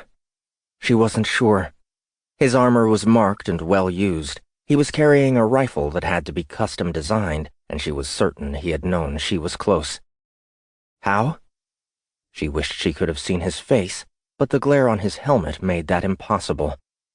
The important part was that he wasn't one of Thraven's soldiers. Not dressed like that. Thraven had gotten help from somewhere. A mercenary, sure, but the way he carried himself suggested he was arrogant, and arrogant soldiers were typically good soldiers. Plus, he had seen her, and almost caught up to her. She had stepped through the teleporter only an instant ahead of his arrival, quickly turning off her end. The tunnel was small, barely 5 feet in diameter. Abby had to crouch to move through it, keeping her body low as she traveled its distance. Obviously, it was connected to the crater, and the incline led her to believe she was on her way to the surface. Where would she come out? Far from where she had started. Other than that, it didn't matter. It took nearly an hour to reach the top. It was covered over by a heavy alloy lid that she lifted easily with the help of the gift. Moving that obstacle revealed a ladder, which led to a second cover, and then a third. She pushed each one out of the way, stretching across the gap to the next ladder and continuing to climb. The Ophanum hadn't made it easy to get in or out this way, and she was certain there was a system somewhere in the complex that would be registering the movement of the barriers. She doubted Thraven's forces could have hacked into that part of the network quickly enough to track her. She knew when she was near the top because the ground around her became saturated and water started dripping onto her head. She paused on the ladder and leaned back, opening her mouth and taking it in, thankful for the drink. Then she climbed the rest of the way to the top, again hidden by one final metal block. She put her hand on it, reaching out with the gift. It was flowing from her so much more easily now, responding to her will even without the intense anger that it had previously required. Her heart rate was still up, her adrenaline still pumping. She doubted she could have called on it if she were at rest and she wanted it to pass her a glass of wine or something. She smiled at the thought. She would love a glass of wine. A nice robe. Simple comforts. Haley. She had to keep fighting. Keep going. Haley wasn't the only one who needed her. The cover shifted slightly, but it met with more resistance than she was expecting. She put her other hand up, balancing on her legs. She pushed, using the gift to aid her. The lid started to give, shifting upward. Dirt started tumbling in through the gap, and she got the hatch all the way open on its hinges. She could tell she had moved nearly a foot of soil and vegetation from above it. This passage hadn't been opened in a long time and had been very well hidden. The rain poured down on her as she climbed out, closed the hatch, and did her best to replace the dirt on top of it. Only then did she look around, pulling the cowl over her face and using the filters to get a clearer view. She was at the top of the crater, in the center of the maelstrom that swirled endlessly above the pit and spread across a large portion of the planet. She could only see about 20 meters in any direction, and the wind and rain buffeted at her without end. The landscape was a mixture of low-lying plants and vines, moss-covered rocks, and mud, a natural cesspool that would do its best to make travel on foot more difficult. I never thought I would want the infected seraphim back, she said, thankful for the protection offered by the demon suit. She checked the TCU, hoping that it had a good enough sense of her position to give her some direction. It spit out warnings about poor signal strength and making estimations before helping to locate her nearly 10 clicks from the edge of the crater. She had gone a long way, further than she had thought. She would have to go back, climb down, find a ship, steal it. There was no other way. Don't complain. Just do it, she said to herself, steeling her resolve. She started running again, her feet making sucking noises as they sank into the mud and were pulled free. She had to pay attention to where she stepped, careful to avoid the vines. Not only would they trip her up, but they had thick thorns that looked like they could cut right through the demon suit. It took her 20 minutes to travel the first kilometer. Nothing about the area changed in that time. The rain continued to blanket her, the wind kept its speed, and the ground didn't become any easier to cross. What did change was her TCU. A warning appeared in the corner of her HUD, an object detected in its sensors. It was half a click away, airborne and coming from the direction of the crater. "Frag," she said softly. If she could see it, then it could see her. She looked around, searching for cover. She found a large outcropping of rock nearby and hurried over to it, crouching down and pushing herself through the mud to get below its lip. The green and purple moss that covered it had an awful odor, and she wrinkled her face to keep from breathing it in. At the same time, she drew both of her pistols and pointed them out and away from her hiding spot. She checked her HUD again. The object had vanished from it. That didn't mean it was gone. The storm was fragging with the sensors. Had it even been there to begin with? Or had the suit offered up a false positive? She wasn't going to risk it. She remained in place. She could feel the water sinking under the demon suit and reaching her skin, making her cold. She kept her eyes split between the short view ahead and the HUD, waiting for it to confirm the target. Maybe the ship was a good thing. If she could take it, she could get off the planet and away. She remained there for nearly an hour. The object never reappeared. She cursed as she pulled herself out of the muck. As if things weren't bad enough, now she knew she couldn't rely on the limited extra perception the demon suit's onboard systems provided either. "What a shitty rock to be stuck on," she said, her anger causing the gift to tickle her skin. She used it to dry herself beneath the suit, thankful for the flare of warmth. There was nothing to do but keep going. 27. It was dark by the time Abby reached the edge of the crater and started making her way down. She had been forced to hide 3 times by false alarms from her suit, not willing to risk getting caught off guard because she became complacent. She was covered in mud. She was dirty and tired. She was also grateful she had made it. The descent was difficult, but not too difficult. The side of the crater had plenty of places to put her hands and feet and help her climb down. She didn't intend to go all the way, just far enough to get past the clouds and to get her eyes on the situation below. She had to be careful, extremely careful, if she was going to get past the Venerant without a fight. She wasn't in love with the idea of turning into a monster and growing a fragging tail, and she was less in love with the idea of going insane. Stealth was preferable to blunt force. Another hour found her finally at the edge of the clouds, sinking through the mist to the clear. The inside of the crater became visible almost immediately, the encampment easy to make out by the lights within it. She paused at a small ledge, crouching on it and looking down. She found a dropship to the north, a design she didn't recognize. It was resting beside a pair of smaller shuttles. She didn't see any other ships. Her eyes tracked south from there, to the main camp.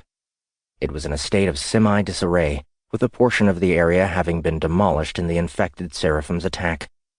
2 stacks of corpses rested there, the infected and Thraven's dead.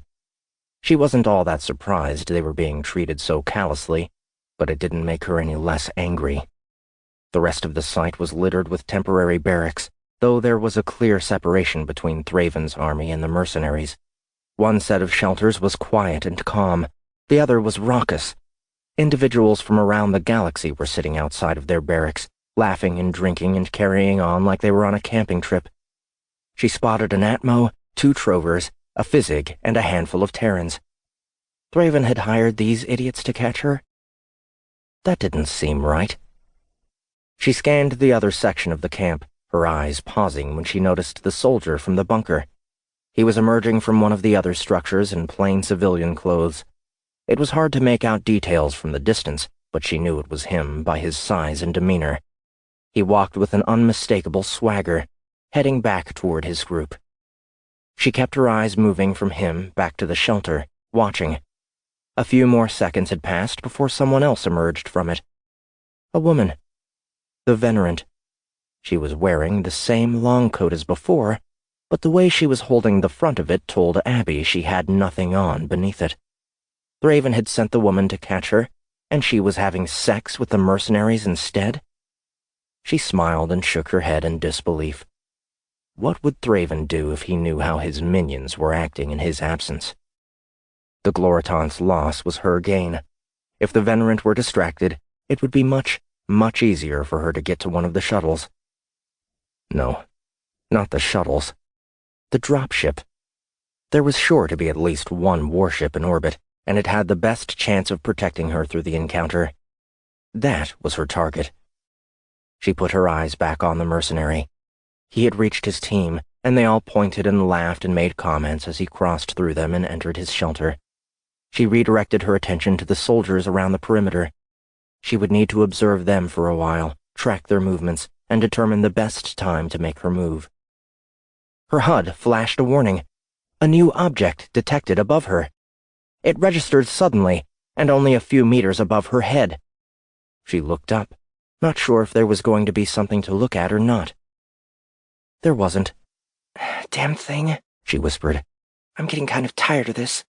She looked back down just in time to see a flash of light from below. Her eyes landed on the spot, where the mercenary commander was framed by the fading light of the missile as it streaked away from his launcher. The projectile was headed her way. Shit, she said, the gift burning as she used it to augment her jump. She went straight up, barely getting clear as the missile hit the rock below her and exploded, so close she could feel the heat of it against her feet. She ascended 50 meters, back into the clouds, turning and barely getting a grip on the face of the cliff before she tumbled back down. She found purchase for her feet and jumped again, climbing quickly. How the hell had he seen her from that distance? He wasn't even wearing a fragging suit. It took 2 more jumps to reach the top of the crater. She could hear shouting below between strokes of thunder from the clouds, and she knew she needed a different plan. They were ready for her to come to them, so ready that they had time for other, more personal recreational activities. Of course, if she wanted off the planet, she needed a ship. Of course, the enemy knew that. But how had they known as soon as she was there? Why hadn't she been able to hide and observe? Had the Venerant somehow set a tripwire of some kind with the gift? If so, it was a trick she wanted to learn.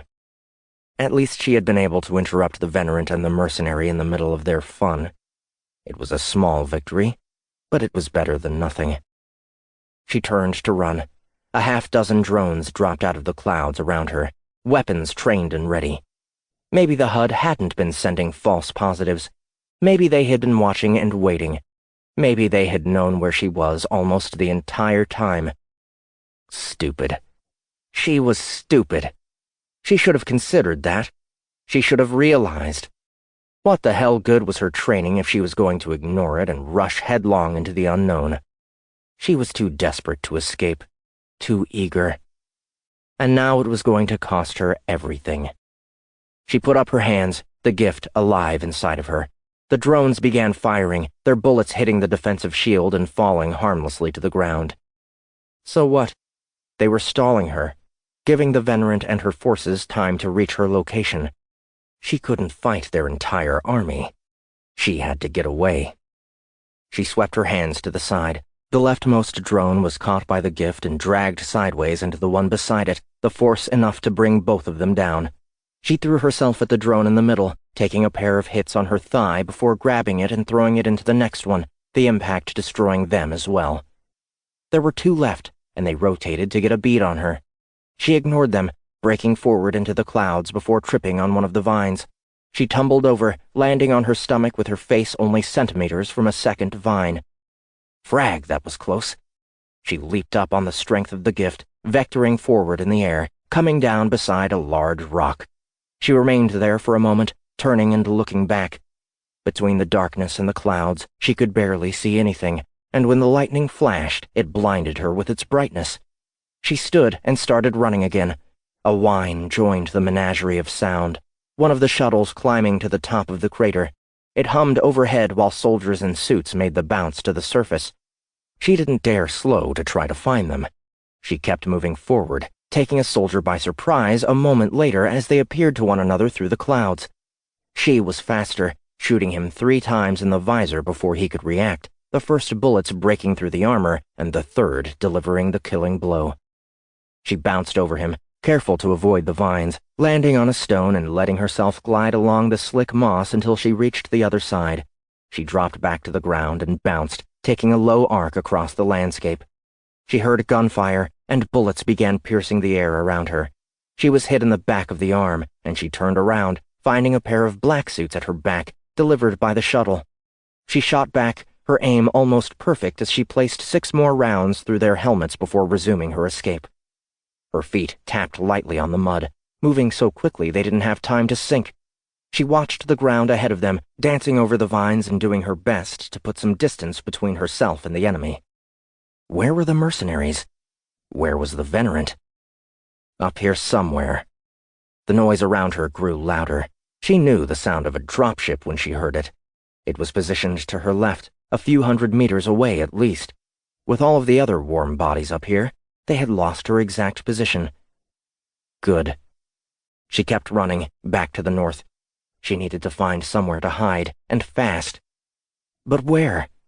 The landscape was nearly barren. The only foliage was barely 20 centimeters off the ground, and the rocks wouldn't hide her from every side. Unless... She reached one of the large stones, pausing beside it. The nanny-aites inside her didn't want to die. They pushed her to feed when she was hungry. Would they breathe for her if she was suffocating? It was a risky guess, but she didn't have a choice. She pushed against the stone with the gift, rocking it to the side. It started to lift from the ground, and she pulled in a few strong, deep breaths, trying to capture the air. Then she dropped onto her stomach, quickly crawling beneath the rock, stretching face down in the mud. Then she let the rock go.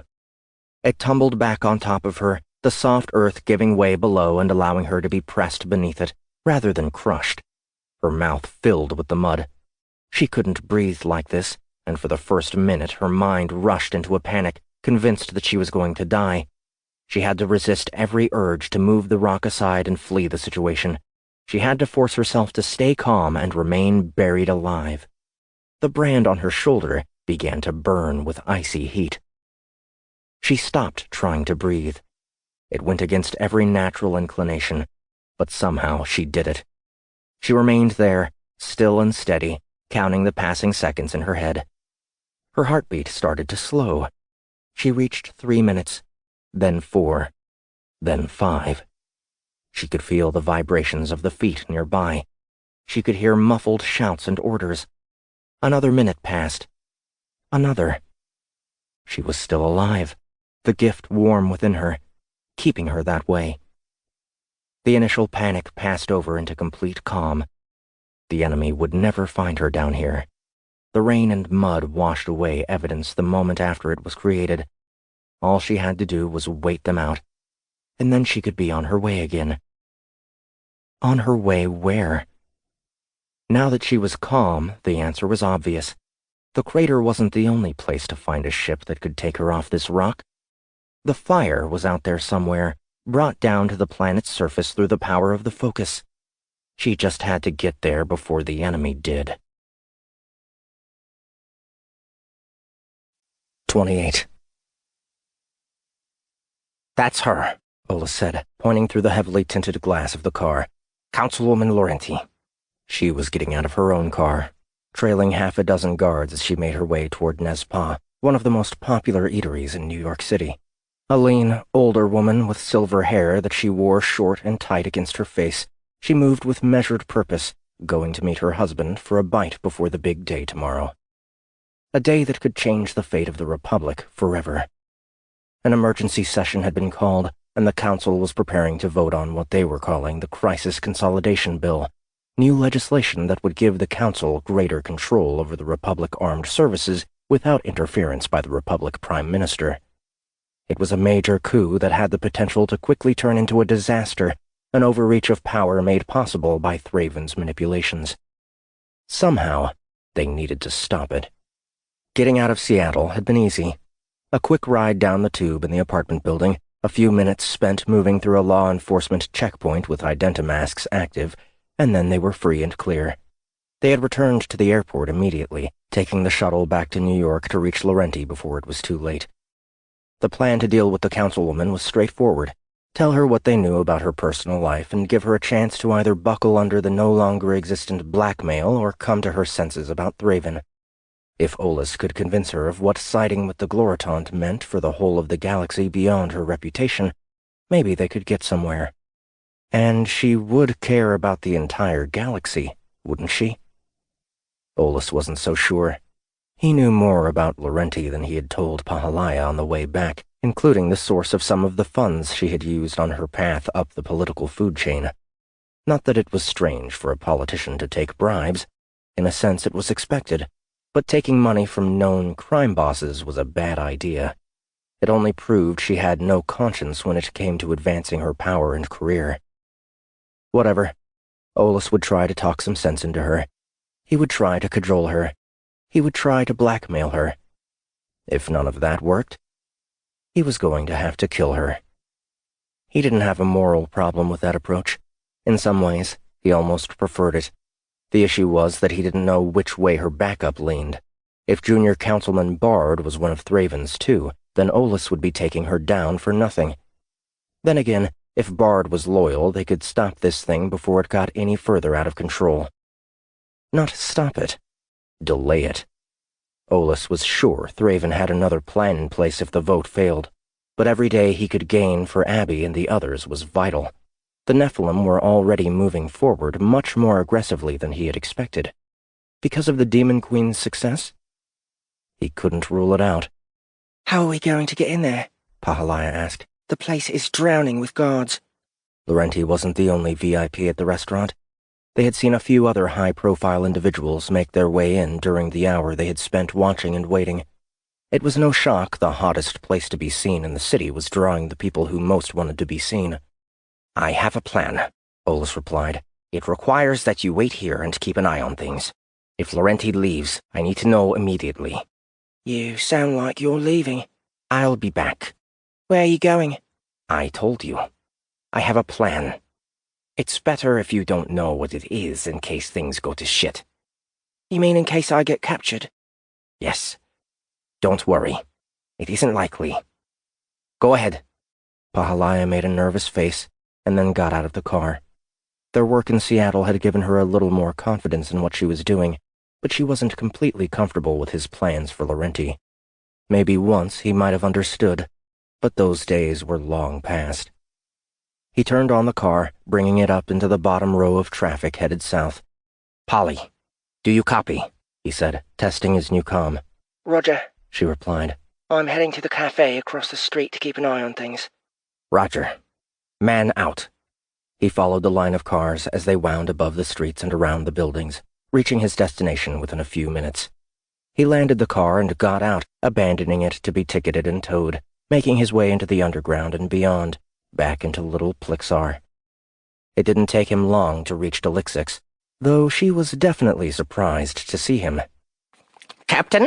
She said, mandibles clicking as she scuttled out from the back of her shop. What are you doing here? I need some help, he said. Information? Guns? Drugs? Safe passage? He laughed. Passage? Yes. Safe? That depends. How do you mean? You have contacts in the Transit Authority, right? Of course. Servants? A few. Good.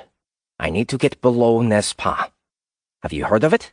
Disgusting, she replied. Definitely not to Plixian tastes, he agreed. Though I've heard they do have a dish that uses zizi worms imported directly from your homeworld. If they do more than put a little sauce on them, it's heresy, she replied. Why do you want to go under it? I have a plan to hurt the Nephilim, but it requires a specific asset. And that asset is inside Nespa? Her clicks became strained in an effort to pronounce the name. Very. Do you expect trouble? Yes. A lot. Though my goal is to minimize it. Wait here a moment. She vanished into the rear of the store, leaving him waiting up front. He turned and looked out into the cavern beyond, watching the other Plixians moving past, going about their lives as though nothing was out of the ordinary. If they only knew. Delixix returned a minute later, holding a projector. She placed it on the counter and activated it, displaying a map of the tunnels beneath the city. The food place is here, she said, not wanting to try to pronounce the name again. A blue dot appeared on the map when she touched it. There's an electrical access line that runs close to it here. I've sent an emergency call out to my contact. His name is Lorix. He'll meet you there with a few others. They can dig a line from here to here. A green dot appeared beneath the blue one. And then excavate up into the kitchen. That'll do, Olus said. Polly, any movement? Negative, Killshot. Pahalaya replied. I did see Osman Garonigo in there, though, so be careful. Who? The actor. His Dark Empire. Tell me you haven't seen it. I've been a little busy. I'll try not to kill him. Thanks. Olus had switched back to his original suit, preferring an operable system on a chip to the added strength and protection of the Seraph suit. Pahalaya thought he was crazy for abandoning the superior tech, but there was something to be said for familiarity, and data was more valuable to him than armor. He extended a thin wire from it, connecting it to the projector. Transfer the map, if you don't mind. Of course, Delixix replied, tapping on the projector. Everything uploaded to his SOC, and a moment later the map appeared in a small overlay behind his glasses. Got it. How soon will Lorix arrive? I'm in a bit of a hurry. Not long. He should be there soon after you. If not, I can give you my identifier. No, I don't want to put you at any more risk. You're too valuable. I trust you. A kind thing for you to say, Captain. Very well. Good hunting. Thank you. 29. Lorix was large for a Plixian, towering over Olus even while at rest, his thorax spreading out behind him. The size made him an efficient tunneler, and both he and his crew of 3 others tore into the side wall of the electrical access tunnel with a speed and fervor he could barely believe. He had been in plenty of Plixian tunnels before, but this was the first time he had been present during a dig. The Plixians cut into the dirt with their 4 front forelimbs, shoveling away the dirt and debris and bringing it near their mouths, which secreted a saliva that both bonded and condensed the earth.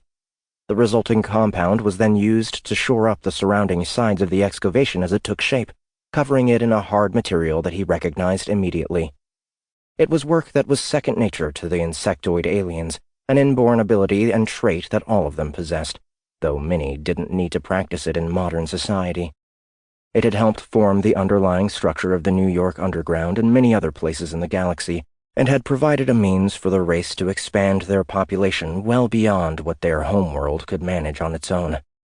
It took nearly 2 hours for them to eat away a 2-meter diameter tunnel that stretched 10 meters from the access tunnel to the blue spot on the map. Under normal circumstances, it would have seemed like quick, miraculous work. For Olus, it felt like forever. He knew a lot about Laurenti, but he didn't know if she was a fast or slow eater, or if she liked her husband enough to spend hours at the table with him. He was worried about her abandoning the restaurant before the crew completed their work, leaving him trapped below Nezpa while Laurenti made her way home to her penthouse apartment on Central Park West that would leave him with a much, much tougher nut to crack. "This is it," Lorix said, turning back to look at him. His clicks were deep and loud and echoed in the tunnel. He had a bit of saliva on the side of his face, and the way his body was drooping told Olus he was on the verge of exhaustion. "We'll make a light support 1 meter up, and then I'll boost you to it. I'll push you through, and then we're going to seal the tunnel. You'll be on your own." "Roger," Olus said. "I can't thank you enough for your help with this." "Any friend of the Watchers is a friend of ours," Lorix replied. "The grace of the One be with you." "And with you," Olus replied, hoping that was an acceptable response. It seemed to be. The Plixians returned to their work, bunching together and reaching upward with their forelimbs, scraping at the top of the chamber more slowly. "Can't you go faster?" Olus asked. "The vibrations will give us away," Lorix said, pausing. "It won't take long. 15 minutes. Understood." He waited behind them, trying to control his patience. He would hate to have come this far to have her get away from them now. "Killshot," Pahalaya said. "Polly? What is it?" Olus replied. Was Laurenti on the move? "I'm not sure. I've been watching the restaurant, but I've noticed that there are 3 groups of pedestrians that have walked past at least 3 times in the last hour." Nephilim? It could be. Laurenti may have more guards than she realizes. Roger. I'm almost ready to make my move. Is Laurenti's car still out front? Affirmative. Good. When I give you the word, you need to secure it. I'll be joining you shortly. What about the extra guards? Try not to draw attention to yourself until I give you the mark. If the Nephilim pin us down, we're going to be fragged. Roger. I'll take care of it. That's the spirit. Man out. Bolus looked back to Lorix and his crew. He felt a sudden round of unease wash across him. Thraven was watching Laurenti closely, which meant the Gloritant suspected Olus was watching her as well. It was going to increase the difficulty level more than he liked, but there was nothing he could do about it. He knew when the Plyxians had reached the surface because they stopped digging and began packing the solid compound in a web across the top of the tunnel. Then Lorix lowered himself toward Olus. "We're ready," he said. Olus nodded. Pahalaya, get in position. Wait for my mark. Roger. Olus climbed onto Lorix's back, and the Plyxian positioned itself to lift him toward the top of the passage. A second Plyxian joined them, lifting his forelimbs to the compound, ready to break through. Let's do it, Olus said. The second Plyxian jumped up, pushing against the surface, shoving his way through, climbing the side of the tunnel with his hind legs. He burst out, clearing the space around him. Olus heard shouts of surprise from above, and then he was being propelled into the space between the forelimbs and the thorax, slipping into the opening and up into the kitchen. He reached to the holsters beneath his jacket, drawing both of his sidearms as he ascended into the restaurant. Cooks and waiters screamed and ducked aside as Olus jumped away from the hole and through the door leading out to the restaurant floor. He could feel the blood of the shard pulsing beneath his skin, giving him energy and strength.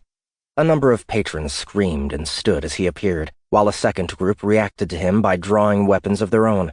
The glasses Olus wore helped pick out those targets, and he adjusted his aim, firing on them without hesitation, splitting his shots to his left and right simultaneously. 2 bullets, 2 kills, as a pair of holes sprouted in the heads of the guards closest to him. 2 more rounds, and 2 more dropped. Polly, now, he said. Roger. He scanned the floor for Laurenti. His skin tingled on his left side, and he ducked just in time to avoid a shooter he hadn't seen there. He turned on his knee, firing between the legs of a screaming woman and hitting the gunman in the chest, knocking him back. He pivoted to the other side, locating another target and shooting, knocking them down as well. Frag, he said under his breath. Where was she? A door opened on the north side, a handful of guards he recognized pouring out. There. He smiled, rushing toward them, dropping to his knees, grabbing a civilian who was in the way and dragging her down as bullets poured overhead. He spun her out of the way, bouncing to his feet and firing, hitting the first guard. Laurenti and her husband were trying to get out between them. He turned his attention to the door. There was a commotion there, a pair of civilians who were trying to push past the evacuating diners to get into the restaurant. Not civilians. He watched as they changed shape, their bodies altering into something much more fearsome. Pahalaya had told him about the Gorshin, but it was the first time he had seen them for himself. He needed to speed this up. I've got the car, Pahalaya reported. Did anyone see you? He asked. Negative. I'm in the clear. Good work. Lay low. I'll be there in a minute. Traffic is heavier than I assumed. He ducked as a heavy fist came in toward his head from his right, turning and firing into the attacker's chest. Something hit him from behind, knocking him forward. He rotated as he fell, cursing at the sight of the Gorshin. Where the frag? He realized then that it was the first guard he had shot. She was better protected than he expected. He dropped one of his guns, drawing the Uin from his pocket and getting to his feet. Come on, you fragger, he said. The Gorshin pounced at him. He rushed forward, sliding beneath and past. Laurenti was in front of him, close to the exit. Did they know her car was compromised? He kept running toward them. Another guard turned to face him, beginning to change once he was out of sight of the councilwoman. Did she even know what was protecting her? He didn't slow, emptying his magazine into the Gorshin's face. It wouldn't kill it, but it would slow it down. People were still trying to get out of the restaurant, thrown aside by Laurenti's remaining guards to clear a path for her. Olus could see her back now. She wasn't looking his way. She didn't even seem concerned. Her husband did. He made eye contact, his face frightened. Olis smiled, leaping toward them on the strength of the gift. He grabbed the husband, putting the Ueen to his neck. "Nell!" he said, loudly enough to get her attention. She stopped moving, turning her head. Her eyes widened when she saw the blade against her husband's throat. "Olis, wait," she said. "You wouldn't." He pressed the Ueen a little harder against the neck, just enough to draw a thin line of blood. "I've had a bad month," Olis replied. "Call off your dogs, or he dies." Laurenti's eyes shifted to the guards. They had their guns pointed at Olis. "Drop them," Laurenti said. "Now!" The guards looked at her, and then at one another. For a moment, Olis wasn't sure they would listen to her. Not now. They didn't. They fired, sending round after round into her husband and through. Olis felt the bullets biting against his jacket, a couple of them making it to his flesh. He let go of Mr. Laurenti while Councilwoman Laurenti screamed. "No! What are you doing?" They grabbed her arms, trying to pull her away. Olis surged toward them just as a claw came down on his shoulder. He looked back. At the same time, Lorix landed on the Gorshin, pinning it beneath his massive legs, reaching down and snapping its neck with his powerful forelimbs. The guards had gotten Laurenti out of the restaurant and into the street. He followed behind them, finding them headed for Laurenti's car. They opened the door and threw the woman inside. At the same time, the front door beside them opened. Pahalaya slipped out of it, an Ueen in each hand. She cut off the first guard's head before he knew she was there. The second came at her, hitting her hard in the chest and knocking her back. Then Olis was on him, Ueen flashing in the surrounding light as he slashed the hand off the guard before twisting in the air and kicking him hard in the face. His neck snapped from the impact, his body tumbling over until he landed on his back. Olis dropped on top of him, slicing cleanly through his neck. He stood up. There was a crowd around them, onlookers watching with strangely sick interest after having escaped from inside. He heard sirens closing in and spotted a police drone dropping from above. Pahalaya was on the ground next to the car. He bent down and picked her up, moving her back into the vehicle and sliding in beside her. He closed the door, sparing a glance back at Laurenti. She was dazed and in tears. "This is the NYPD," someone said to him through the vehicle's comm. "Remain where you are." "I've got Councilwoman Laurenti on board," Olis replied. "There was an attempt on her life. Her husband is dead. I need to get her to safety. Emergency code 427918. Code confirmed. Please report within 24 hours. Affirmative, Olis said. He started the vehicle, lifting it into the first lane of traffic and then shifting over to the emergency lane. Being the former director of the OSI certainly had its benefits, and it would take the NYPD at least an hour to figure out they had been tricked. He planned to be long gone with the councilwoman by then. 30. "Where are we?" Councilwoman Laurenti asked as Olis landed the car. She had been silent for most of the hour-long duration of the ride, even while she had been crying. Olis looked back at her. Her eyes were red, her face puffy. At the same time, she was wearing an angry, defiant expression. Targeted toward him or Thraven? He wasn't sure just yet. Safe house. Fortunately for us, the only two other OSI operatives who know about this one are already dead. Excuse me a moment while I disable the tracking services. Laurenti looked out the window at the small cottage. They were in northern New York State, up in the mountains. The cottage was surrounded by trees, and once he got the car's locator services offline and moved it under the canopy, they would be impossible to find. "Olis?" Pahalaya said beside him. She had been awake for a while, but hadn't spoken. Her ribs were broken. He was sure of it. He knew he could heal them with the blood somehow once he had a minute. Relax. He plugged his SOC into the car's computer, quickly unlocking it and navigating to the tracking service. He turned it off and unplugged. Then he eased the car forward, pulling it behind the cottage and under the trees. "Bruce is dead," Laurenti said. "They killed him. Why?" We'll get to that, Nell, Olis said. If you want revenge, I can help you with that. I want answers, damn it, she replied sharply. He's dead because of you.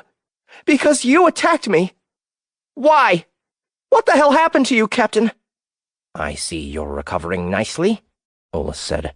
Give me a minute. He turned to Pahalaya, shifting to lean over her. He reached down to the connectors holding her seraph suit closed and began unfastening them. Are you flirting with me? Pahalaya asked. Funny, Olus replied.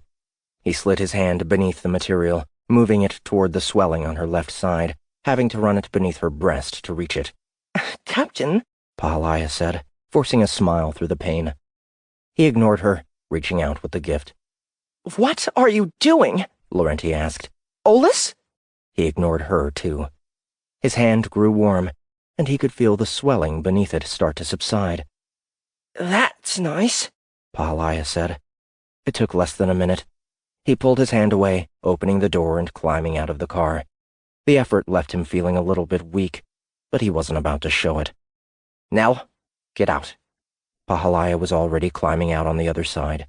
The rear door opened, and Laurenti stumbled out. She took 3 steps, fell to her knees, and vomited. When she was done, she picked herself up, adjusted her dress, and stared at him defiantly. I want to know what's going on. Everything. Good. Me too. Olus started walking toward the cottage.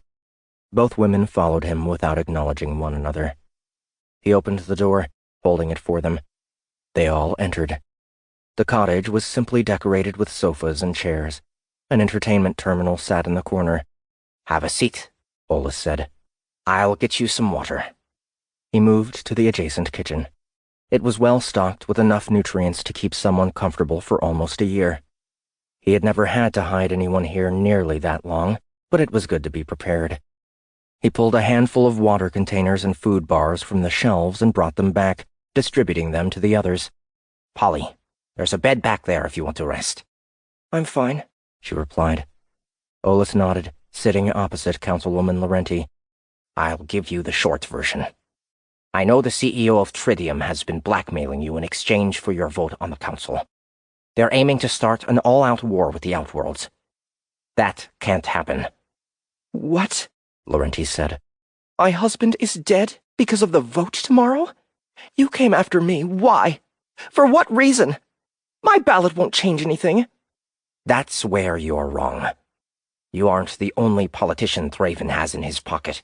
He has just enough to get the legislation passed and to forward his agenda. One that will lead to the end of humanity as we know it. That's a bit of hyperbole, isn't it, Olus? Who is Thraven? The puppet master, pulling all of your strings. A powerful force. A dark force. You thought your guards worked for you. They worked for him. They killed Bruce because they didn't want me to get to you. Over my vote. She didn't believe him. He could understand why not. He was skirting around the details. He didn't have time to go into the whole backstory. You don't understand what the vote means. With the power to run the Republic military, he can start tearing both the Republic and Outworlds apart while he moves in and starts taking planets. Entire populations left undefended by the Council's orders.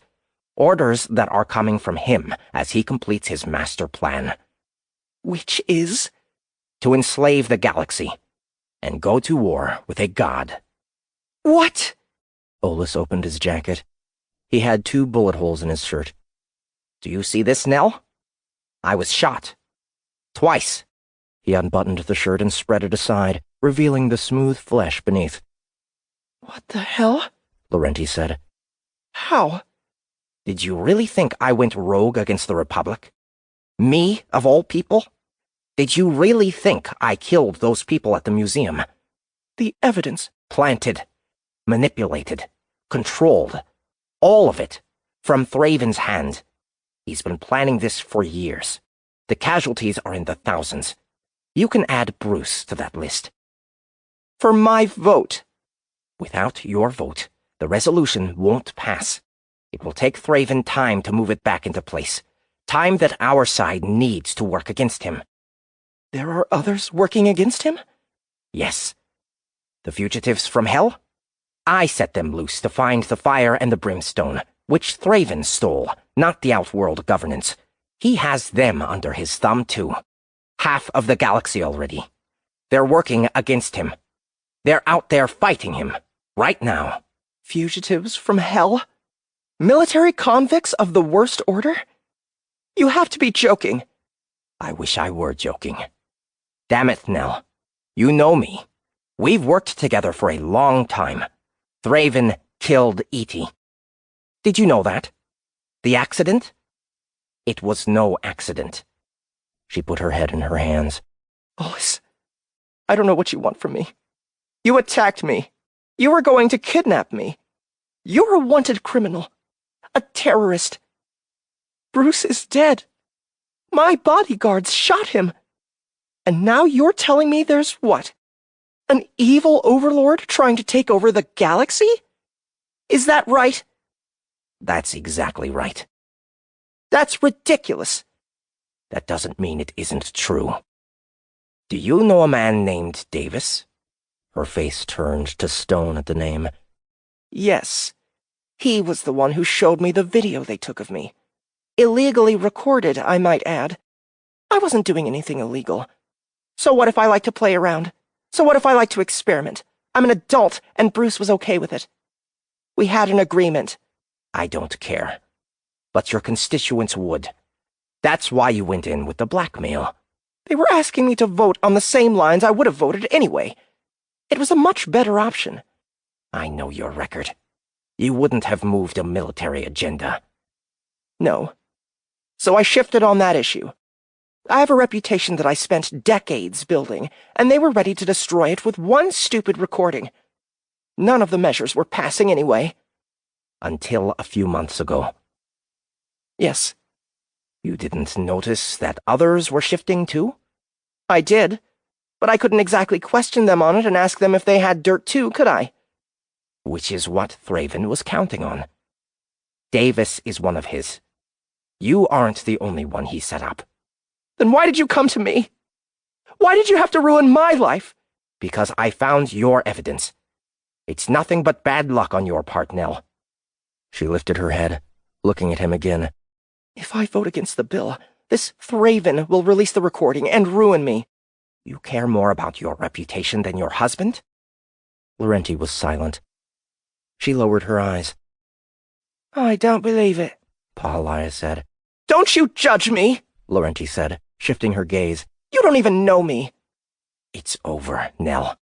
If you vote for the bill, the entire galaxy will be at war within a month, and that will only be the beginning. Once the universe is in chaos, Thraven will kill you and everyone on the council. You seem so sure. I've seen how he works, and I understand him. Damn it, Nell. I'm asking you to trust me.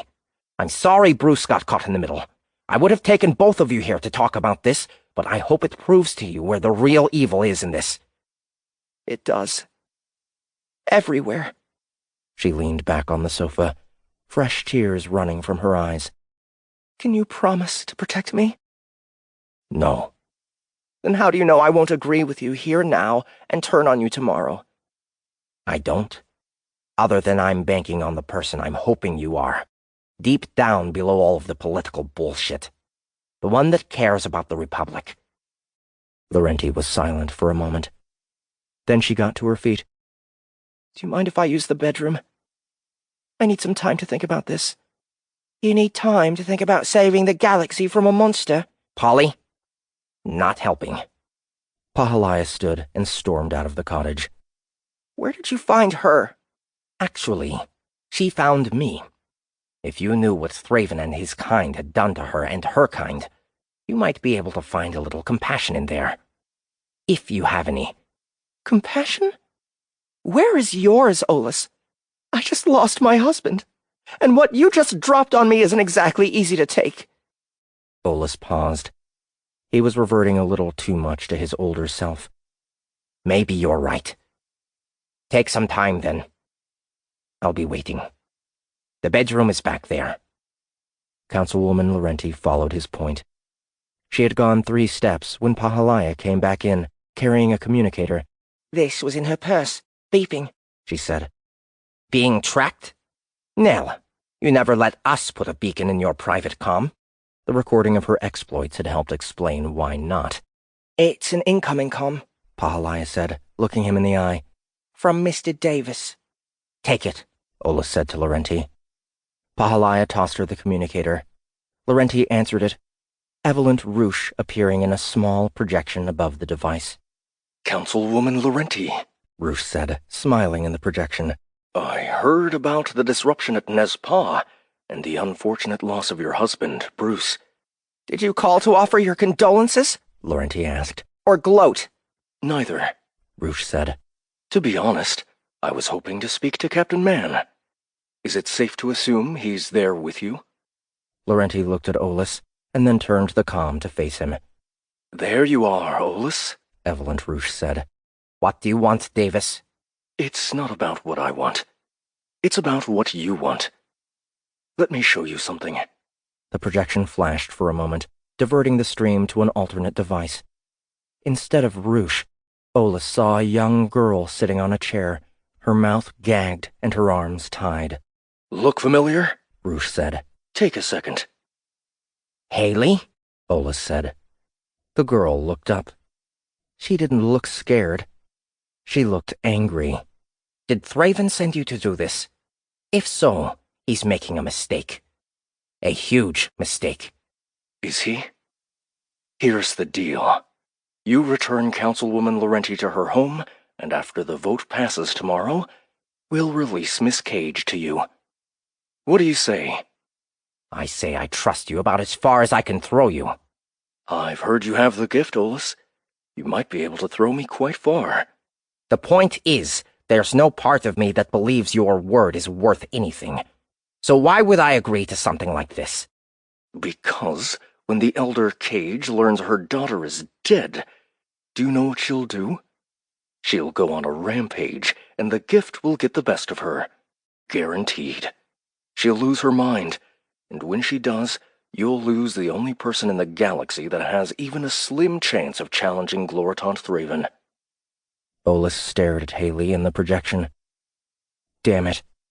He had figured Thraven might go for Cage's family eventually, but eventually had come sooner than he had hoped. If you hurt her at all... The projection switched back to Roosh. Don't be dramatic, Olaf. We aren't going to hurt her. We're not monsters. He started laughing, his teeth elongating as his smile spread. Mostly. The link went dead. A tense silence followed. Frag! Pahalaya said, breaking it. Well, Nell, Olaf said, I guess you're going home early. It isn't all bad news, Olaf, Laurenti said. No? I believe you now. It's a little late for that. It is? Since when has the infamous Captain Mann caved in to the demands of psychopaths so easily? Olaf considered the statement for a moment. Then he nodded. You're right. I have an idea. But it may lead to the destruction of the galaxy. I'm in, Pahalaya said. So am I, Laurenti said. Tell me what you need. 31. 2 hours had passed before Abby felt comfortable leaving her hiding place. 2 hours without breathing, counting on the gift to keep feeding her and keep her alive.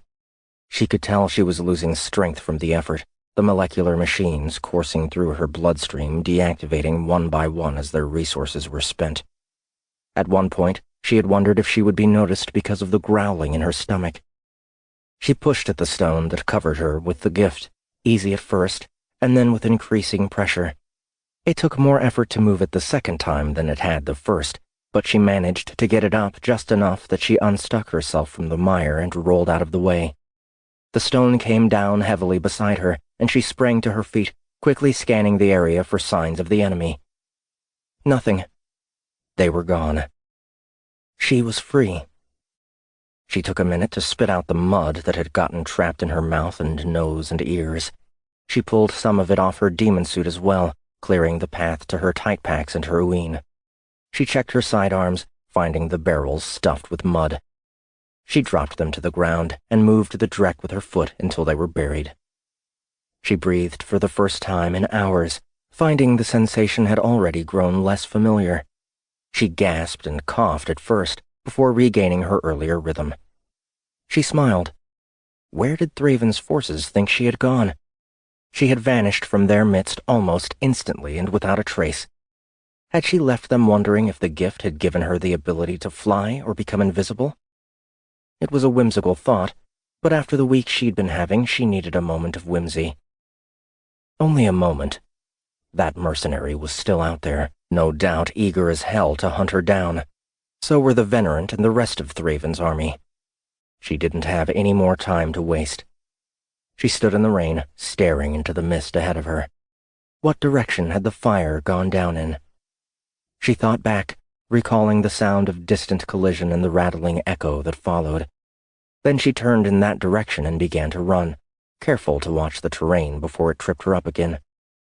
2 more hours passed this way before Abby had no choice but to slow down.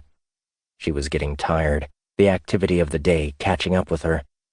She checked her TCU. She had covered nearly 15 kilometers and had to be on the other side of the crater by now. The landscape was changing gradually as the ground sloped ahead of her, slowly switching over from the stone and mud and vines to grasses and small shrubs. The fog was less dense here, too, giving her a longer view of her surroundings. She kept a close eye on her HUD, watching for the enemy to be picked up by the suit's sensors. The area seemed to be clear. Had Thraven's forces decided to wait for her to come to them? She doubted it. The fire was a potential destination, but it wasn't the only destination. She could try the crater again, or she could wait things out and hope for a rescue. She knew the rejects would come back as soon as they had the chance. At the very least, she knew Gant would come looking for her. Besides, she had watched that merc bastard long enough to know he wouldn't waste more time waiting around for her, not when he had been so close to blasting her to pieces. She made it another hour before she stopped moving altogether, pausing to rest behind a smaller outcropping of stone that speared up through the grass. The rain was lighter further away from the crater, the storms a little less violent. Even so, it ran down her face as she sat, catching her breath and regaining her focus. The respite gave rise to a fresh bout of anger that rose from her gut and caught in her throat. The rejects needed her. Haley needed her. Damn Thraven. She couldn't wait to get another shot at him. It didn't matter how powerful he was. She was going to rip his fragging throat out. First things first. She gave herself 5 minutes and then regained her feet. She checked her HUD, which had painted the terrain around her. More of the same. At least it was easier to traverse than those damn vines. She kept moving, spending another 3 hours on her feet, pacing herself to keep from becoming exhausted. She had used a lot of the gift's energy to keep herself alive under the rock, and she didn't want to waste any more of it. The demon suit's muscular augmentation helped immensely, allowing her to cover nearly 80 kilometers in the 6 hours. She landed smoothly following another suit-enhanced bounce, coming down beside a larger bush covered in thorns and flowers. She didn't know what it was called, but it was beautiful and deadly, and she liked that. She spared an extra moment to admire it before moving forward again, taking a long bounce that brought her down near another of the plants. She paused once more, listening. She thought she heard something in the distance. The rumble of thrusters? Or was it thunder? There had been no sign of Thraven's soldiers or the mercenaries over the prior hours, but she knew they weren't going to give up that easily. They had likely been regrouping and deciding what to do next. It seemed their decision had been made. The rumble grew louder, too consistent to be thunder. Had they spotted her? There was no way. Not without dipping beneath the clouds. She crouched beside the bush, looking up. She didn't see anything, but she could hear it getting closer. Her HUD flashed a warning, a red dot appearing on her left side. She turned her head that way, making the outline of a mech at the edge of the fog. It was coming her way. Her HUD started displaying more targets behind the mech. Infantry. The thrusters were louder overhead, moving south. How had they gotten so close so fast? How the frag had they known almost exactly where she was? Just because they were close didn't mean she had been spotted yet. She preferred to keep it that way, but she wasn't sure she was going to get a choice. There were no rocks to hide under. The cover here was minimal. Damn them for catching up to her out here. She bounced forward, keeping a low arc and hoping they wouldn't pick up her movement. She landed in the open, obscured only by the fog. She was about to bounce forward again when she spotted the faint outline of units ahead, which appeared on her HUD a moment later. Shit. She went lateral, away from the targets, far enough that she lost sight of them and her display cleared. Only for a few seconds. Another patrol was moving up from the west. It would cross the first patrol close to her position, completing the sweep of the area. Had they seen her yet? She didn't know. If they had, they weren't telling. She changed directions again, moving diagonally through the middle of the three patrols, trying to split them without getting caught in the act. The dropship grew louder overhead, coming back her way. The first patrol she encountered returned to her HUD, having changed direction to cut her off. They were on to her. Damn it. She landed softly, pushing off the ground with augmented strength, launching into the sky and covering 30 meters in one long, low arc. The third patrol joined the first, closing ranks in her direction. She had gained a little bit of time from hiding, but that was it. Whoever was running the show in Thraven's camp was smarter than she expected, and now she was almost stuck back in the same shit as before. Maybe worse. There was nowhere else to hide. She looked back over her shoulder. A mech was approaching ahead of the soldiers. A Viper. It was a fast, light anti-infantry unit. It started firing on her as it burst ahead of the others, and she barely dove away from the rounds as they dug up the grass behind her. She rolled to her feet, changing direction while the mech adjusted its aim. She bounced back toward it, forcing it to try to rotate to get her in the line of fire. She hit the ground and stopped, spreading her hands wide and then clapping them together, the gift exploding from her. The mech's legs crumpled inward, knocking it over and taking it out of the fight. "Fragger!" Abby said. The infantry was coming out of the fog. She jumped at them, grabbing her uine and spreading them in her hands. Gunfire mixed with shouts of pain as she tore through the squad, the sharp blades cutting deep through their black suits, tearing into synthetic and organic musculature alike. Within seconds, the entire group was down. Abby paused to pick up one of the rifles, checking her HUD to find the remaining threats. The first patrol was closing in, their heavier mech too damn close. She cursed when she heard the thump of its heavy cannon leaping into the air just ahead of the impact where she had been standing. She landed close to the Viper. The pilot was using it as cover, and he turned to face her, pointing his sidearm her way. "Seriously?" she said. He pulled the trigger, hitting her in the chest. "They didn't tell you what you were hunting, did they?" she asked, walking toward him. He fired again and again, hitting her in the chest 2 more times before she reached him and tore the gun from his hand. His eyes were wide, her wounds already healing, the demon suit closing up with them. She slammed him in the side of the head with her rifle, knocking him down. Then she looked back toward the converging patrols. She could still hear the dropship overhead, but nothing had come down from it just yet.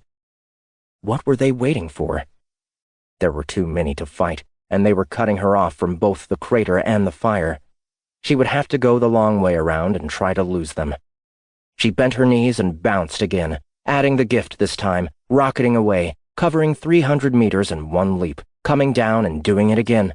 A second mech fired at her back, hoping to get a lucky hit before she vanished. It didn't. She landed safely, jumping again and getting out of the mech's sights. 4 more long jumps, and the terrain ahead of her started to change again. A narrow body of water and a line of massive trees appearing out of the mist. She jumped again, clearing the river and landing on the opposite bank. She would have loved to pause for a drink of water. There was no time. She entered the woods, staying on the bounce until she was deep inside, the enemy far behind. She hoped. 32. "What the hell are you waiting for?" Eloise shouted. Quark was in the cockpit of his dropship, leaning over the shoulder of his pilot. a physig he alternately called Champ and Shithead. Right now, he was Champ, having managed to get pretty damn close to Cage without alerting her to their presence until it was nearly too late. Of course, the bitch had escaped again. She was a strong one, a feisty one. He liked that. He would be damned if he was going to try to get the drop on her this way. You couldn't catch a demon like her in a trap made for a soldier. It didn't matter if they had the numbers. Numbers were useless against something like her. He turned his head back, almost about to explain that truth to V. He chose not to. You want her that bad, I'll open up the ass and you can bounce yours out. Good luck to you if you go. I led you right to her, Ellaby said. And now you're letting her escape. Bullshit on both counts. You know, I liked you a lot better when you were under me. Anyway, it was my bot that spied her crawling out from under that rock. Fraggin' genius idea, that. It was my bot that told your drone which way to follow, too. On the second point, she isn't escaping. She's moving into my world, playing to my strength. That's why I organized your units to push her that way. Plus, I wanted to see what she could do. She knocked down that Viper like it was made of fraggin' tinfoil. If I could get her to be with me before I killed her, I would be a happy, happy quark. What about me? What about you? Don't get all emotional, V. It was fun. It's over now. Business time. Ellaby made a face. Quark smirked at it. I'm sure you wish you could hit me with that voodoo that you do right about now, huh? Asshole. Yup. Champ, hang out over the line here for a second. He pointed at the map of the terrain on the HUD. When I give you the say-so, I want you to drop red there, blue there, yellow there, and black will go right here. Got it? Aye, sir, Champ replied. You coming with, V? Yes, damn it. Good. What about your other boyfriend? Coy? He took a platoon to the fire. That's where it looked like she was headed. I'll bag her before she makes it there. You watched her crumple a mech like it was paper and get shot 3 times point blank like she was getting tickled, and you aren't concerned? Nope. Not even a little? Nope. What the frag good would that do me? Fear lets the evil in. You keep being so worried about her. She's going to kill you. I guarantee it. How do you know so much about Nephilim anyway? I don't know shit about whatever you just said. I'm a hunter, V. Bounties or whatnot. I've been around a long time. How old do I look to you? 60 or so? Try 360. You can't afford what that costs. Bullshit. I'm the best there is, woman. The fraggin' best. I'd never heard of you before you showed up here. I like it better that way. Now move aside. We've got work to do. Ellaby shifted out of his way. He headed to the rear of the dropship where his squads were waiting. He did a quick comm check with all of them, smiling as they snapped to attention and responded to his calls with precision.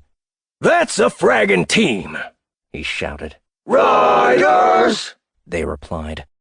He moved to the rear of the dropship and opened the back end. Remember, he said over the wide link, keep clear of her until I give the word. I want to drop her and take her head myself. Yes, sir! Squad, form up! 4 of his best joined him at the back of the dropship.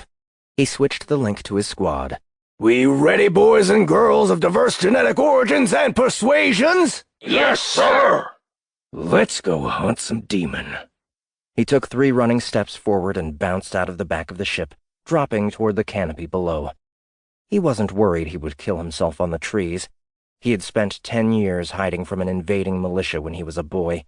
He had killed nearly 400 of them with nothing but what nature provided to use as a weapon. Damn, he loved this shit. 33. Abby rested against the trunk of a massive tree. Her eyes were lightly closed, her body calm. She had been in the forest for nearly 4 hours, having continued her travel towards the fire by cutting in a jagged pattern in the proper general direction. She knew she was being tracked.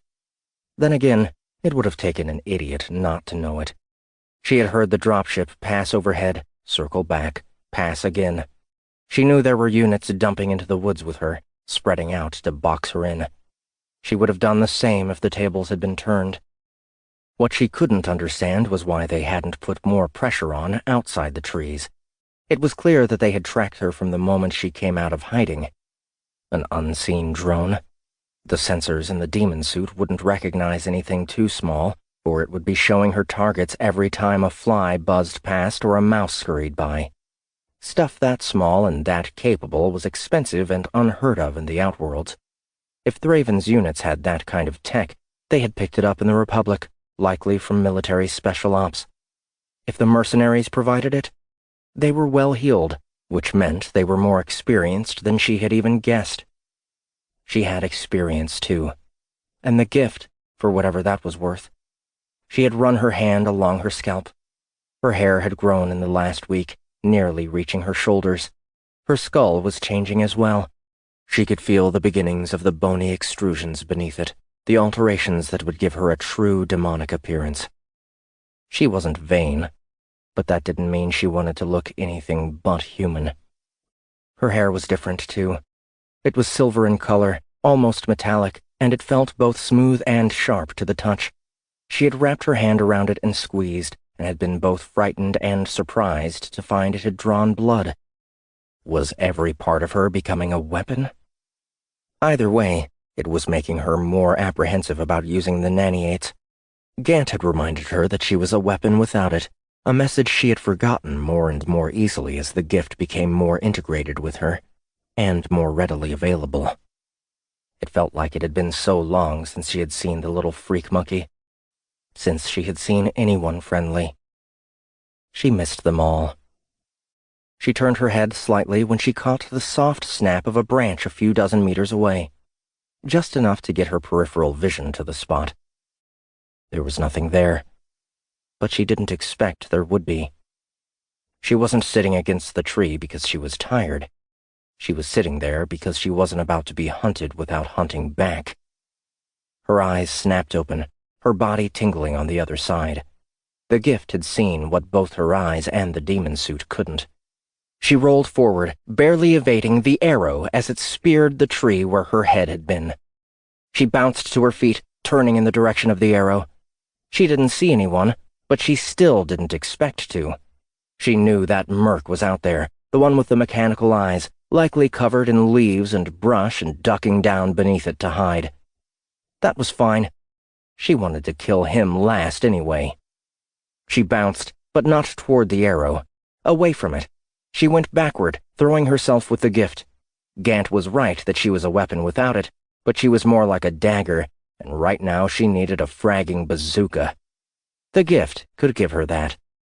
She spun and landed, coming down in the middle of a tight group of trees. She stayed low, listening. She could almost feel the soldiers around her, even if she couldn't see them. They were all hidden, surely using their network to reposition based on her movement.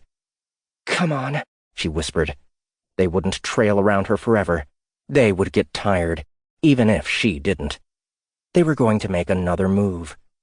They popped up from the ground, springing out from under their cloaking blankets within a dozen meters. Bullets screamed at her, but she was ready. A bubble of energy surrounded her, the rounds hitting it and stopping. She threw her hands out, and the slugs reversed course, forcing the soldiers to drop out of the way.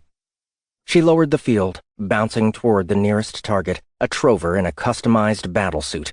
He was just getting back to his feet, and she grabbed him by the arm, pulling him up and over and into a tree. He hit hard, grunting, but she didn't give him a respite. She grabbed his oversized rifle, balancing it against her shoulder, ready to fire. An arrow hit her in the arm, sinking deep into the flesh. She cursed, bouncing laterally and then running forward through the trees. The missile was deep in her, and she could feel it burning unnaturally. Fragging poison? She grabbed it and yanked it out.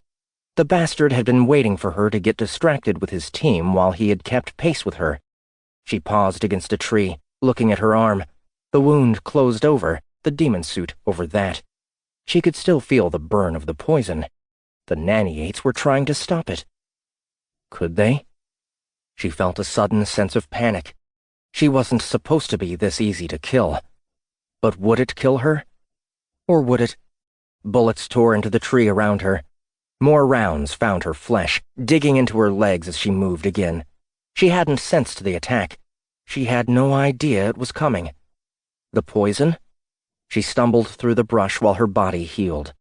A soldier fell from the tree in front of her. An Atmo. He was holding nerve sticks. She brought her rifle up. Too slow. He was on top of her, and he batted the weapon away. It had to be the poison. The gift was trying to rid her body of it, but it was going to take time. Time she didn't have. She got her arm up to block his first attack, catching his follow-up and kicking out, hitting him hard in the leg. He stumbled back, surprised at her speed, before returning, striking out in a quick cadence that she could barely keep up with. She backed away, using all of her focus to keep on the nerve sticks. If they hit her while she was already compromised, she wouldn't last long. She defended herself, catching each strike on a forearm, protected from the shock of the sticks by the demon suit. She lashed out with her feet again, but he was well trained, and he met her strikes with blocks of his own. She could tell the corruption was cleaning out of her system. Each second she got a little stronger, a little faster. "You're good," the Atmo said. "So good." She didn't respond until he stopped pressing the attack, taking a step back.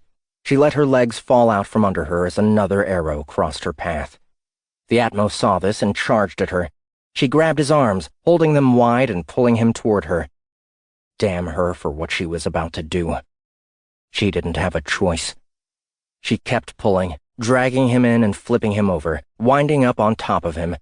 He strained against her, the muscles of his suit fighting her returning strength. She couldn't hold him forever.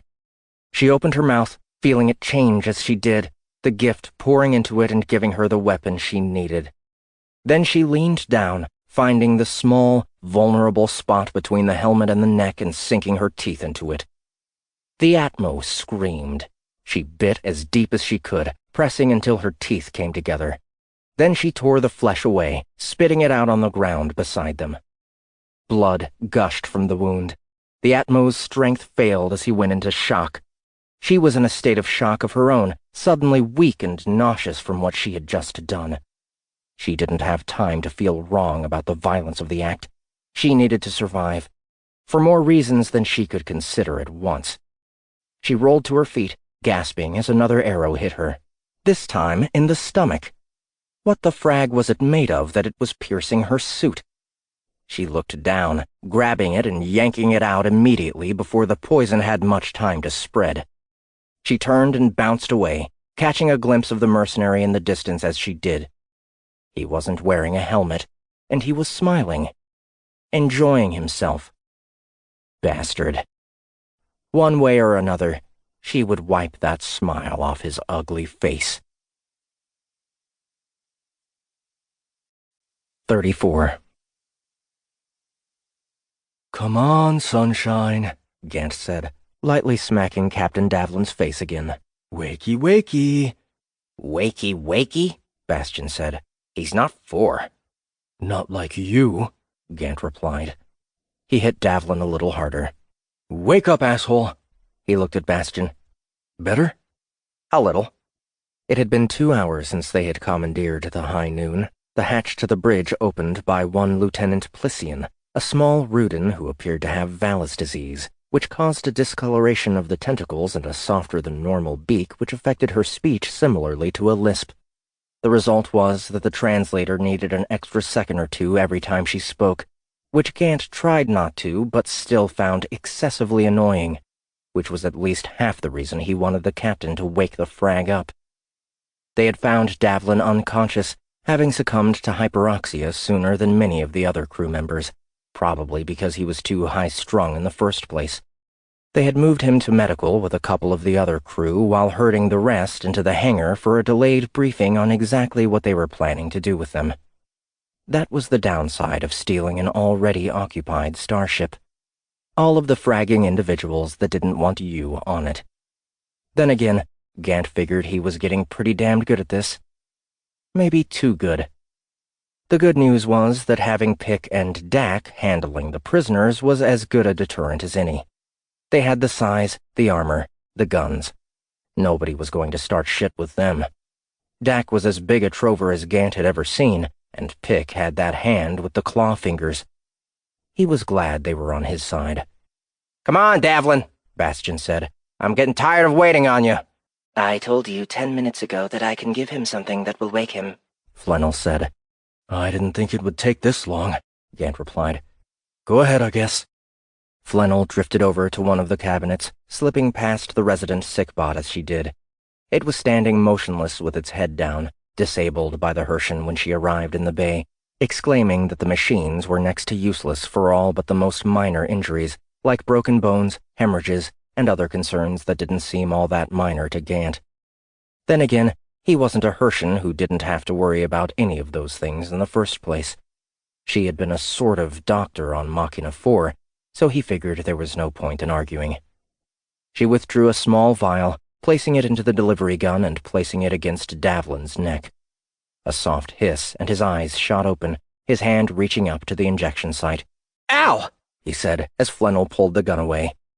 Baby, Gant said. Davlin looked at him, his expression comical as he remembered where he was and what had been happening before he passed out. "Shit," he said. "I'm not giving you anything." We already have what we need, Captain, Jakun said. "Yeah, your ship," Bastian added. Davlin's eyes landed on Flannel, and he flinched.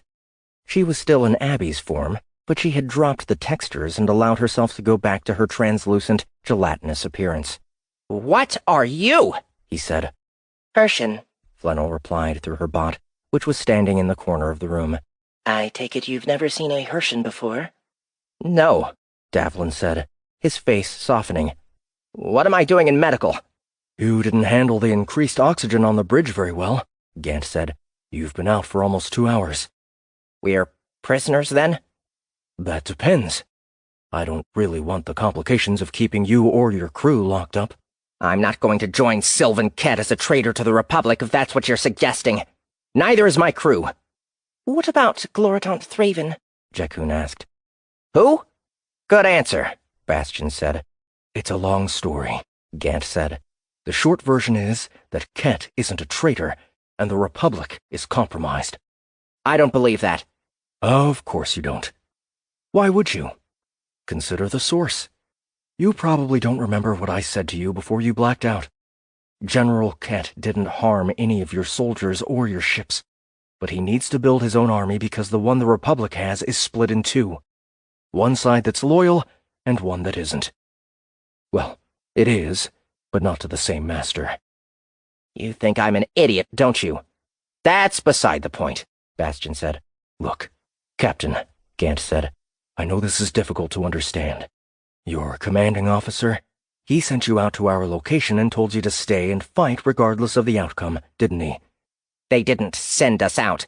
We found you there. We traced your Dysterium plume. And it wasn't my CO, Davlin said. It was Admiral Kiley. Armed Services Committee, Admiral Kiley? Bastian said. Yes. The plot sickens. Kiley is in Thraven's pocket, Jakun said. They sent you in to die, Captain. No. They sent me to engage General Kett. We didn't know the brimstone was there. Kiley did, Gant said. She was hoping you would weaken Kett up a little bit, but trust me, they didn't expect you to come back out. I don't believe that. Don't you think it odd that a committee member would contact you directly, bypassing the entire chain of command? Well, yes. I did think it was strange, but it isn't my job to question. Didn't you think it odd that she would be so callous with your life and the lives of the members of your patrol group? Even if you discount the organic element, Kiley was committing billions of dollars of equipment to move in on an unknown force without any attempt to reconnoiter. Not to mention, she doesn't actually have the authority to make a unilateral decision like that. She doesn't? No, Gant said, shaking his head. Did any of the officers in the Republic read the documentation? Proper protocol would have been to order a close-range sensor sweep at a minimum. Not, hey, go jump into the middle of an unknown force and start shooting. I was following orders. Blindly. And deftly. Congratulations, Captain. You should be dead right now. The brimstone could have torn all of your ships to scrap, and so could the siege ships in the Armada with her. Siege ships? The point is, if you look at the facts, maybe you can begin to understand that the Republic you know and want isn't calling all of the shots right now. General Kett knows it, and he's trying to stop it. So are we. We could use your help, Jaunt said. My help? Let's play a game where we pretend we're the Republic, Bastion said. Mainly because we're more loyal to it than the assholes running it. Your orders are to go to the Bane system in search of a valuable asset that disappeared there. What do you do? Go to the Bane system? Davlin said, sounding confused. Good call, Bastion said. Coincidentally, that's where we're going. And we'd prefer to keep the High Noon running with a full crew instead of a skeleton. We're not asking you to do anything against the Republic. We're looking for a ride. That's it. My orders were to engage General Kett's fleet. And you did. Guess what? You lost. If I agree to this, how do you know I won't turn the crew against you? You're going to give me your word. I'm going to trust that it's good. Beyond that, do you want to try to take over again? You can try, Gant shrugged. If you want to get all of your individuals killed, they won't be rearmed. Then we're still prisoners. Technically, I suppose. But it still beats being confined to the cargo holds. There are no latrines in the cargo holds, Captain. Can you imagine what that would smell like in a couple of days? Davlin didn't look happy, but he did look resigned. Gant would take it. Bring me to my crew. Let me make sure they're being taken care of. Of course. Cherub, can you bring Captain Davlin to the hangar? Yes, Gant. Take your time. When you're ready to play along, let me know. We're going to Bane regardless, but we'd prefer not to have to babysit you and yours. The galaxy is about to fall apart, Captain. Don't let it. Davlin looked away, toward an empty spot between them. Then he pushed himself off the table. I know how to get to the hangar, he said. I don't need an escort. Jaunt glanced over at Gant, who nodded. Help yourself, Captain, she said, motioning toward the door. He didn't look back at them as he left. Do you think he'll go for it? Bastion asked. Yes, Gant replied. If only to begin plotting a mutiny, but I expect the things he'll see before he has the chance will change his mind. So what do we do now? Flannel asked. Enjoy the ride. We'll be back to Azure in 12 hours. Hey, Cherub. You want to go raid the mess? Pick said they have ice cream. Really? Jaunt said, smiling. You're on. Want some ice cream, Gant? I'll pass. You don't like ice cream? We all scream for ice cream. Gant can't taste sweet. It's like sloppy, high-calorie air to us. That sucks. Well, if we come across anything especially disgusting, I'll be sure to let you know. You're too kind. Bastion and Jaunt left. Gant followed behind soon after. 12 hours. He was sure he could find some system to optimize or update or improve. Anything to keep his mind busy. Anything to keep him away from his memories or from worrying about Abby. Sometimes it sucked to be a Gant. 35. Abby nearly fell over the roots of the tree beside her. She had pulled the arrow out as quickly as she could, but the effect of the poison seemed stronger this time. Cumulative? Or was it because of where it had hit her, entering her bloodstream more readily? Either way, she was having a hard time staying upright. She let herself fall over the next large root, taking cover there. All she needed was time. A few minutes and the gift would clear the poison out, and she would be good as new. She drew her uin from her tight packs, along with a teleporter. She placed the device nearby, covering it with some debris, just in case she needed a quick escape. She sat for a few seconds. She felt hot and cold at the same time. Her breathing was fierce. She could taste the Atmo's blood in her mouth. She was as angry as she had ever been, as desperate, too. It wasn't her time to die. She gathered herself, Getting back to her feet at the same time, 3 soldiers appeared ahead of her, moving quickly through the trees in her direction. They knew exactly where she was. How? She knew how. The poison probably had something in it to make it trackable, too. A radioactive isotope? She tried to gather the gift, to prepare herself for the fight. It was a challenge. She was losing her strength. Losing the gift. She had used too much. Lieutenant Cage! The voice came from her left. A woman's voice. She turned that way. The woman was wearing a black light suit, blonde and lean, with an amused expression on her freckled face. Who are you? Abby said. Venerant Elevie, the woman replied, bowing slightly. Gloritant Thraven sends his regards. She threw her hands out. Abby couldn't react quickly enough. She was thrown backward, slamming into the tree and falling to her knees. "She's mine!" a rough voice said. Abby looked up. The mercenary was there, close to Elevie. Finders keepers, Quark, Elevie replied. I never promised I would let you kill her. "Don't you go crossing me, woman. You'll regret it." Elevie rolled her eyes. Fine, she's all yours. The poison was wearing off again. The gift was beginning to burn along her skin, sensing the desperation of her situation. She could feel a second sensation now, a coldness from the spot on her neck where the hellbrand had been placed and the light of the shard had settled. It seemed to be mingling with the gift. The mercenary walked past Elevie. He was holding his bow nocked and ready. She could see the rodrinium tip of the arrow was glistening with the poison. "I thought you would be a little more of a challenge, Cage," Quark said.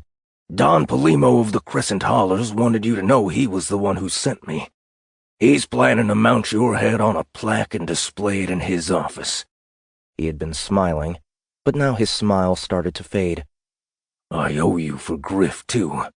He wasn't just my right hand, he was my friend, and you bit his fragging throat out. Once you can't move, I'll make sure it hurts. A lot." He loosed the arrow. It hit Abby in the chest, pushing her back against the tree. Crescent Haulers? He had to be fragging kidding. Damn Sergeant Coley. That fragger. She looked down at the shaft emerging from her body. Her anger was growing. Her body was on fire. She felt the poison only briefly before it seemed to burn away. Quark pulled a long knife from his hip, still walking toward her. I didn't attack the Haulers, Abby said. Your boss has it wrong. "Prove it." Let me go, and I can. Pathetic, Elevie said. Die with some dignity, Cage, not lying to try to save yourself. No lie, Abby said. The gift was everywhere within her, warming her, feeding her.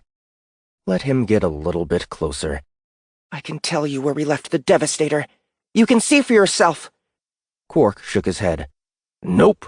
Too late. Maybe if you hadn't killed Griff."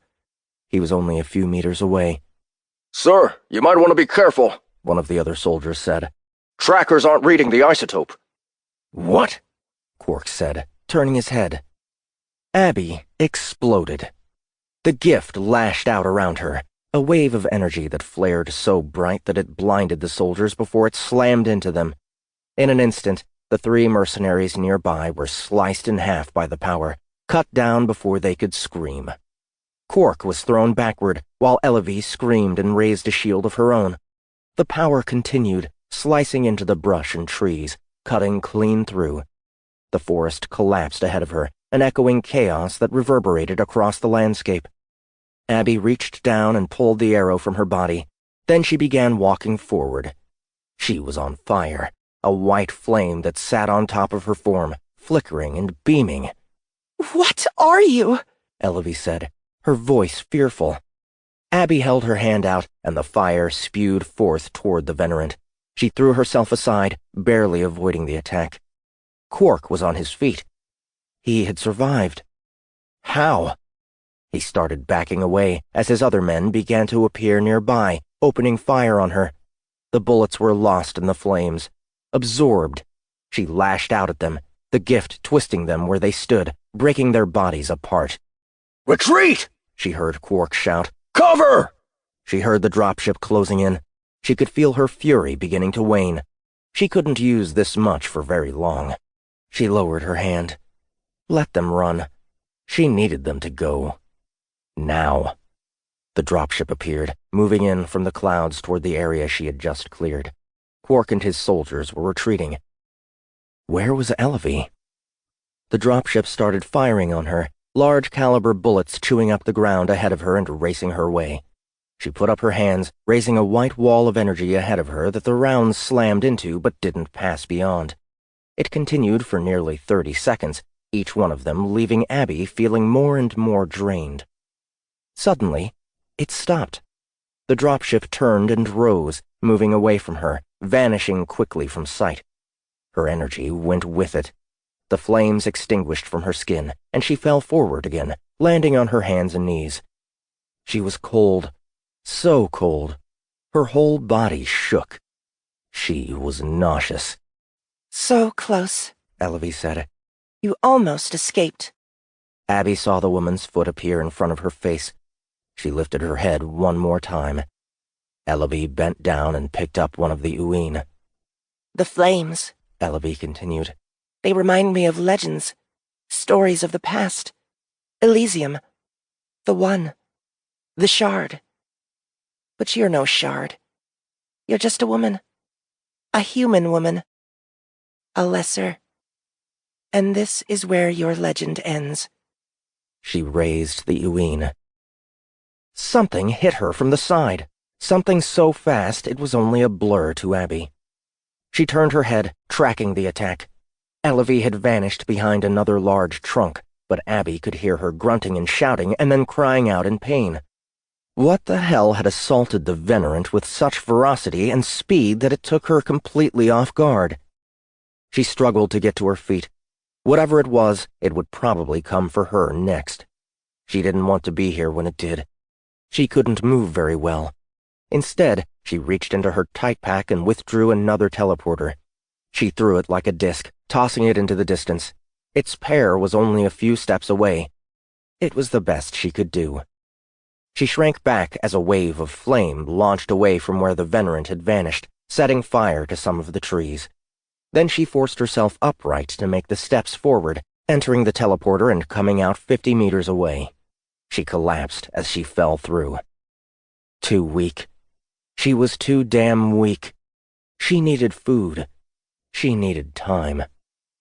She pushed herself up on her arms, looking back over her shoulder. She didn't see any sign of Elevie or the thing that had attacked her. Maybe it had taken the Venerant and left? Could she have that much dumb luck? She lowered herself onto her back, looking up at the trees. The canopy was so dense she could barely see through it. The clouds had gone away, leaving a small bit of pale purple sky. She breathed heavily, trying to catch up. Her whole body hurt. She heard a branch snap to her left. Then another. Footsteps. Smooth. Even. Someone was coming. She turned her head slowly, a sense of fear and confusion pouring through her when she saw what was approaching. It was like a mech or a bot, a humanoid armor composed of hundreds of overlapping greaves that covered it from toe to head. It had no mouth. It had no visible eyes, though the space between the bands was larger in that area. It was carrying Venerant Elevie. The woman's neck hung awkwardly from her body, her spine broken and detached and remaining connected only by the flesh of the neck. Abby fought to get to her feet, to back away. What was this thing, and why had it brought Elevie to her? The bot dropped the Venerant in front of Abby. Feed, it said. Its voice was heavily synthesized, but also vaguely familiar. Abby felt like she had heard it before. Obviously, it knew what the gift was. It knew she was weak. It wanted her to be strong. Was this thing an ally? It had saved her life. It certainly seemed like one. She looked down at the Venerant. She didn't want to do that again, especially when she would be absorbing more of the gift. It would accelerate her change. It would destroy her faster. No, she said. Feed, it said again. Abby shook her head. No. It jumped over the body, grabbing her arm and throwing her toward it. Feed. it said again, more insistent. Abby leaned over Elavie. I don't want to gut you while you're in this state, it said. I want a fair fight, Cage, and I will have it. Drink this bitch's blood. Get your strength back. Then I will kill you for killing me. Abby's heart froze as she finally recognized the voice. It seemed impossible, but based on what it had just said, she knew it was true. She knew who this thing was, or at least who it thought it was. Trinity Gall? 36. What's left of Trinity Gall? It replied. A machine. A thing. A ghost in a shell. Ursan saved your head after I removed it, Abby said. My head didn't survive. The brain. Only the brain. That was all the Lurig could use. He told me everything he knew. How Ursan hired the Plixian to put me back together and bring me back to life. How he was captured by Thraven, and how Thraven kept him on the task, eager to return me to the fold. How the fire crashed on this planet, and when Thraven returned, he didn't even come to see if I was intact. He took his font and left, and I was forgotten. But it worked. You were brought back. For what purpose?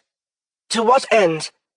I left the fire behind after picking up activity on its sensors. I've been wandering out here for days, looking for the source. She paused. There was no expression on her shell, no way of guessing at her thoughts or emotions. Instead, I found you. She leaned forward, grabbing Abby's shoulder and pushing her closer to Elavie. I want you to drink, Abigail Cage. I want you strong. Or what? You'll kill me? I'll do worse than that. I'm not your enemy. I never was. You killed Ursan. You know? Villeneuve told me what happened on Anvil.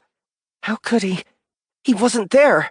He told me, and I believed it. Are you saying you didn't kill him? Abby hesitated. No, I'm not saying that. I did kill him. But I didn't want to. Trin grabbed the back of her head, kneeling as she shoved her face down and forward, at the same time using her other hand to cut open Elavie's neck. A line of blood formed around it, and Abby found her mouth shoved against it. She tried to move her head, but Trin's grip was inhumanly strong, and she was too weak. Take it, Trinity said. You know you want to, Cage. I know how the gift works. I know the temptation. You can't deny it forever. Abby could feel the urge stirring within her. She had done it already in the Seraphim complex. She had promised herself she wouldn't do it again. But she could feel the thick blood on her lips, spread there by Trinity's pressure. It was gritty, thick with naniates. She could smell it, too. How much strength could she gain by taking in the Venerant's blood? How much faster would she devolve into madness? Take it, Trin repeated. Abby couldn't breathe. Her face was shoved so tightly against Elavie's neck. She felt a sudden coldness against her back. Trinity was cutting open her demon suit from behind. A moment later, she sliced into her flesh. Once, twice, 3 times, each one going deeper and causing more pain. The gift healed it, and then she cut her again. How much of this can you take, Abigail? Trinity asked. How much pain? How much torture? I want to make you strong. I want to give you a chance to survive. I want a fair fight.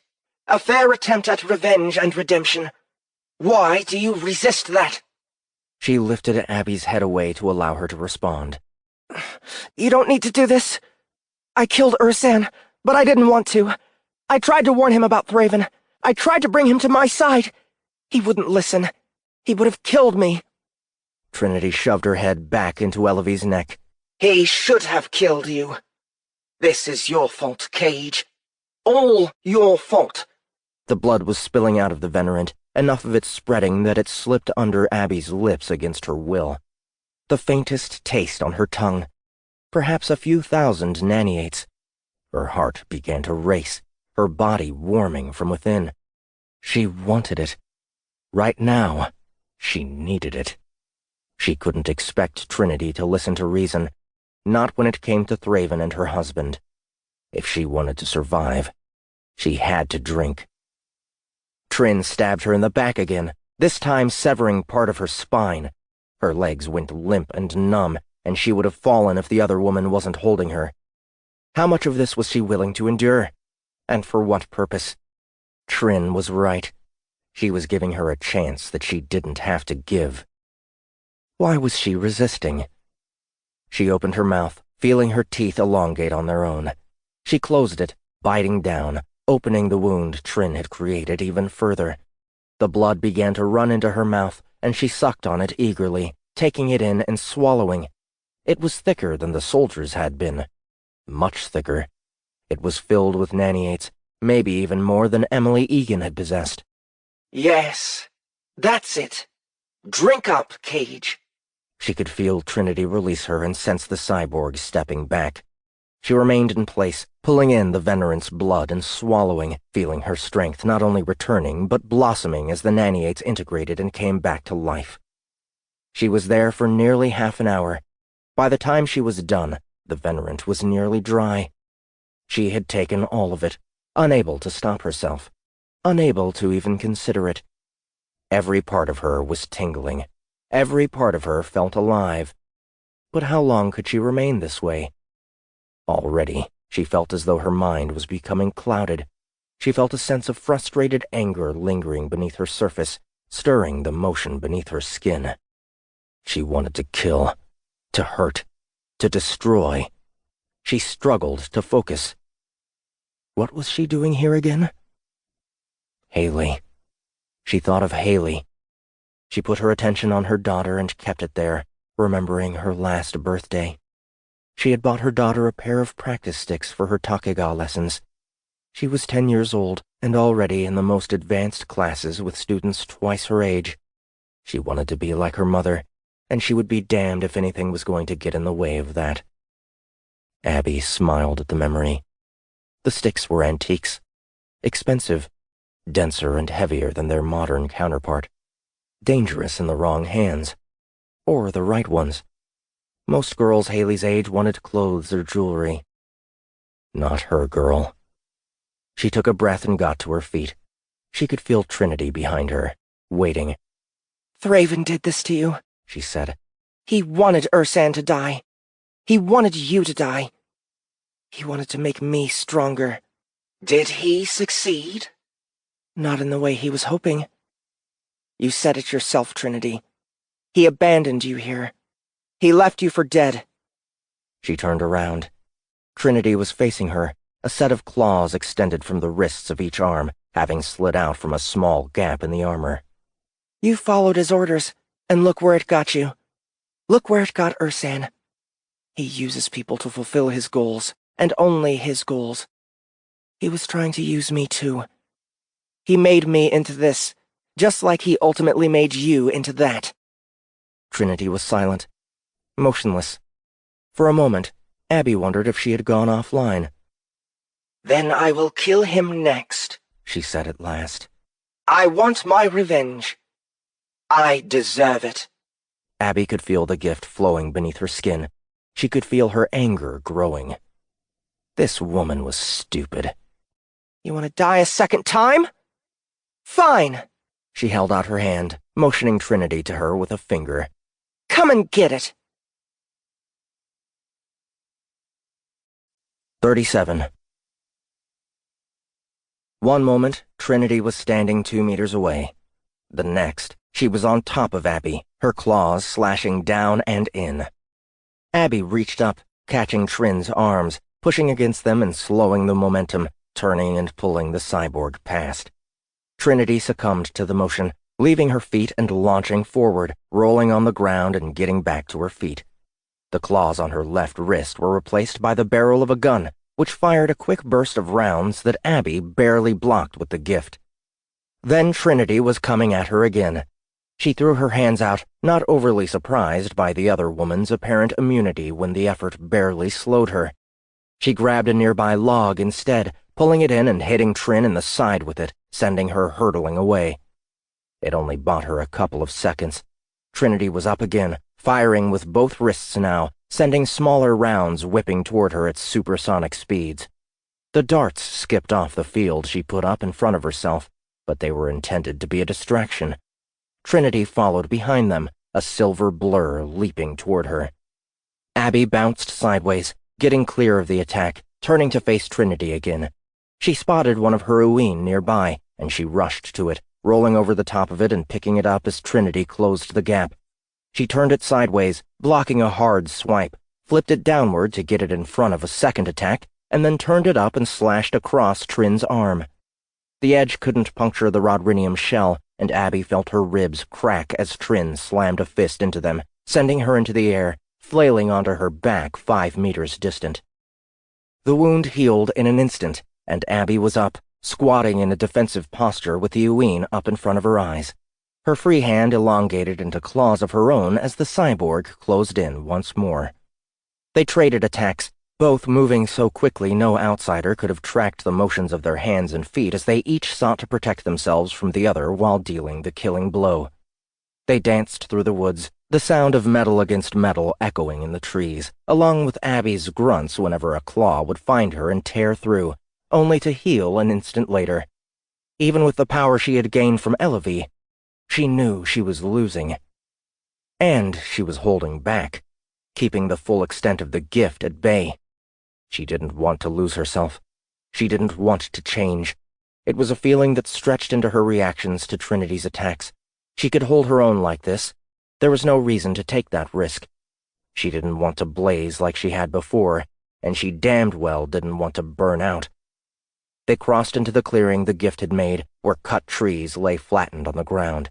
The woods beyond were still smoldering, the fire Elevie created earlier beginning to spread unchecked. They continued to trade attacks, breaking apart, closing in, punching, kicking, slashing, and cutting. A minute passed. Another. It bled into 10 minutes. 20. It fed into an hour. Still they fought, the strikes becoming more ragged, the speed and amplitude decreasing. The forest burned around them, ash filling the air and blotting out the sky. Abby needed to breathe, and she began to choke on the smoke. She stumbled back, trying to get away from Trin. Her lungs were starting to burn, filling with the oxygen-poor air. She could let the gift breathe for her, but it would weaken her past the point of being able to defend herself. Without being able to use the gift directly against her opponent, they were too evenly matched. Trinity followed after her, not letting up in the least. Her mechanical form looked heavy, but it was sleek and powerful and fast. Too fast for it to be operating purely on standard tech. Abby was certain Villeneuve had managed to decipher and harness some of the technology of the Nephilim's covenant in the making of the shell. She was growing less certain she could defeat it. She bounced backward, landing 50 meters away, coughing the entire time. Her eyes were tearing and getting blurry, an affliction the cyborg Trinity wouldn't share. She barely had time to bounce again when Trin was on her, knocking her arm aside and stabbing her with her claws. Abby pushed them away, the wound healing almost instantly. She punched Trinity in the head, the enhanced force of the blow knocking her back a step. She went on the offensive one more time, making one last-ditch effort to come out ahead in the fight before she asphyxiated. Her hands and feet were quick. She threw a punch. Blocked. She ducked an uppercut. Blocked. She kicked at Trin's ankle. Trin's foot moved.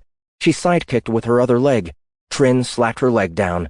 She threw another punch, then another, in a rapid-fire cadence that Trinity spread her arms wide to absorb on her armored chest.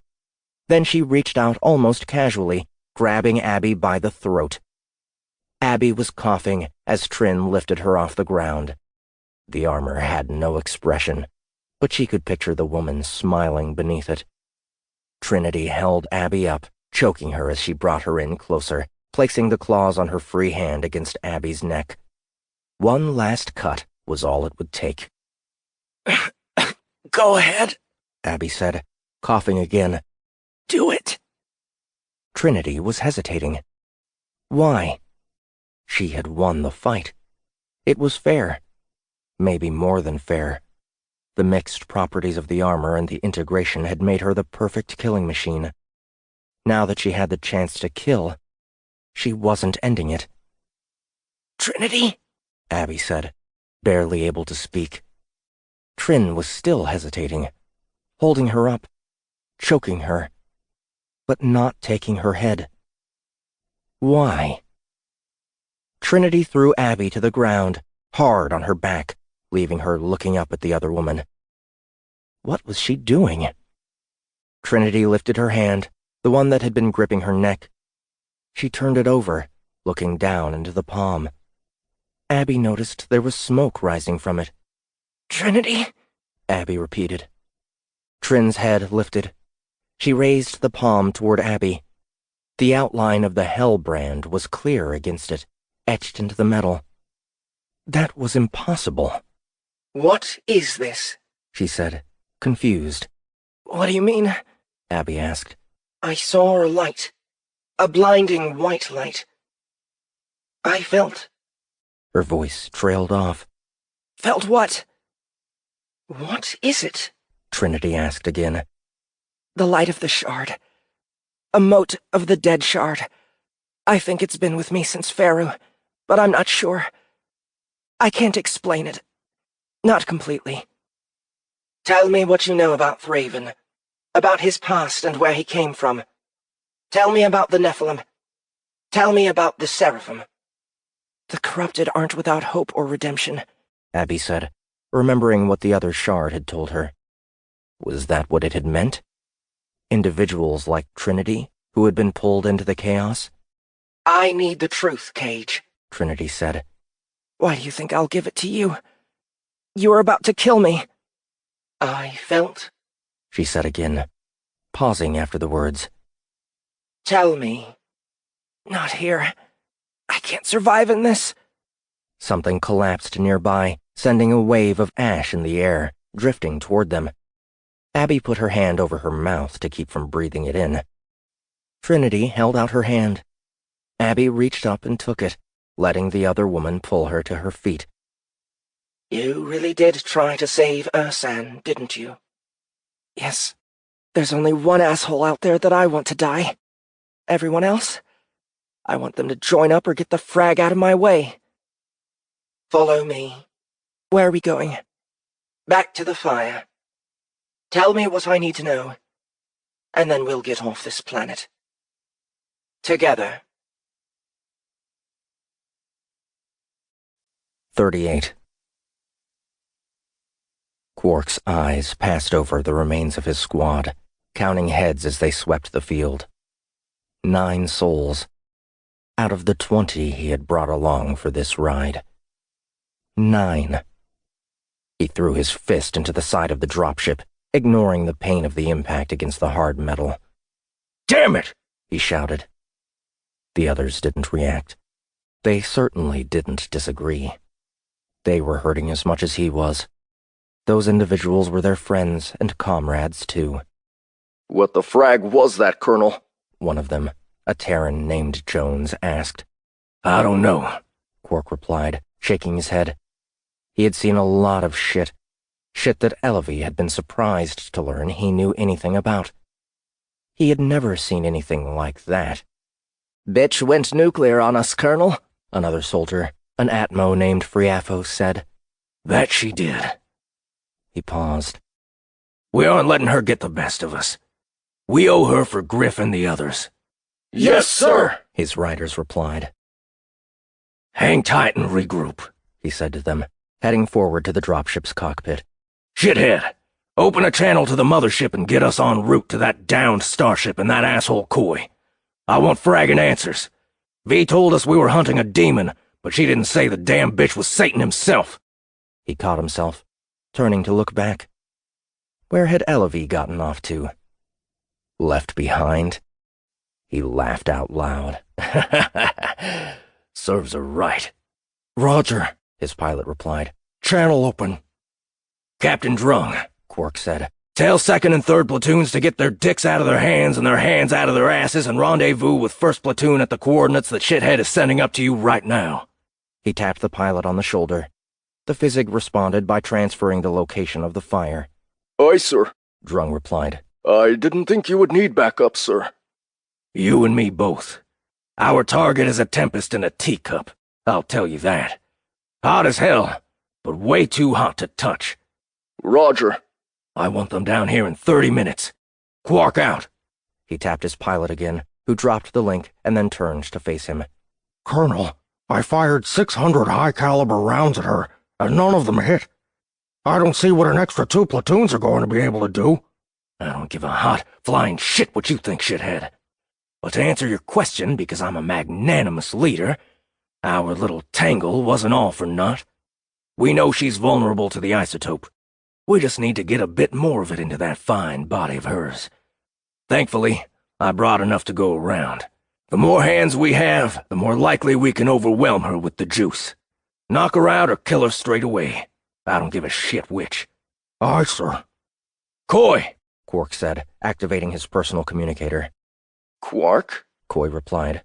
"What news do you have?" "V is missing and presumed dead, along with half my fragging platoon, and you owe me a damned explanation." "What do you mean? How did she die?" "Cage.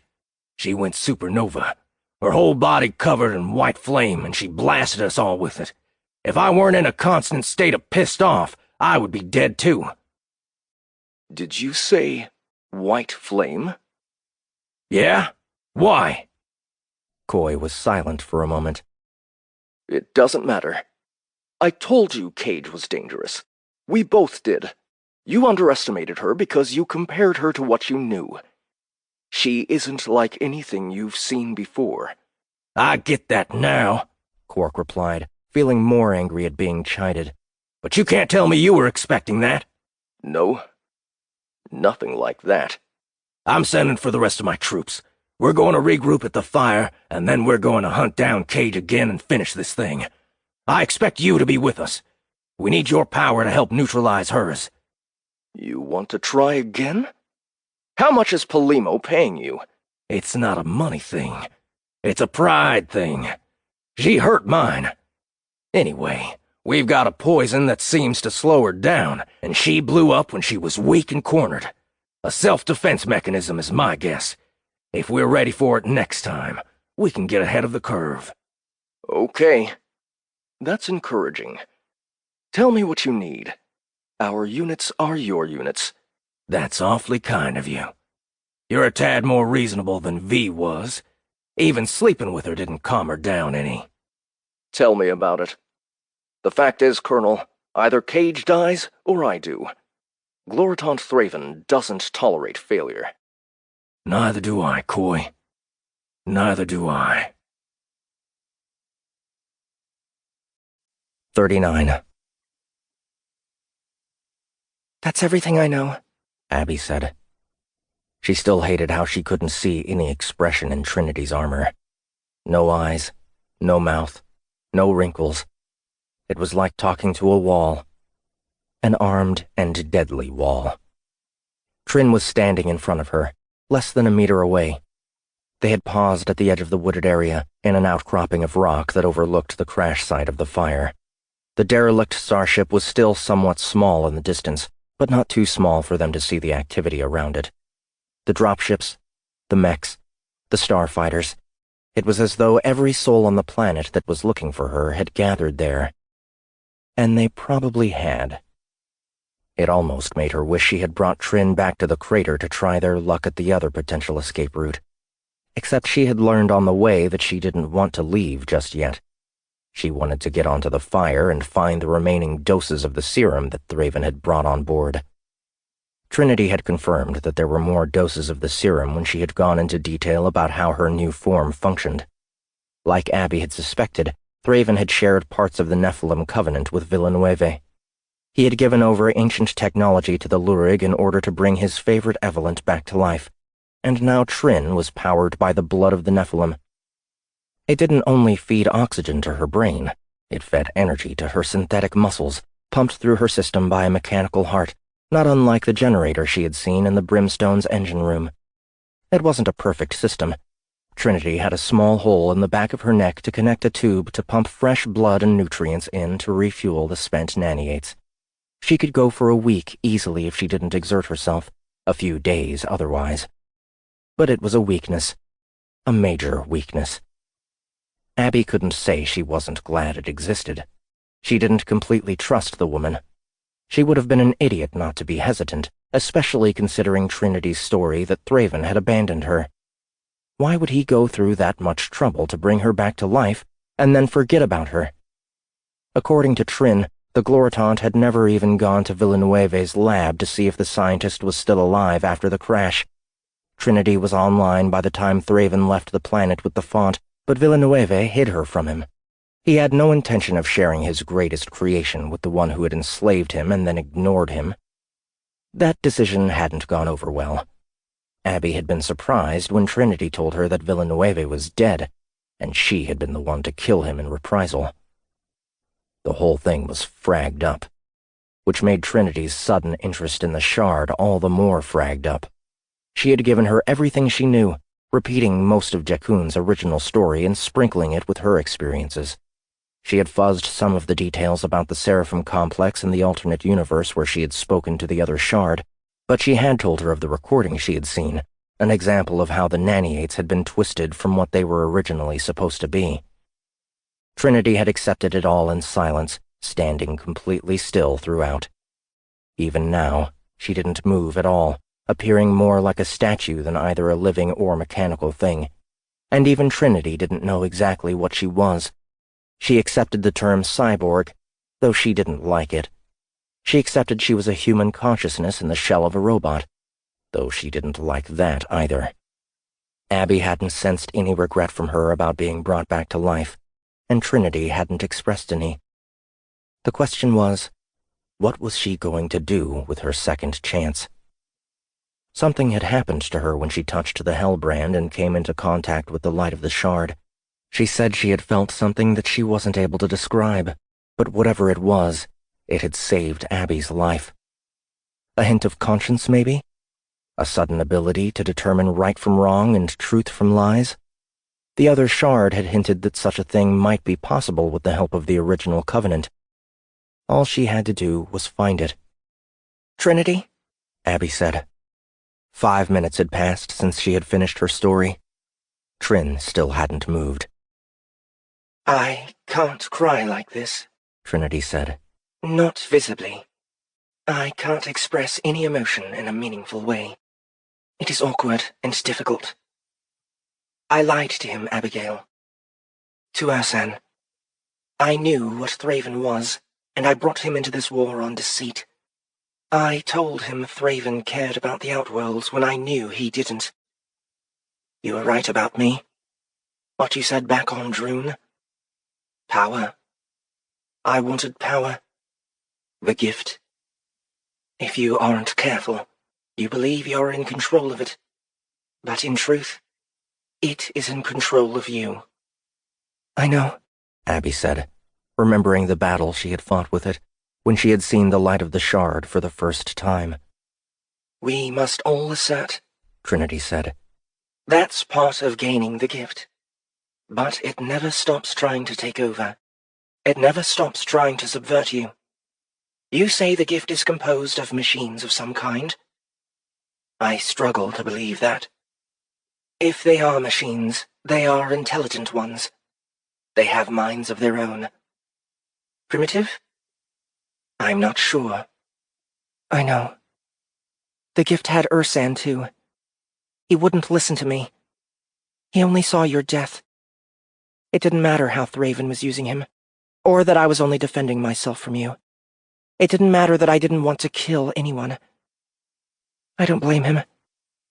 He loved you. But I couldn't let him kill me. I loved him too. At least, I believed I did. But I lied to him. I tricked him. In truth, I know his blood is on my hands, not yours. I want to be clear with you, Abigail. We aren't enemies. Not anymore. I forgive you for killing me. I forgive you for killing Ursan. Abby wasn't sure why she needed forgiveness, but it was a fight not worth starting.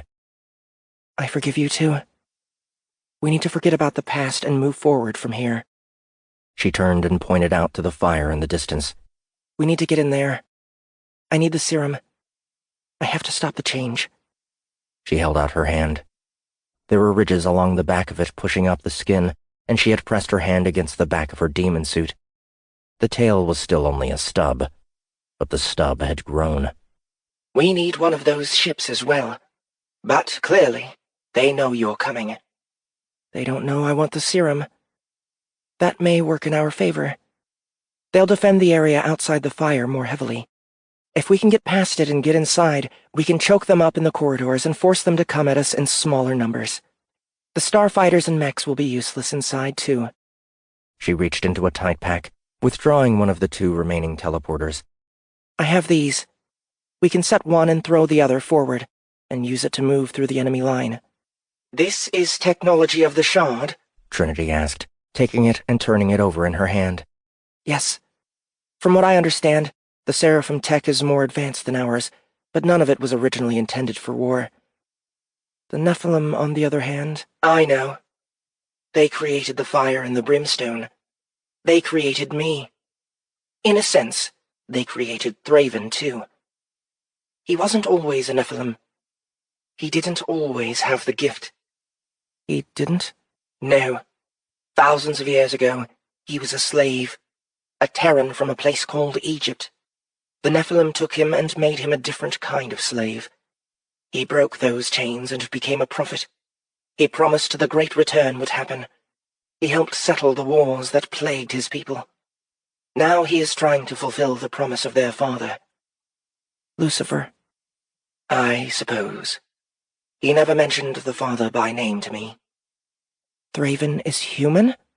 He was. Once. I don't know if I would call him that now. I don't know if I can call myself that now. Do you believe in the promise and the Great Return? I used to.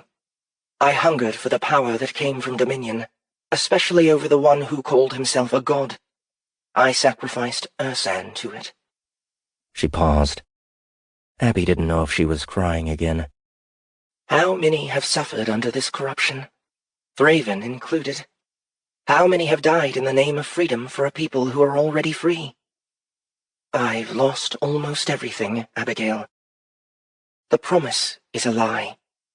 An excuse to make war and steal control in the name of the ones they are stealing it from. I'm glad you see it my way. If we hurry, we can get close by nightfall. Although that body of yours is going to light up like a star on sensors. It won't. Why do you think the soldiers never saw me or that Ellaby never knew I was coming? Watch. She didn't vanish. Not completely. But the light around her was shifted, and only a faint outline could be seen. You're cloaked, Abby said. Trinity reappeared. It uses a lot of my energy reserves, but I can hide myself from sensors. If we're going to go down there, we need to keep moving. Is your vision augmented? Can you see the perimeter from here? Yes. There's no weakness in it, if that's what you're asking. But you were a breaker, and I was an assassin. Between the two of us, we should be able to get through. Abby smiled. Between the two of us, we should be able to do a hell of a lot more than that. Trinity laughed. It was the first true sign of emotion Abby had heard from her. Then let's... 40. You're sure she's coming this way? Venerant Koi said. How do you know she didn't go back to the crater? I don't, Quark replied. other than the fact that we pulled up all the starships there and brought them here. If she goes back, so what? She can kill a few more soldiers. Whoopee. She'll have to head this way sooner or later. Why? You got a date or something? Your old flame is dead. Lortant Thraven is expecting results. You said you weakened her, but instead of hunting her down while she's weak, we're waiting for her to come back strong. Are you questioning my methods? We can weaken her again. I've got 3 platoons armed with poisoned darts ready to slow her down to a crawl. That'll be easier to do in the chaos of a large-scale confrontation, one that we know she can't avoid if she wants to get off the planet. What if your soldiers can't hit her? You took her by surprise out there. There are no surprises here. Quark shook his head in disagreement. Not so. There are always surprises. He turned his attention away from the Venerant, looking out of the viewport of the fire. Coy had told him the ship had been disabled and torn out of space by some tech he called a focus. It had left the vessel mostly intact, save for the damage to the hull when it had slammed into the ground and the loss of the original power supply. It had since been replaced with backup generators that allowed the lighting and the basic systems to function, and was now giving them a secondary base of operations, one that was more open and at the same time more secure than the crater had been. He put his eyes on his 2 dropships, Scylla and Charybdis. They were positioned half a click away from the gaping hole in the belly that served as the entrance to the starship, heavily defended by mechs and infantry in battlesuits sitting behind portable railgun batteries. They were bait stations, targets that he hoped Cage would go for, but only vaguely expected she would. The insides of the dropships had been stuffed with explosives, ready to blow her to shit if she managed to reach the cockpit. He didn't want to lose one of his ships, but it would be a small price to pay to put her out of commission, and he could expense it anyway. Those were targets Alpha and Bravo. Target Charlie was the real meat of the deal. The Fire's hangar, currently unapproachable from the outside, sealed off by heavy blast doors. All of the ships inside had been smashed to scrap when the Fire had hit the dirt, their electromagnetic clamps failing due to the lack of power. But there were a few new vessels sitting inside, including the Shrike Thraven had used to reach the Fire after its crash. Any one of those ships was capable of getting into orbit and going into FTL, and his opinion was that they would be a lot more attractive to someone like Cage because they weren't out in the open. Coy didn't know it, but most of his units with the isotopic rounds were hiding out there, waiting for the Demon Queen to make her move. We should send out some drones to look for her, Coy said. Look at the terrain, Colonel. She could be watching us right now. Could be, Quark said. I hope so, if only to get a move on things and shut you the hell up. Does the word patience mean anything to you? We've been waiting thousands of years for this, Colonel. Patience means a great deal to me. Thousands, huh? How many of those have you been crawling around? 1,700. Quark glanced at the Venerant. No shit. You don't look a day over 1,400. He laughed at himself. How old was V? A little younger. Not too much. Oldest woman I ever slept with, I'm sure. I wouldn't have known it at the time. Anyway, someone your age ought to be handling this better. I've seen power before. I've been in its company and watched it destroy entire worlds. But if Cage has somehow gained control of even a portion of the Shard's power, our victory is far from assured. I don't know what you're talking about. Shard? It doesn't matter. I think you're overconfident in you and your soldiers' abilities, Colonel. I'll caution you one more time not to be. Thanks for the advice. Really. Go frag yourself. Coy glanced at him, but didn't respond. Asshole. Just because he was old didn't mean he was wise. Maybe you want to go to your suite and get a little shut-eye, Quark suggested. I'll keep an eye on things here. No, I'm going to be here until this is over. Suit yourself. Quark scanned the landscape. There was no sign of Cage out there. Shit, there was no proof she was even still alive. Maybe that final play had been the end of her, like a death throw. He laughed to himself. They could be waiting here a long time. Maybe he should send a drone out to check on her? Nope. He wasn't going to give Coy the satisfaction, even if he were to decide it was the right thing to do. Say, Coy, Cage mentioned to me before I almost killed her that she had nothing to do with the attack on the haulers. She intimated that your side was responsible. Desperate words. Maybe. But the Devastator hasn't been found to prove it one way or another. I mean, the Dawn only has your master's word to go by. Thraven hasn't lied to the Dawn before. Why would he start now? Don't know. Don't care in the end. I get paid whether she was innocent or not, and I'm the last person who should be making moral judgments. I was just curious if you knew anything about that. Figured we could shoot some shit since we're killing time.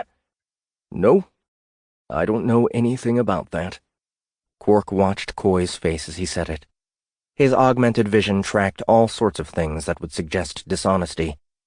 As far as his tech was concerned, the Venerant was telling the truth. Cage said she could give me the coordinates so I could check it out myself. How much do you think the Dawn would pay me to get to the bottom of things? Now Coy started to look a little uncomfortable. Maybe he didn't know what had happened to the haulers, but he didn't seem convinced of what the truth was either. I can't venture to guess. If Thraven was involved, which I'm not suggesting he was, I'm sure he would be willing to negotiate with you to keep your mouth shut. Quark smiled. That's what I was hoping you'd say. Good. Quark turned back to the viewport, his eyes sweeping across the field once more, freezing when they reached the Charybdis. Shit, he said. The soldiers behind the batteries were down, and they had never even called in a fragging alarm. The Charybdis exploded. 41. Abby watched the dropship detonate from her position nearby, crouched behind a section of rock that looked almost as if it had once been a piece of a wall. Trinity appeared beside her, stepping out of the teleporter. "That should keep them distracted," she said. "You almost didn't make it out," Abby replied, smiling as debris dropped across the field, and the soldiers nearby reacted to the attack, ducking down and bringing their weapons into a ready position. The mechs nearby started to move, sweeping the area for any sign of them. "I had to trigger the thrusters to force the explosives to detonate. But I did make it. Thank you for worrying." "Don't thank me until I get the serum and we're off this planet." "How did you know the ship would be rigged?" "Educated guess. With any luck, Quark will think I'm dead, and he'll drop the detail around the real trap. He doesn't know about you, which gives us a massive advantage." "It's a good start." They lingered for a moment longer. A starfighter flew overhead, surely running sensor sweeps to check the area. Trinity faded beside her, turning on her cloaking system. Then she reached out and took Abby by the arm, pulling her in close, lifting her and pressing her against her chest. She could feel the current of the cloaking field press against her and then wrap itself around her, hiding her from prying eyes as well. "Put your feet on mine," Trin said. "It will make it easier for me to walk." Abby did, relaxing her body so that it could follow Trin's motions as they began moving laterally to the fire, ascending the slope of a nearby hillside. Abby craned her neck back toward the remains of the dropship. The commotion was growing, and now she could see Quark moving out from the fire to check on it personally. "Frag, you asshole," Abby said softly. They crossed the slope and then switched directions, turning toward the fire. Trin began moving faster, trying to spend as little time as possible with the cloak active. Quark reached the scene, staring at the mess for a moment. They had moved further away, but Abby could still make out his face. "He isn't buying it," she said, getting angry. "Fragger is more suspicious than I hoped." "We're almost there," Trinity said. Quark turned his head, looking in their direction. He remained that way for a few seconds before turning his head back to the dropship. "He saw us." "How do you know?" "His eyes are mechanical, like yours. Can you see you when you're cloaked?" "We need to move faster." Abby jumped from Trin's feet. The fire was still a good quarter click ahead of them. She knew Elovy's blood had made her stronger. How strong? "Try to keep up," she said, bending her knees. The gift came so easily now, and with such fury that she momentarily wondered if she was still in control of it. She bounced away, launching high into the air, crossing the distance in one massive leap. She bounded over the edge of the fire's hull, toward one of the creases in the upper decks, approaching it way too fast. She cursed as she pushed against it with the gift, slowing herself and landing roughly, her body slamming into the metal side. She didn't waste any time. There was a docking hatch further up. She bounced again, climbing toward it. She heard Trinity reach the ship below, metal feet clanging on the metal surface. Abigail, incoming, Trinity said. Abby looked up. The starfighter had circled toward them and was headed their way. She looked back toward the burning dropship. Quark was gone, and the external forces were in motion. We'll handle them better inside, she said, jumping up to the next level. Trinity didn't jump. She used the blades on her wrists to climb, slamming the rodrinium into the small gaps between the plates that composed the fire's armor and pulling herself up. The starfighter started firing, projectiles pinging the alloy around her, the rounds closing in. She put up her hand, raising a shield to block them and at the same time bringing her other hand up and sweeping it down. An invisible wave seemed to catch the fighter, dragging it downward and into the top of the fire as it passed overhead. Your gift has gotten much stronger, Trinity said, catching up while she had paused to handle the fighter. For better or for worse? You can find out once you have the other half. By the way, I haven't mentioned it before, but call me Queenie. It seemed like a strange time to bring it up, but hearing Trinity calling her Abigail wasn't sitting that well. She didn't want to associate her given name with any of this shit. Queenie? That's what my rejects call me. If you're helping me out, you're a reject, like it or not. Very well. Abby jumped again, going up to the next level. Trin jumped with her this time, staying in sync. They traveled up 4 more decks, finally reaching the top of the starship. Abby paused to look over the edge, finding the ground troops organizing in a line beside the ship, aiming their rifles up.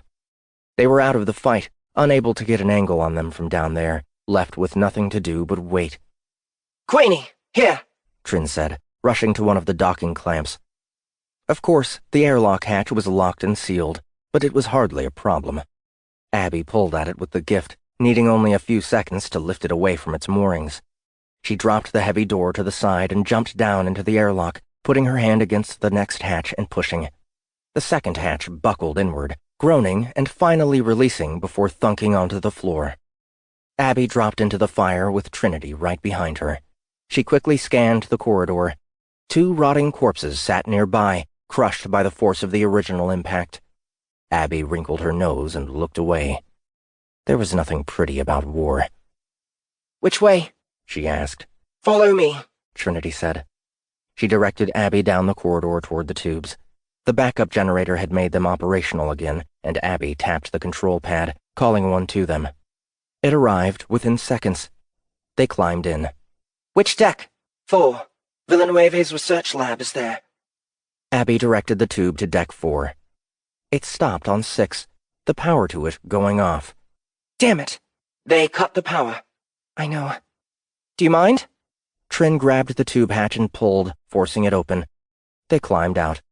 Emergency stairs are that way, Abby said. The fire was larger than the brimstone, but its layout wasn't that much different. They'll be covering the stairs. I know. 42. Abby had to remind herself not to overuse the gift as they reached the emergency stairwell. A squad of soldiers had taken root there, taking cover beneath a hastily planted barricade and pointing a heavy pulse laser their way. They opened fire as Abby rounded the corner, forcing her to duck back behind the wall, a burning hole in her calf that closed over as she watched. Frag, that hurt, she said. We can't afford to linger here, Trin said. I'll take care of them. The armor has a refractive coating that makes it highly impervious to lasers. No. You're my secret weapon, and I need you to stay that way. I've got this. Without the gift. She leaned her head out, tracking the targets before they started shooting again. Her TCU collected the data, giving her a layout of their positions on her HUD even after she pulled back to safety. She handed her rifle over to Trinity and then withdrew her Uween from her tight packs. Cover me, but try to stay out of sight. As you wish. Abby took a few breaths, and then turned the corner and charged. The gunner behind the pulse laser shifted his aim and opened fire. The invisible blasts caught by the optics in her cowl and converted into something she could see. They zapped the air around her as she bounced into the wall. ricocheted off it, hit the floor, ran a few steps, bounced up and off the opposite wall, and then slid along the ground until she was right under the barricade. The soldiers popped up to get an angle on her as she reached it, and that was when Trinity began shooting, single rounds that dropped them one by one. Abby popped to her feet, vaulting the barricade to reach the 3 remaining soldiers hiding behind it. The first tried to shoot her and lost his hand to her Uween before finding himself with a deep cut in his neck. The next flailed at her with a combat knife. She batted it aside before cutting him, too. The last one almost got his rifle to the back of her head, but dropped when Trin closed the gap from behind and put a bullet in his brain. Clear, Abby said, not slowing as she pushed into the stairwell. Trinity was right behind her as they started the descent, quickly dropping the 2 decks to 4. They spilled out into the corridor. The area was clear, save for additional bodies of those who had died in the crash. This way, Trinity said. She took the lead, running down the corridor almost too fast for Abby to keep up without resorting to the gift. They traveled deeper into the center of the fire, finally stopping when they reached a pair of twin doors that had been torn away from their original anchors. It's here, Trin said. She was facing away from the room, and even though she had no true face, it was clear to Abby that Trinity didn't want to go in, and didn't even want to look at it. What does the serum look like? Abby asked. Blood, Trinity replied. It's like the gift, only not. Abby wasn't sure what that meant, especially in relation to the naniates. It didn't matter. As soon as she had taken it, she would stop changing. She would be able to use the gift like any of the Nephilim did, except to restore order instead of creating chaos. She entered the room. The walls were dented and torn, the furniture bashed and broken. It was obvious Trinity hadn't left peacefully. Had she done this when she had woken in a mechanical body? Or had this happened when she found out Thraven had abandoned her? She was surprised anything could be intact in the destruction, especially containers holding liquid. She reached a pile of rubbish, a terminal, desk, and shelving that had all been torn from the walls and thrown together. She did use the gift then, reaching out and spreading it all apart. She glanced over at Trinity's back when she found Villanueva beneath it all, his small head crushed. She reminded herself this had all happened before Trinity touched the light. Somehow the interaction had removed the stain of corruption Thraven and the gift had left. She still didn't understand it. She still wasn't sure she could completely trust it. It would be easy for the former Evelyn to trick her, to tell her she had changed and wait for her guard to be down. To what end? Trinity had her dead to rights before. She could have killed her and didn't.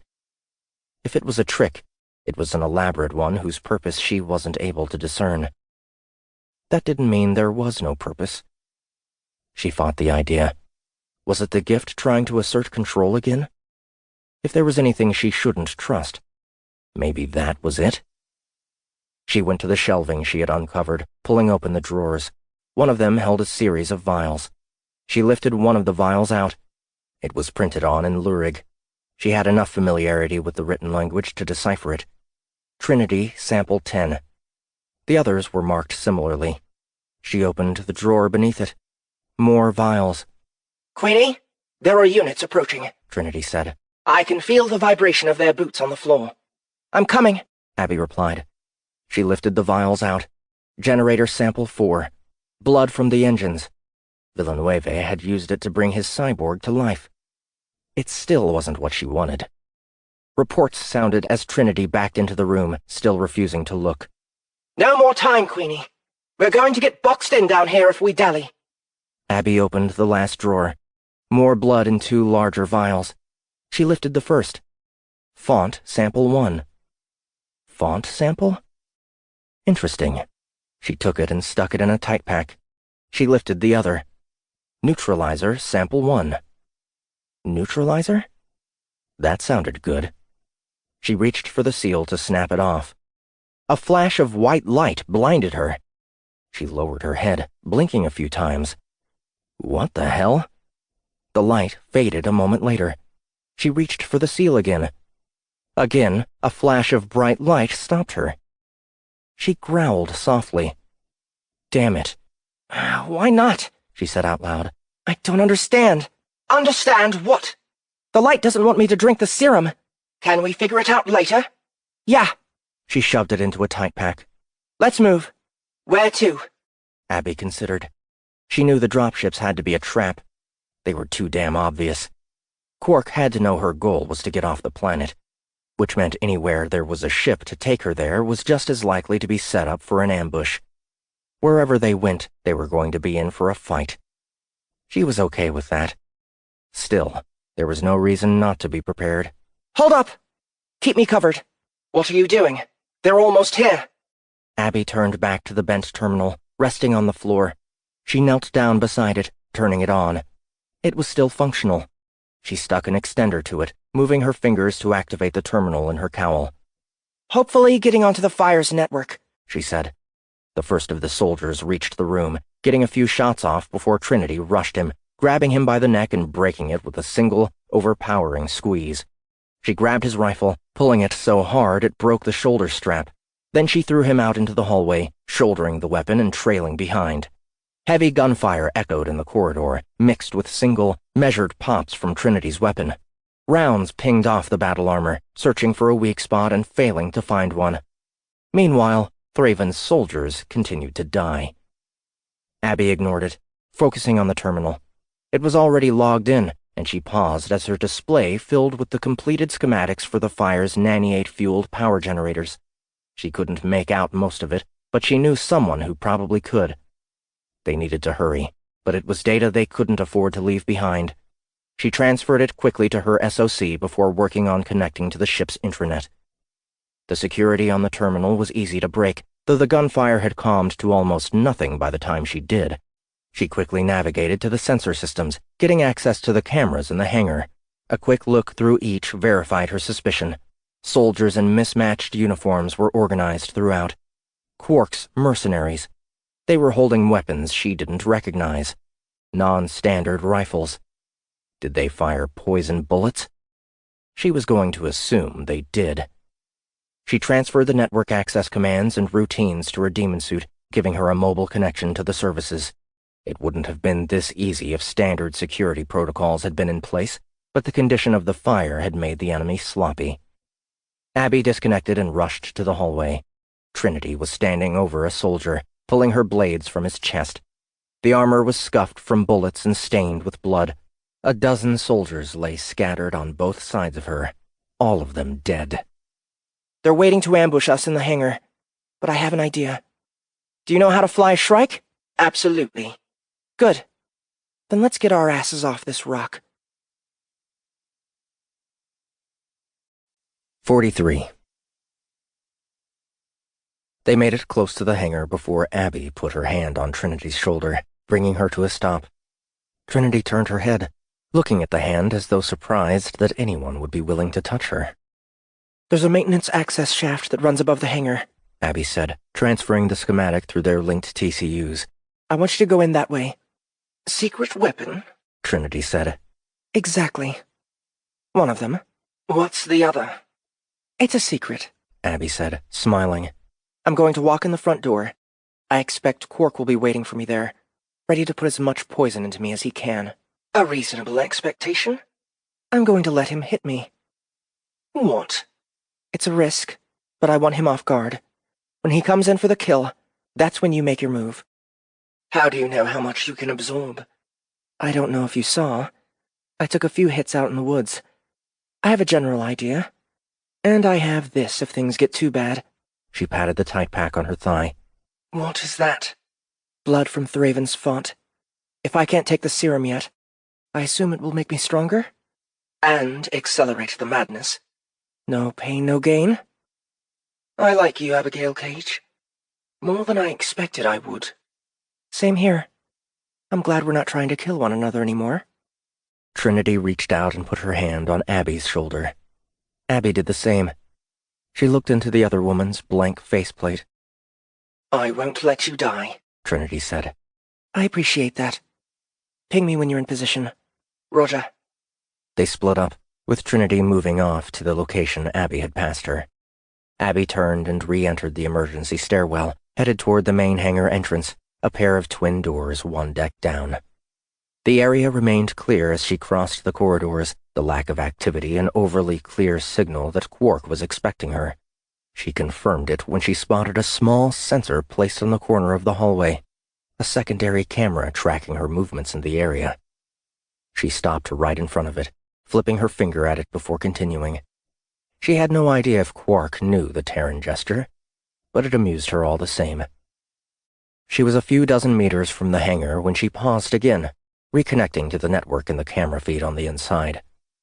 The soldiers were gone. What? She switched to other cameras. There was no sign of any of the mercenaries that had been there before. Had they bugged out? Or did Quark have something else in mind? She confirmed that the Shrike was still there, waiting for her. Quark had probably loaded it with explosives too. But did he think she would just hop in and try to escape without searching it? Did he know enough about her to know she could disable them if she wanted to? Trin, we have a problem. What is it? Either the ambush got called off, or they fragged with the feeds and looped them back on a view of a clear hangar. I don't know which. If the hangar is clear, it means there's a trap somewhere else. He couldn't have adjusted his units that quickly. It has to be a false feed. I suggest we keep going with the current plan. If we have to adjust on the fly, we will. Roger, Abby said. She disconnected from the network and covered the distance to the hangar doors.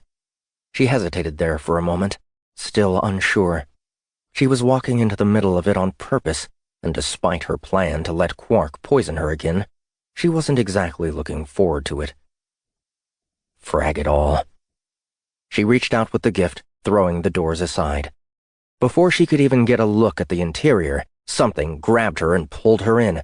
She was thrown through the air, arms held at her sides until she landed in the center of the space, looking directly up at the shaft where Trinity was waiting.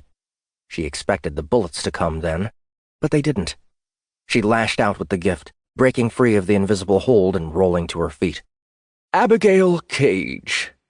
Abby's eyes fell on the only person in the room, a lean man in a black suit with a dark cape over it. She could sense the gift on him. Why hadn't she known he was here before? Evelent or Venerant? She asked. Venerant Coy, the man replied. I've been waiting for you. Where's Quark? You know his name? He told it to me right before I almost killed him. I came to finish the job. That isn't why you came. You were looking for something here. You found it upstairs. I haven't had much time to explore the ship yet. I've been busy chasing after you. What were you searching for? Why would I tell you? You're strong, I know. Stronger than many. You may be able to stand toe-to-toe with any Evelent alive. But I'm not an Evelent. His gift reached out for her again. She pushed back against it, feeling the pressure. She held him back for a few seconds, forcing him to increase his efforts enough that his brow wrinkled and he grunted with his final push. It overwhelmed her, knocking her gift aside and wrapping her up in a paralyzing hold. Much stronger than I expected, Coy said. You fed on Elevie, did you? I'll be feeding on you next, Abby said, not sure how he knew that. She tried to move her arms, but they were pinned. So were her legs. She had known about Quark. She hadn't known Thraven sent 2 Venerants to catch her. According to Quark, you were pretty weak when he saw you last. Oh, your automatic defenses did a number on his soldiers, but V wouldn't have succumbed to that. She was impulsive and reckless, but she wasn't stupid. He began walking toward her, getting closer.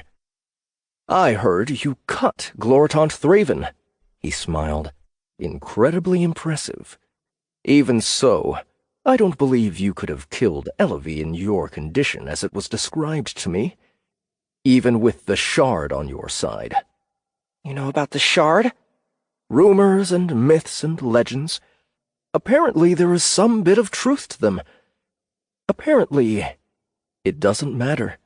He reached under his cape, drawing a weapon from his belt. A knife. It was glistening, coated in something. Quark gave me this knife. There's a radioactive isotope suspended in the compound that does a number on the body. It distracts the gift, forces it to focus on saving the host. You've tasted it already, I know. He put the knife to her throat. Tell me, Abigail. Who killed Elavie? I did, Abby replied. He slid the knife across her neck. She could feel the poison begin to work immediately, the gift attacking it as it tried to kill her. No, you didn't. I'm quite sure of it. I'm alone here, you idiot. Left behind. Who else could have done it? That's what I'm asking you. What did you find in the Seraphim complex, besides the infected? What were you looking for on the fire? I want answers. And when I'm done giving them to you, then you kill me? Frag off. He turned the knife, cutting the side of her neck. She clenched her teeth. It was weakening her. She could feel it. Even so, she wasn't going to signal Trin. Not yet. If Quark was here, he was hiding, and she wanted him out in the open. There are 2 speeds to kill with. Which will it be? I can take whatever you can give. What did you think I might find down there? Coy looked into her eyes. She could see the hesitation there. What did he know that she didn't? Another myth that might be truer than they wanted to believe? Nothing important? Quark saw you with someone outside. I know you aren't here alone. Who are you protecting, Cage? Why? Where are they? I don't know what you're talking— The ceiling above them exploded, tearing a hole in the shaft above. Trinity fell from it, the force knocking her to the side of Abby's position. She hit the ground hard and didn't move. Abby looked at her. What the hell? Looks like we have rats in the attic, Quark said, appearing beside the hole. He jumped into it, dropping to the floor, his battlesuit flexing as he landed next to her. We meet again, Cage. Who's your friend? Abby kept staring at Trin. The suit was intact, the greaves on her side only slightly bent and scored. There was no way a fall like that would be enough to kill her. And yet she was motionless.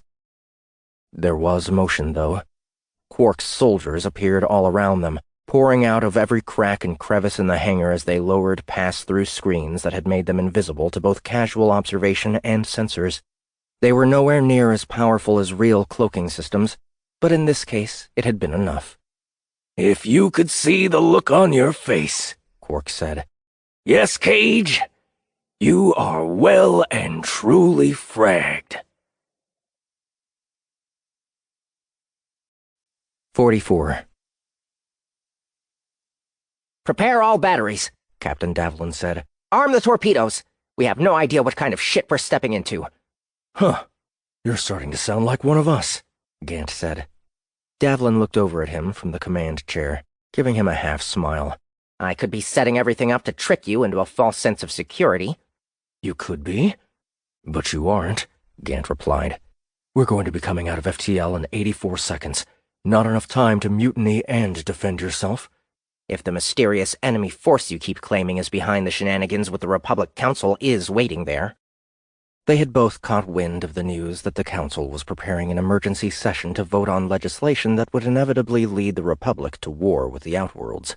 The fact that Gant had outlined the maneuver before it had been announced had gone a long way to cementing the captain's current loyalty, and the loyalty of his crew. It had given him just enough doubt that he had promised not to do anything stupid now, and to wait and see what happened next before doing something stupid later. If Queenie is still alive, they'll be hunting her, Gant said. She's too much of a threat for Thraven to ignore. So you say. Going all the way out here for one person? You're more loyal than most.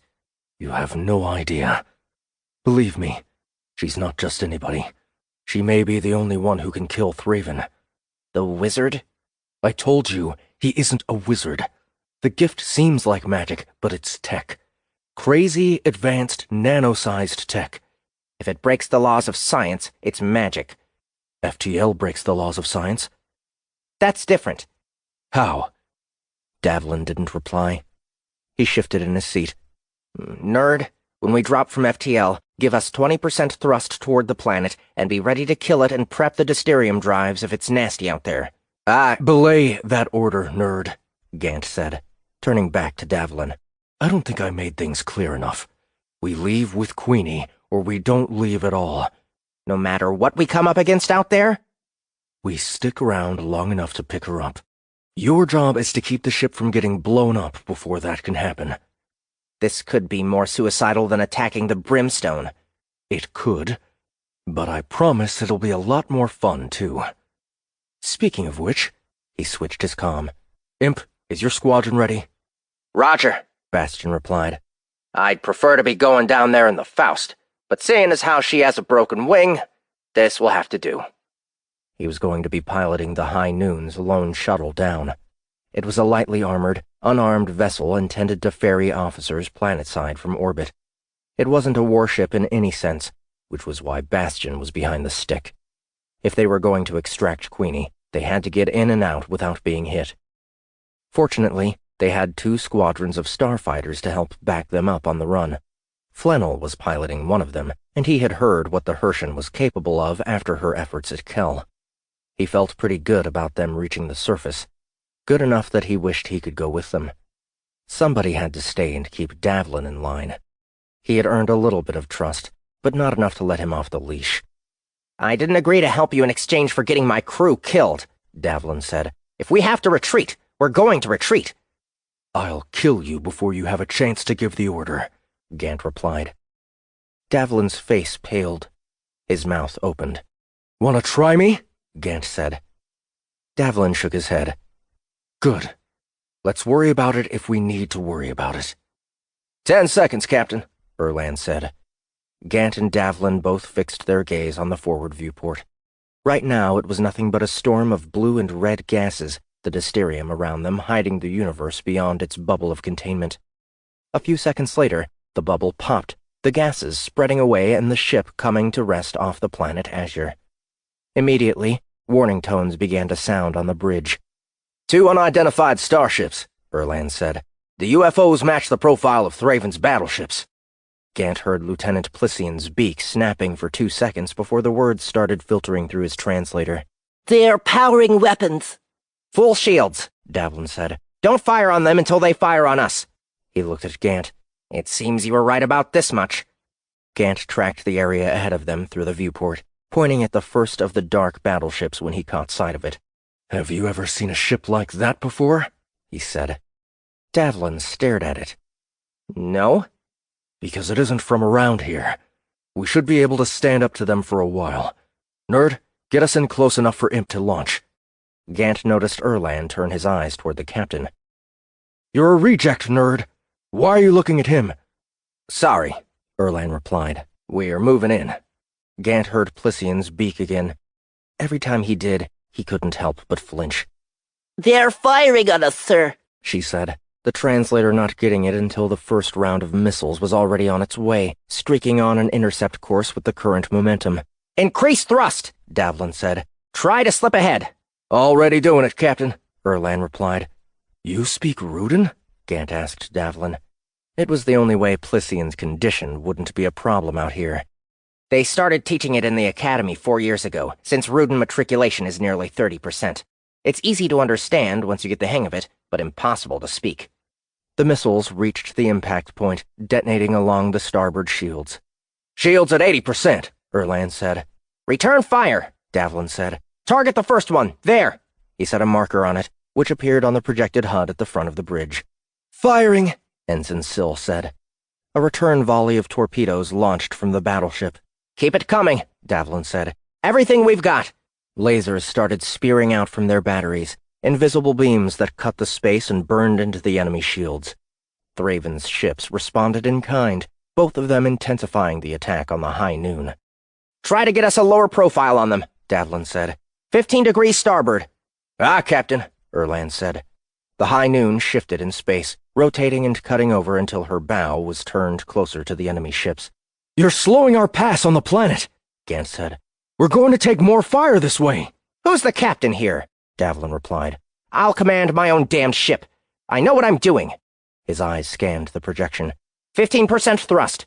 4 degrees under. Cut the forward vector. 7 degrees tilt.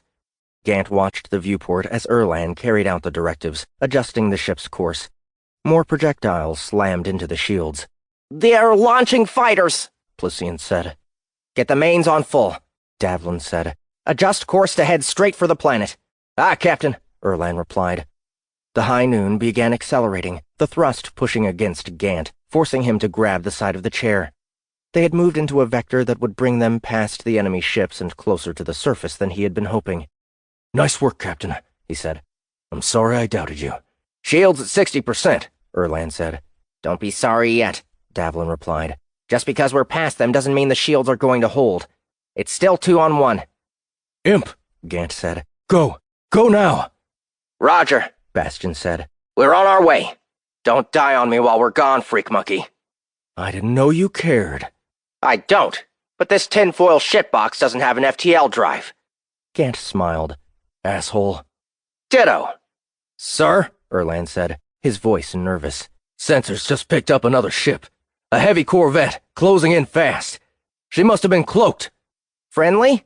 Davlin asked. "How many times do I have to tell you, Captain?" Gant replied. "We don't have any friends." 45. Looks like you've got me, Abby said, glaring at Quark. Why don't you kill me and be done with it? "Let's not be so hasty, Cage," Quark said. "I believe the Venerant was asking you a question." Yeah, who I came with. There they are. "Who is that?" Coy said. "What kind of armor is that?" I found it in the complex. Abby lied. She might as well see if she could run with the fear she had seen. The Seraphim were running experiments. Did you know that? Trying to alter the gift the way Lucifer did. "Yes, of course I knew about that," He laughed. "The peaceful Seraphim, killing one another in an effort to recreate our gift, creating monsters instead. You're telling me they succeeded, at least once?" He moved the knife away from her. She was surrounded by soldiers armed with poisoned rounds. What was she going to be able to do? He approached Trin, leaning over her. "Not very sturdy, is it?" he said. Abby kept waiting for Trinity to make her move. She didn't move at all. Maybe she was more vulnerable than it had seemed. She tried to move herself. Between the poison and the Venerant's hold, she wasn't able to shift at all. Quark started laughing beside her, causing Coy to look up. "What's funny?" the Venerant asked. The bounty hunter looked at Abby. "It seems someone up there came to save you. I find their timing incredibly ironic." "What's going on?" Coy asked. He didn't sound worried. "A Republic battleship," Quark said. "My riders are watching the action." "Against 2 of our warships? Unless they have some new tech I don't know about, they might as well self-destruct for all the good it will do them." Abby tried to move again. She was getting more agitated, more angry. Trinity had turned out to be so damn weak. How had she killed Elavie so easily? And now her rejects were making an effort to save her. An effort that was going to end in failure without her help. She clenched her teeth, internally trying to force the gift outward, to push back against the Venerant's hold. She knew once she did, he would stab her again, or maybe Quark's soldiers would open fire. She would only have one split-second opportunity. Coy positioned himself in front of her again. "Was that all you found down there?" A dumb as shit bot? Yeah, Abby said. I was going to ambush you with it. I thought it could survive a fall like that. I guess not. Quark laughed again. "I figured you would. You're predictable, Cage." Am I? "And what about here on the fire? You came looking for something here." Why would I tell you that? "I can order my ships to cease fire. Tell me what I want to know, and I'll spare your companions." That's the biggest line of bullshit I've ever heard. I tell you, you kill me, and then you kill them anyway. I'll be too dead to know I was double-crossed. "She has a point," Quark said. "I wouldn't believe you either." "Shut up," Coy said, looking over at Quark. Abby finally managed to get her gift to react. She could feel it flowing from her, sweeping away. She probably could have used it to break Coy's bonds, but what good would that do her? Just kill me, she said, looking Coy in the eye. Or are you afraid? "Why should I be afraid?" The shard isn't gone. Not completely. That's why you should be afraid. You don't know if you can kill me, do you? Shut up, Coy said again, getting angry. He tightened his grip on her with the gift, squeezing her neck hard enough that she couldn't breathe. He let it go a moment later. You can't get out of this cage. You're surrounded by enough poison to overwhelm the gift and knock you on your ass. But I want answers. You came here for a reason, and you were wandering around the fire before you came down here. I want to know why. She shifted her eyes to Quark. She was thinking on the fly, and she had another idea. Lower the neckline of my suit. What for? Coy asked. Quark, don't. You don't tell me what to do, Quark said, stepping in close to her and reaching for the edge of the demon suit. I'd like to take the whole thing off.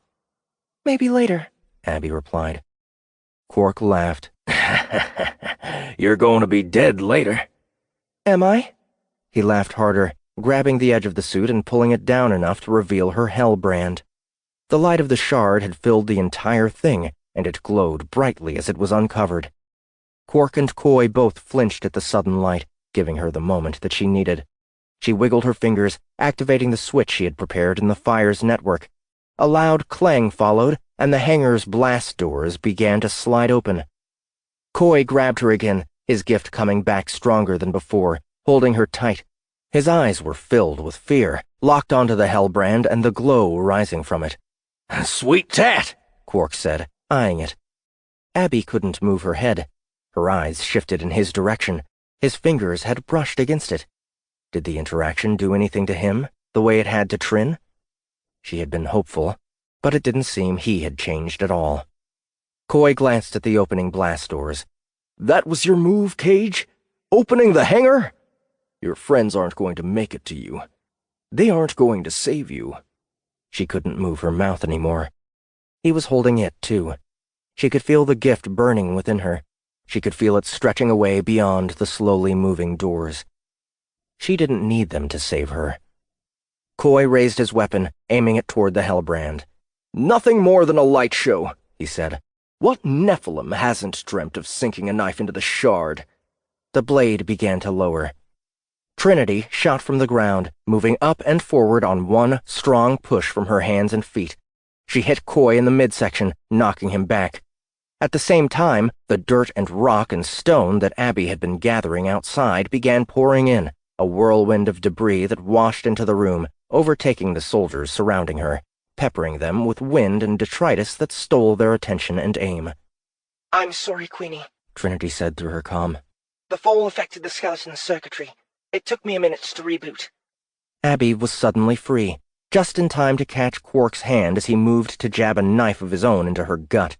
She pushed his arm aside, freezing as he fired into her with the gun in his other hand, sending 4 poisoned bullets into her stomach. She stumbled and fell back, the pain unbearable.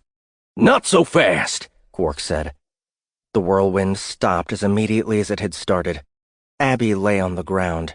Quark walked toward her, pointing his gun at her. Damn it. She wasn't going to lose like this. She shouted as she pushed out with the gift once more, forcing it away from the poison, away from her body. She could feel herself beginning to die, the pain in her gut increasing. The Nanny-8s wanted to save her, to save themselves. She was in control, and she didn't let them.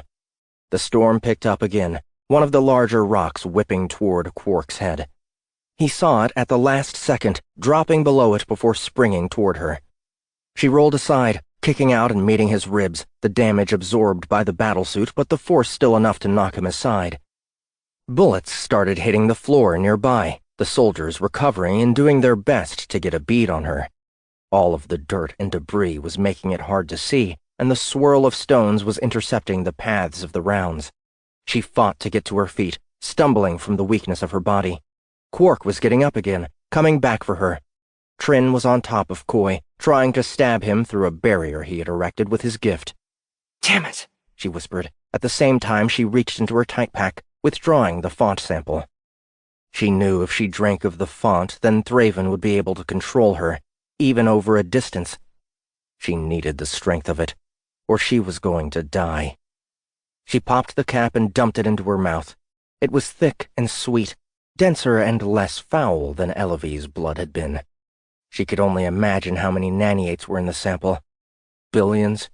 Trillions? The effect was immediate. It burned her going down, a feeling that spread across her body before contracting into her stomach. The poison faded, absorbed by the massive influx of the gift, her body healing within seconds. Quark stood over her. He pulled the trigger again, firing toward her forehead. The bullet stopped, the tip of it touching her skin. Then it reversed course, a perfect ricochet that slammed back into the barrel and tore the weapon from Quark's armored hand. He cried out in shock, but didn't hesitate, bringing his foot forward to step on her. She caught it, turning him and throwing him up and over. He somersaulted in the air, landing on his feet behind her, bringing a knife from his calf and flinging it at her. She pivoted, rising and catching it. The blade didn't pierce the demon suit, and she drew it back and returned the weapon, firing it at the bounty hunter. Quark deflected it with his forearm, charging toward her, a smile on his face. He led with a quick series of punches, and her hands shifted to match them, knocking them aside as she fell back a step. The debris continued to swirl, the field growing tighter, creating a barrier around the two of them and Trinity and Coy. Abby spared a glance to the Venerant, finding his head was already removed, Trin kneeling beside him. A moment later, she sprang into and through the tornado. Abby could hear the rounds going off beyond the wall, and the shouts that followed as Trinity tore into the soldiers, her rodrinium hide protecting her from all but the most powerful ballistics. "It's over, Quark," Abby said, smacking his arm aside and getting her fist past his defenses, slamming him in the chest and knocking him 3 meters back. Again, he somehow managed to land on his feet. He had been in fights against a much stronger opponent before. "Not until I'm dead," Quark replied. He grabbed at his calves again, firing 4 knives at her in rapid succession. She caught all of them with the gift, holding them in the air. "I could kill you with these," she said. "Go ahead and try." She threw the weapons back. Impossibly, Quark found a path around them, diving toward her, spinning in midair, his custom battlesuit firing vectoring thrusters and adjusting his path. He caught her by surprise, coming in hard with a heavy fist. She still managed to turn away from it, catching it and letting its energy work in her favor. She pulled him forward, twisting the arm and leading him to the ground, rolling him over and dropping her knee onto his unprotected neck. "You should have worn a helmet," she said, shoving it down on his trachea. He was still smiling, still laughing. "I want you so bad," he said. "To kill me?" "No, but a job's a job, Cage. It's not personal." She realized that was why the light hadn't done anything to him. He wasn't corrupt. He really was just doing his job. "You're not in a good position to kill me." She let go of the debris around them, dropping it like a curtain. Trinity was on the right side of the hangar, cutting down another of Quark's team. "Do you want them all to die?" Abby said. Quark saw his riders dying. "No," he said. "Damn it! Make it stop!" "Trinity!" Abby said. "Hold up!" She kept her eyes on Quark. "Tell your crew to stand down." "Stand down!" Quark said. "All units, stand down! Drop your weapons!" The riders did as they were told, guns falling from their hands. "Well fragged, Cage," Quark said, looking up at her. "Now what?" 16, 43, 12.6, 4, 18, 26.7. "Huh?" the bounty hunter replied.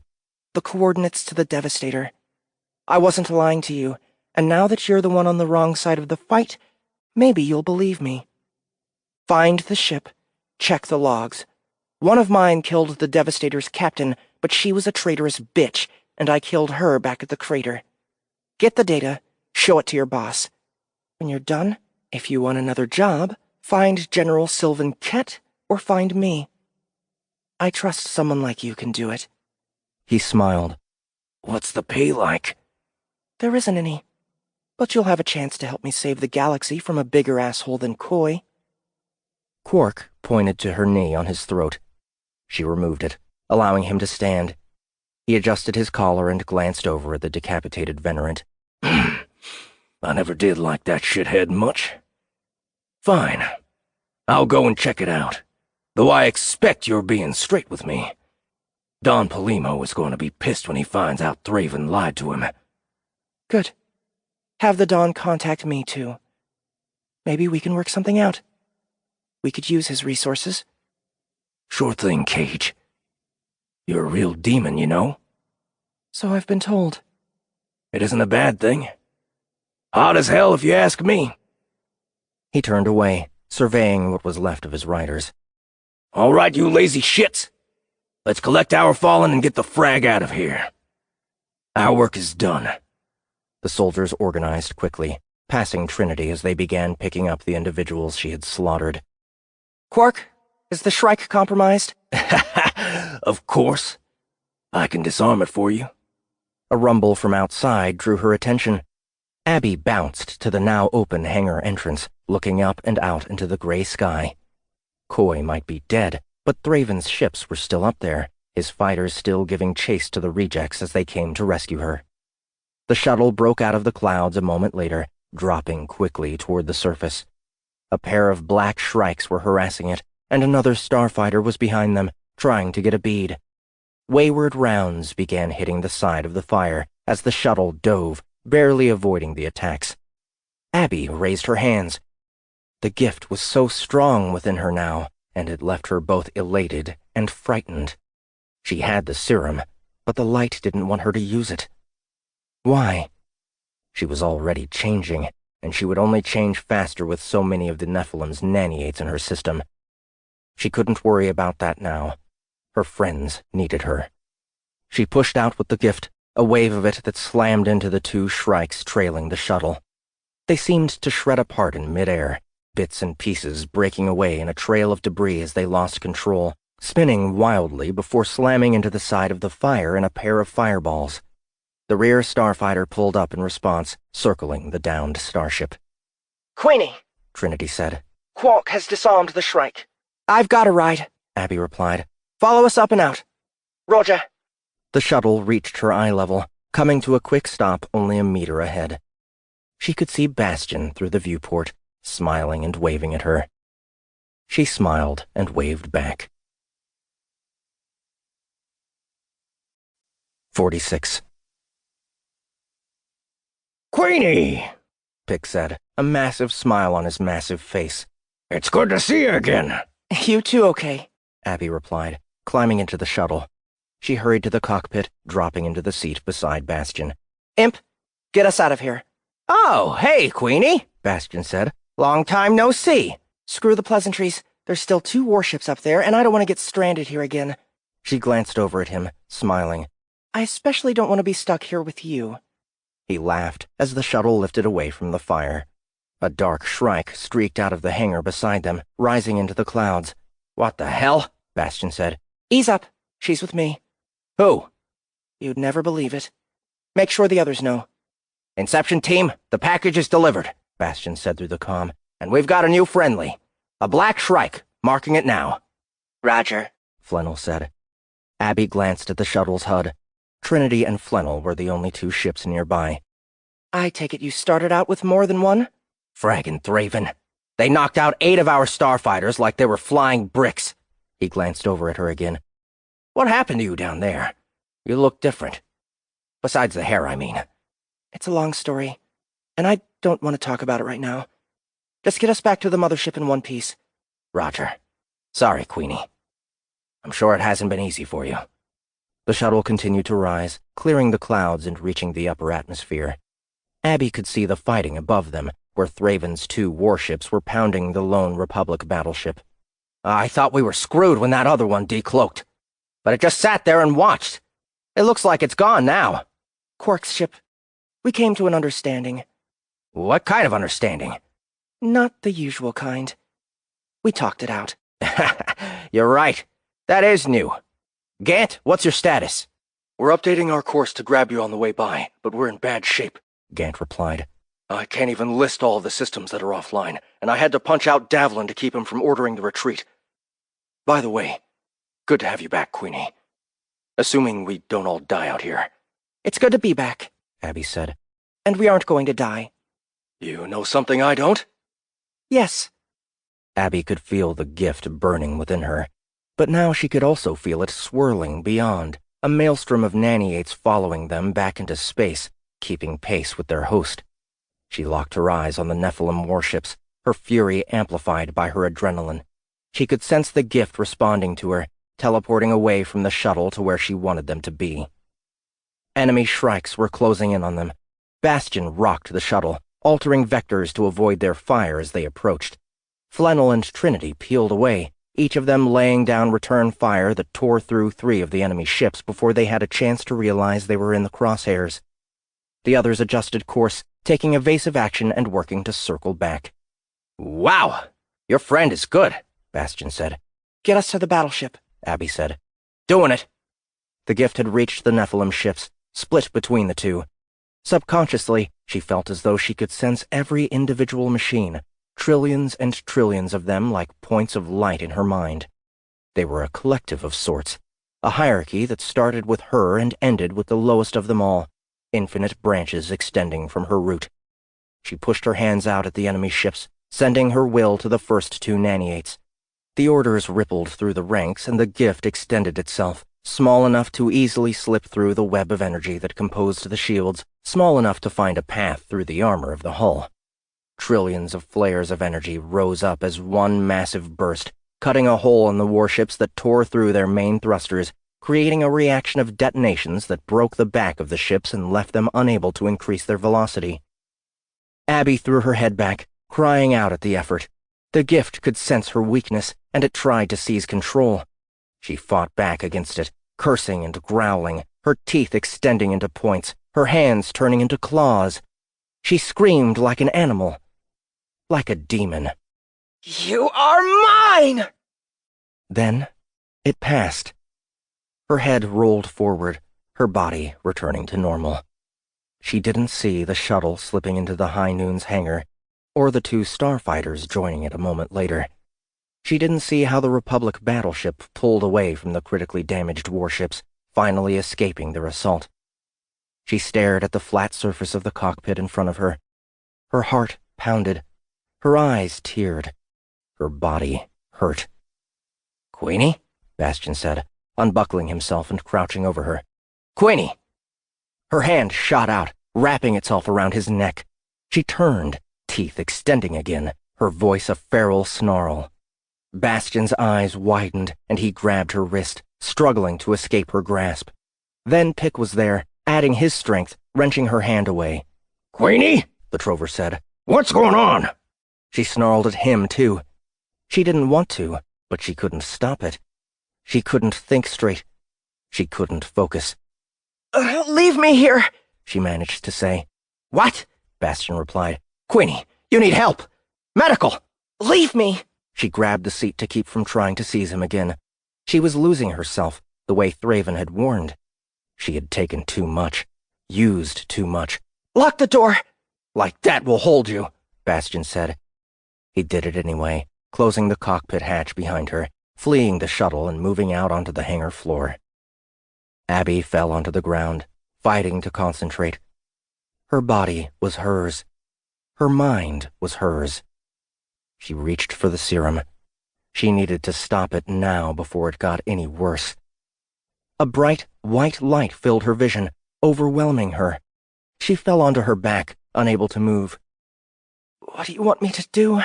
she whispered. "Damn it. I can't help you like this."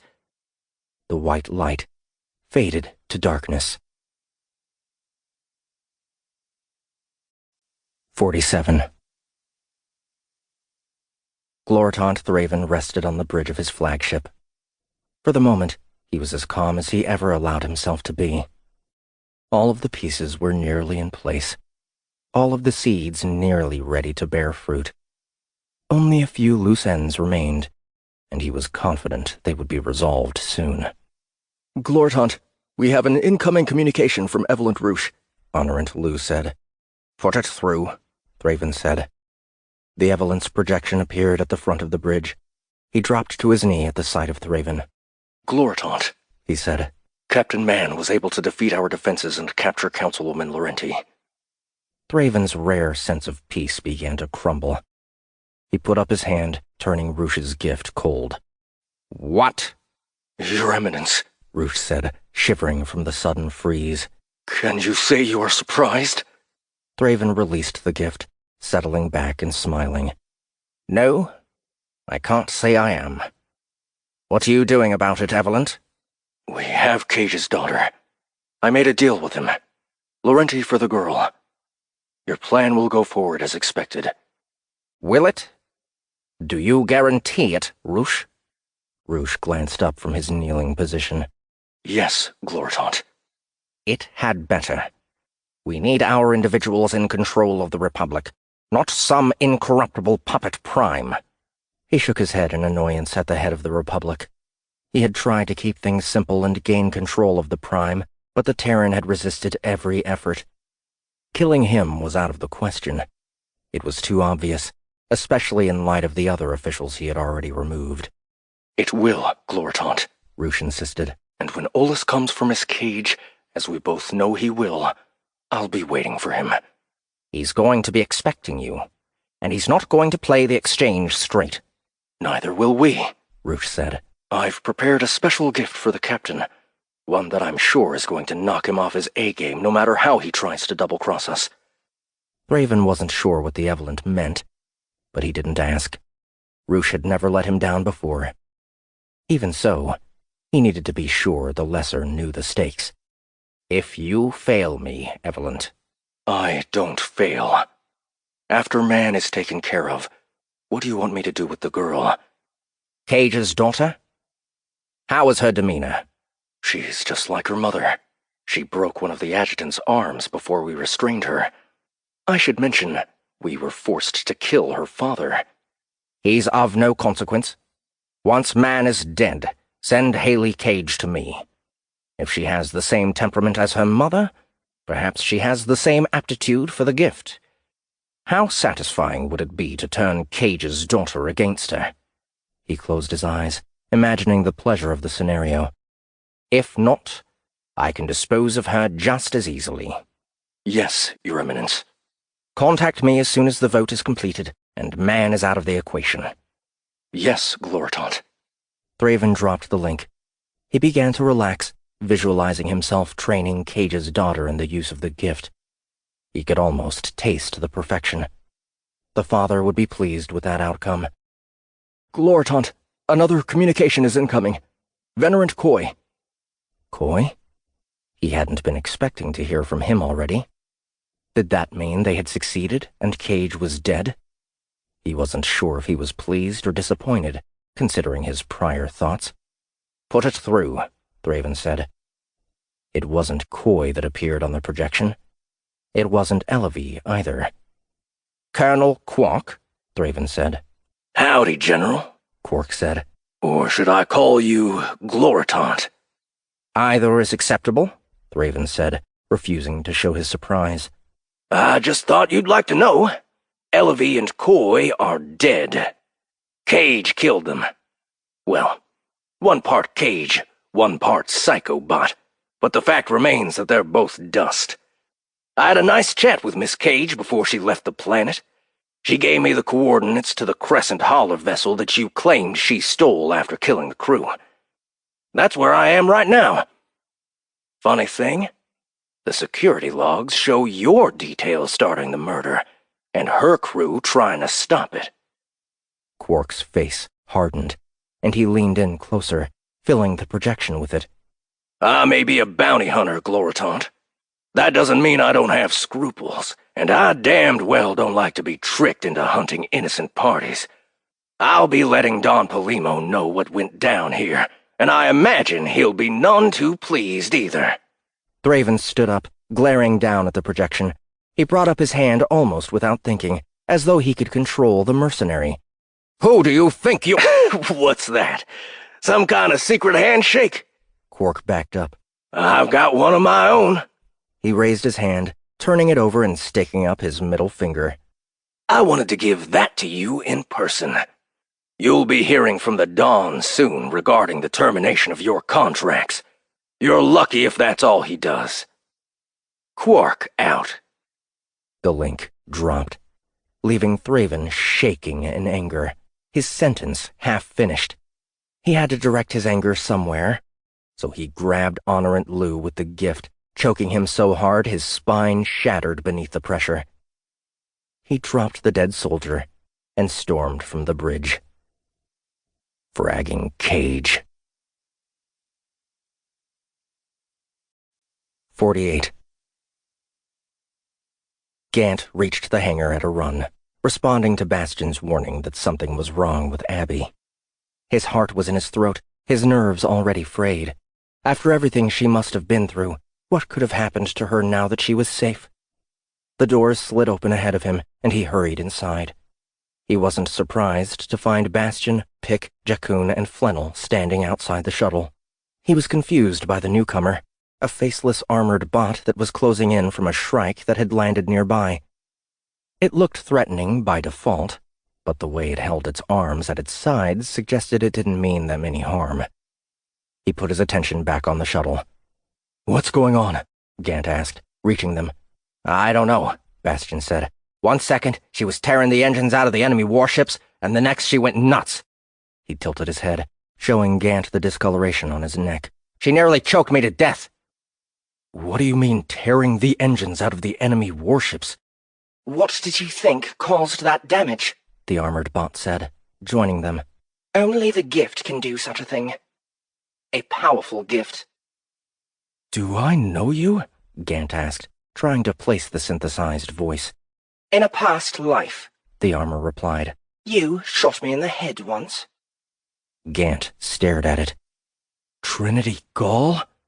The mention of the name brought Pick toward the armor, metal hand reaching for her. Gall! What the hell are you doing here? Trinity let Pick grab her, lifting her off the ground and holding her there. Give me one good reason I don't rip you apart. Because Queenie promised me safe passage, Trin replied. She even offered me a job. Let her be, okay, Bastion said. She's right. Queenie said she's with us. Pick let her go. We'll just take in any old stray nowadays, won't we? Well, if Queenie trusts you, then I trust you. Trin didn't say anything. She turned toward the shuttle. A moment later, the others did too. The hatch was open. A light was coming from within, though they couldn't see the source. "Queenie?" Gant said, eager to rush to her. He moved forward, his arm caught by Trinity. He tried to struggle against it for a second, but he was nowhere near strong enough to counter her. Wait, she said. The light began to move, getting brighter as the source approached. When Gant saw what was causing it, his mouth hung open, and he felt like he couldn't breathe. Abby was naked, her body glowing from every vein that crossed it as though her blood had been converted to pure light.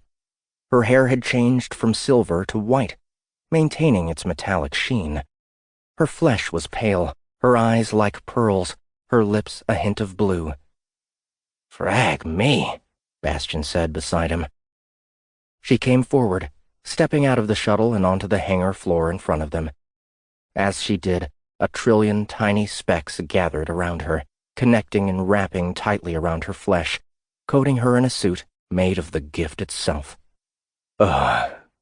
Queenie?" Gant said, finally yanking his arm away from Trinity. Abby's head shifted to look at him. Then she smiled. Gant, she said. It's good to see you again. I missed you. I missed all of you. We missed you too, Queenie, Gant replied. Are you feeling okay? I'm fine. She paused, her eyes passing over each of them. Why the hell are you all standing there and staring at me like I'm a fragging ghost or something? We have work to do,